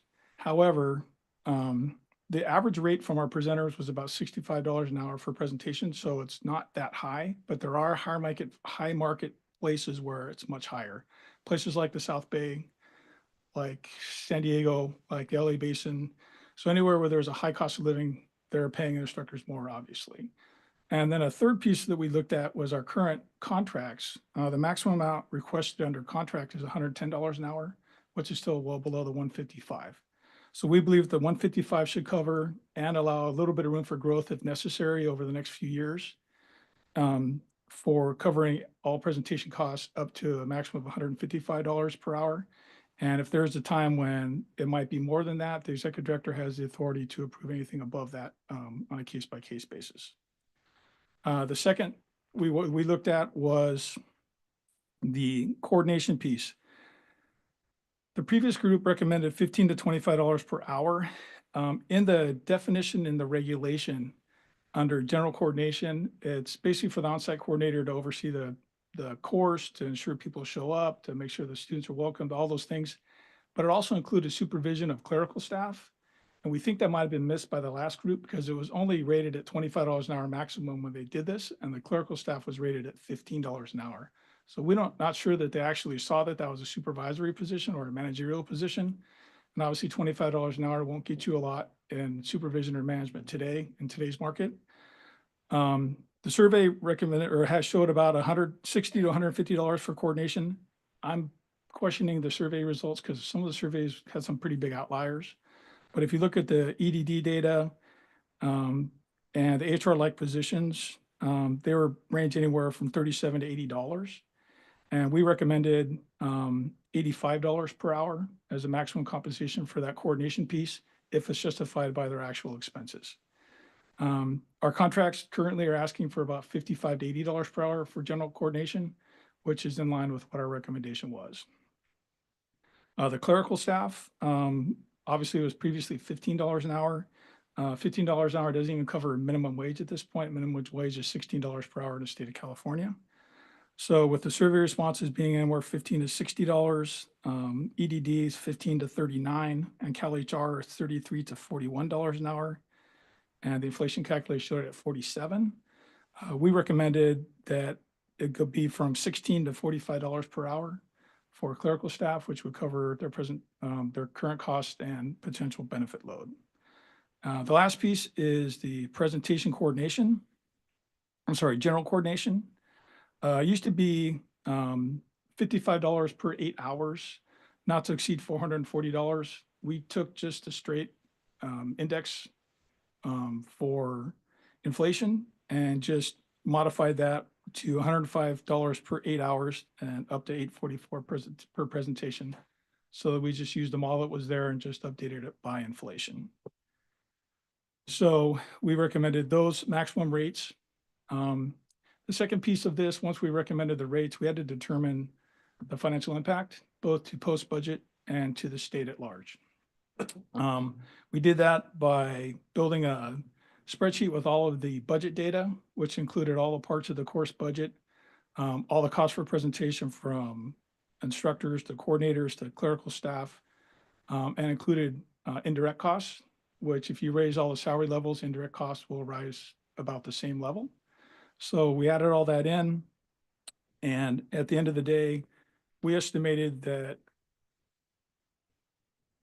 for post reimbursed courses and additional cost to post actual costs for presentations would affect the post budget for a total of approximate total of $2.78 million per year, and would an anticipated impact of up to $20.9 million per year for post participating agencies and citizens for tuition and costs for non-reimbursed post training. So it's 2.78 to the post budget and 20.9 to the field. And it's anticipated the $2.78 million increase in presenter reimbursement will not require a request for additional funding, as the annual budget of post will be able to account for the reimbursement increases and overall yearly impact. If you approve this matter today, we will send it next to the Department of Finance. If the Department of Finances approves, it'll go through the OAL process, and you'll probably be seeing us back in March or June with the final results of that effort. If you have any questions, I'm more than happy to try to answer them for you. Any questions or concerns? Commissioner Nieto. Commissioner Nieto. I know it's not going to impact your budget this year, Director Alvarez, but I know across the state, we're anticipating some budget cuts. It depends on where you're at. Will this impact it moving forward? And so that's one of my questions. And the second part is, can we tier this over not just 1 year and maybe get up to what they want to move up to? I want to pay people what they deserve, but 2.78 million still is a lot of money. So in answer to the first part of the question, we don't know, obviously, because we don't have a budget. We anticipate that we should be fine, primarily because, first of all, the budget cuts that we're taking this year are coming from operations, not necessarily from, as directed by the governor, not from law enforcement training or law enforcement local assistance. We've also not been using all of our training money, and we have not been using all of our local assistance money in significant numbers.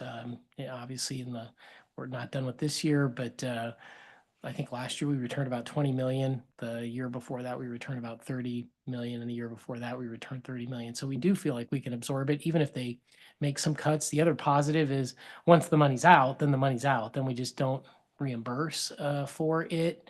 So I think we should be fine. Yeah, we could do a tiered approach. I don't know if it's personally, if it's necessary. I think we're going to be okay for future years to come.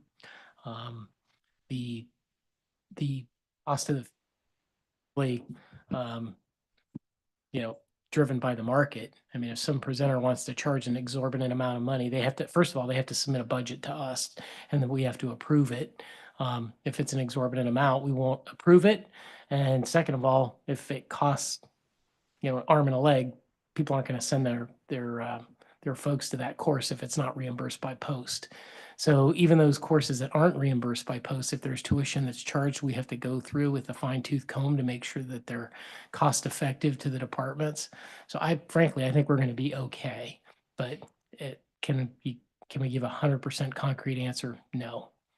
And, as Brad just mentioned, we also recognize this has to go through Department of Finance, and we have to explain it all. And on its face, it's like, wait a minute, we're in a budget crunch, and are you guys spending more money? The flip side of it is we feel that the state has given us money to deliver training and to provide local assistance, and we aren't able to do that under the current regulations, and that's why we're returning money. So that doesn't answer it directly, but that's the state of affairs.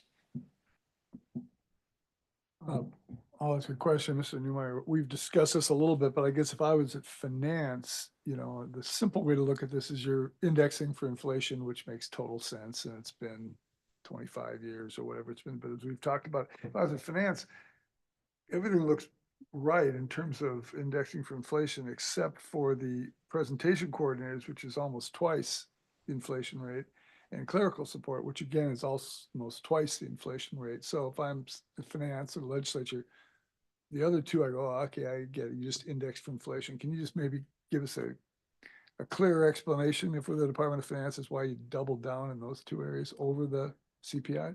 Sure. The easiest one to answer would be the coordination piece, and I briefly spoke about it. The regulation clearly states that it's a general coordination of the on-site coordination of the course, and it includes supervision of the clerical staff. We think that might have been missed by the previous group that put that regulation together, because they only put it previously $10 an hour above the clerical staff, and we didn't feel that was enough in today's market to get a supervisor and a post presenter. If you index $25, it goes up to about $40 an hour, $45 an hour with salary and benefits. You're not going to find a supervisor that's going to work for you for $25 or $30 an hour if there's any kind of a benefit load. We feel it's more appropriate to go up to the $85 an hour. It is more than inflation, but because of the previous one, we think was probably artificially set low because it didn't account for the supervision piece in that the $85 is more appropriate for the general coordination on site. And we think that might have been oversight of the previous group. It's 25 years ago. I couldn't find those documents from 25 years ago to review them to see if they had any justification for it because it's so old. But that's what the working group believed was a better number. And we can just check the numbers after a year or two to see if we were close, or if it's routinely under that, then we probably picked the right number. And this can be adjusted every couple of 3 years if need be, since we've created a process now. If DOF approves the indicators we used, this should be able to be redone pretty easily if we do more market research and figure out how much we're spending. On the second piece for the coordination or for the clerical staff, the minimum wage in the state's $16 an hour. And if there's any kind of benefit load, it's going to push it up to $25 an hour anyways. In high dollar markets like the South Bay or San Diego or Orange County, clerical staff and state HR numbers just for an office technician in the state of California, and that's a statewide position. The numbers were, excuse me, just one second, $33 to $41 an hour with salary and benefits. That's for an office technician in the state, anywhere across the state. So if they're anywhere comparable to that, with EDD saying it went $15 to $39 an hour, the reason we put that up to the $45 an hour would to cover $25 to $30 hourly for clerical staff. And then if there's any benefit load, it would cover that if they're paying that and they could get reimbursed for those costs. It is more than inflation, but I think those two, the supervisory piece and the clerical piece, I think were under allowed reimbursement in the past, and we're just making up for that. What we believe will cover the current requests or current costs in the marketplace. Chief Salazar, did the advisory committee have any input? No comments on this item.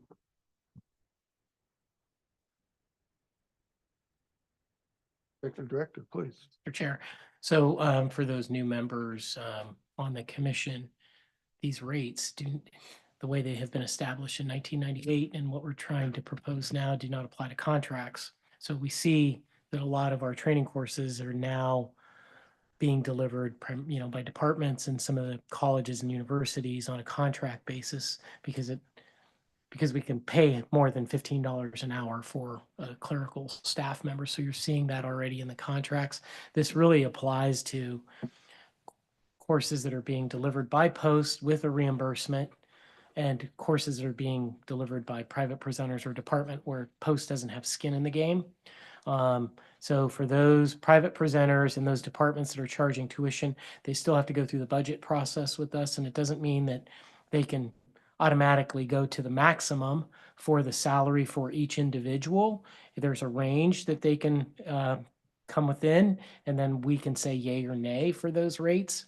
And then that gives an overall, if you look at the way the budget document stands. You put all that together and then you divide by the number of students and it gives the tuition rate. So that gets, some wire brushing by post staff during the certification process, and then they're allowed to charge tuition. We don't see the receipts for the staff or whatever expenditures they had. For post regulation or post training courses that are delivered where there's reimbursement by post for the delivery of the instruction, again, it's the same range, it's the same wire brushing review of the budget, and they are required to maintain and produce receipts for their actual expenditures. Thank you, sir. Are there any other questions or comments from anyone? Is there a motion to approve the recommended changes to Commission Reg 1054, thereby increasing maximum reimbursement for course presentation as reflected in the Move staff Barcelona. report? Second. Second. Ms. Essex, please call the roll. Barcelona, Yes. Braun, Yes. Brazil, Cooper, Doring, Yes. Yule, Gordon, Johnson, Long, Yes. Moon, Yes.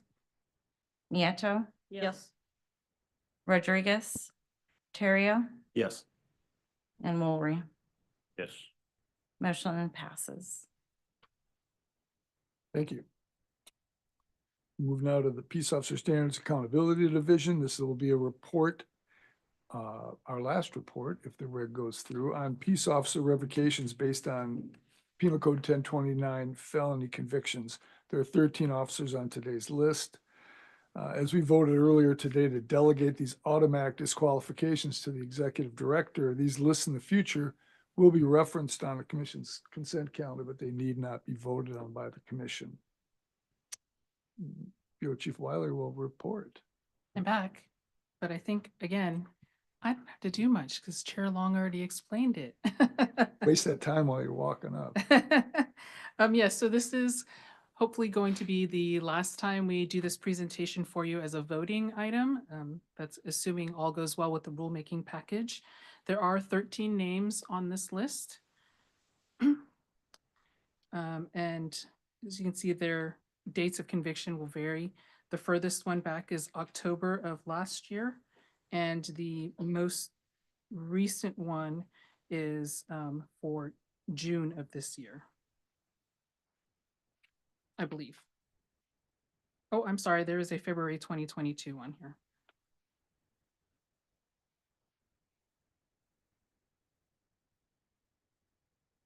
You have any questions on the names of these lists? Questions? It's essentially a ministerial procedure. Is there a motion, however, to approve these 13 decertifications based on felony convictions? Commissioner Terry, I'll make a motion. A second? Was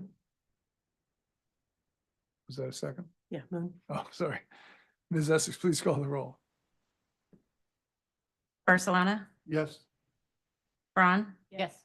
Brazil, Cooper, Doring, Yes. Yule, Gordon, Johnson, Long, Yes. Moon, Yes. Nieto, Yes. Rodriguez, Terrio, Yes. and Mulry. Motion passes.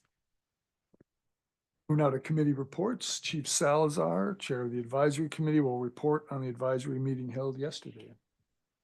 Thank you, Mr. Chair. The Advisory Committee met yesterday and welcomed 5 new members to the Advisory Committee that contributed greatly to, I think, a robust discussion on a number of items that you've heard some feedback on from today. So we're happy to introduce those 5 new committee members. From reports from the represented associations, CATA reported they're working on retooling and on pilot programs along with POST, LD32 that you heard today being one of those. Our dispatch representative talked about Next Gen 911 and issues that have arisen there, although they're trying to ramp up and scale. And then from Cal Sheriffs, PORAC, and Cal Chiefs all discussed the ongoing issues with AB 89 and upcoming work on the legislature to address that issue. And from PORAC, continued concerns with regards to recruitment for officers and dispatchers upcoming impacts from the AB 89 as well as retirement workers' comp issues. But a good meeting, I think a productive meeting. And again, it's nice to have some new members and good discussion. Thank you, sir. Chair, any questions or comments of the advisory committee? Then we move to new business. We need to select the commission vice chair. The penal code stipulates that the commission annually select a vice chair. There is no limitation on terms unless there is an objection to re-electing current vice chair Rick Brazil. Is there a motion? Motion, Moon. Motion. Second. And a second. Is there objection to unanimous consent? Phew, that was close, Rick. Welcome. We will retain your expertise and experience going forward. Was he even paying attention? He's actually in the room this time. We also. Valentina walked away. The member appointment. Chief Cindy Pontus has been recommended by the CHP to serve on the advisory committee. A letter from CHP Commissioner Duryea is in your materials. Is there a motion to appoint Chief Pontus to the advisory committee as a representative for the CHP? Gordon. Is there a second? Sorry. Is there objection to unanimous consent? Seeing none, congratulations and welcome, Chief Pontus. Proposed meeting dates, September 9th to 11th in the greater LA area and November 18th and 20th, 2025 in post-world headquarters. Yes, Mr. Executive Director. Mr. Chair, thank you. It's been mentioned that the November dates conflict with the PORAC Annual Conference, which I know a number of our advisory members are part of that association as well as our commissioners. So we would like to go back and perhaps propose some new dates. I know that you all need to know well in advance, but if you are all okay with us looking at some other possibilities, I think that would help some of our members. I don't believe there's a need to take a vote on either of them right now, so consider an FYI. Just as a note, I would suggest that we steer clear of September 11th. A lot of agencies still do a memorial. And as the head of our agencies, many members of this commission will not either be able to be here or be where we need to be for those services. So let me just, if I may, Randy, we sent a contract for September. I'll look on it tonight and maybe bring him tomorrow. even if we did the first two, so if we did the 9th and 10th, but just keep it in mind, that 11th does create issues. Thank you. September is always very, very difficult. That's the hardest one for us to schedule because there's so many different associations that are holding things, including Willie and Cal Chiefs and Cal Sheriffs, I believe. But we'll work on those. Thank you. Future commission dates, upcoming commission hearings will be held March 5th, 6th, 2025 in the greater San Diego area and June 4th and 5th, 2025 at post headquarters here. Los Angeles area. Right? Is it? March, San Los Diego. Angeles. San Diego. Says San San Diego Diego? in 25, right? Mhm. I get that right. I have, it says Los Angeles on mine. You got March 5th, 6th. You got San Diego. Says March Los will be in Angeles. San Diego. Well, it's whoever wins. I got San Diego. I like You got San Diego you got- better. It's pretty. Thank you. 40 somewhere. Yeah, okay, let's do San Diego. Her the chair. We are now at closed session, so we will adjourn to closed session. Would everyone please exit the room? We will reconvene in general session at the conclusion of the closed session. Do you want us to move?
back from closed session, reconvene into general session and call to order.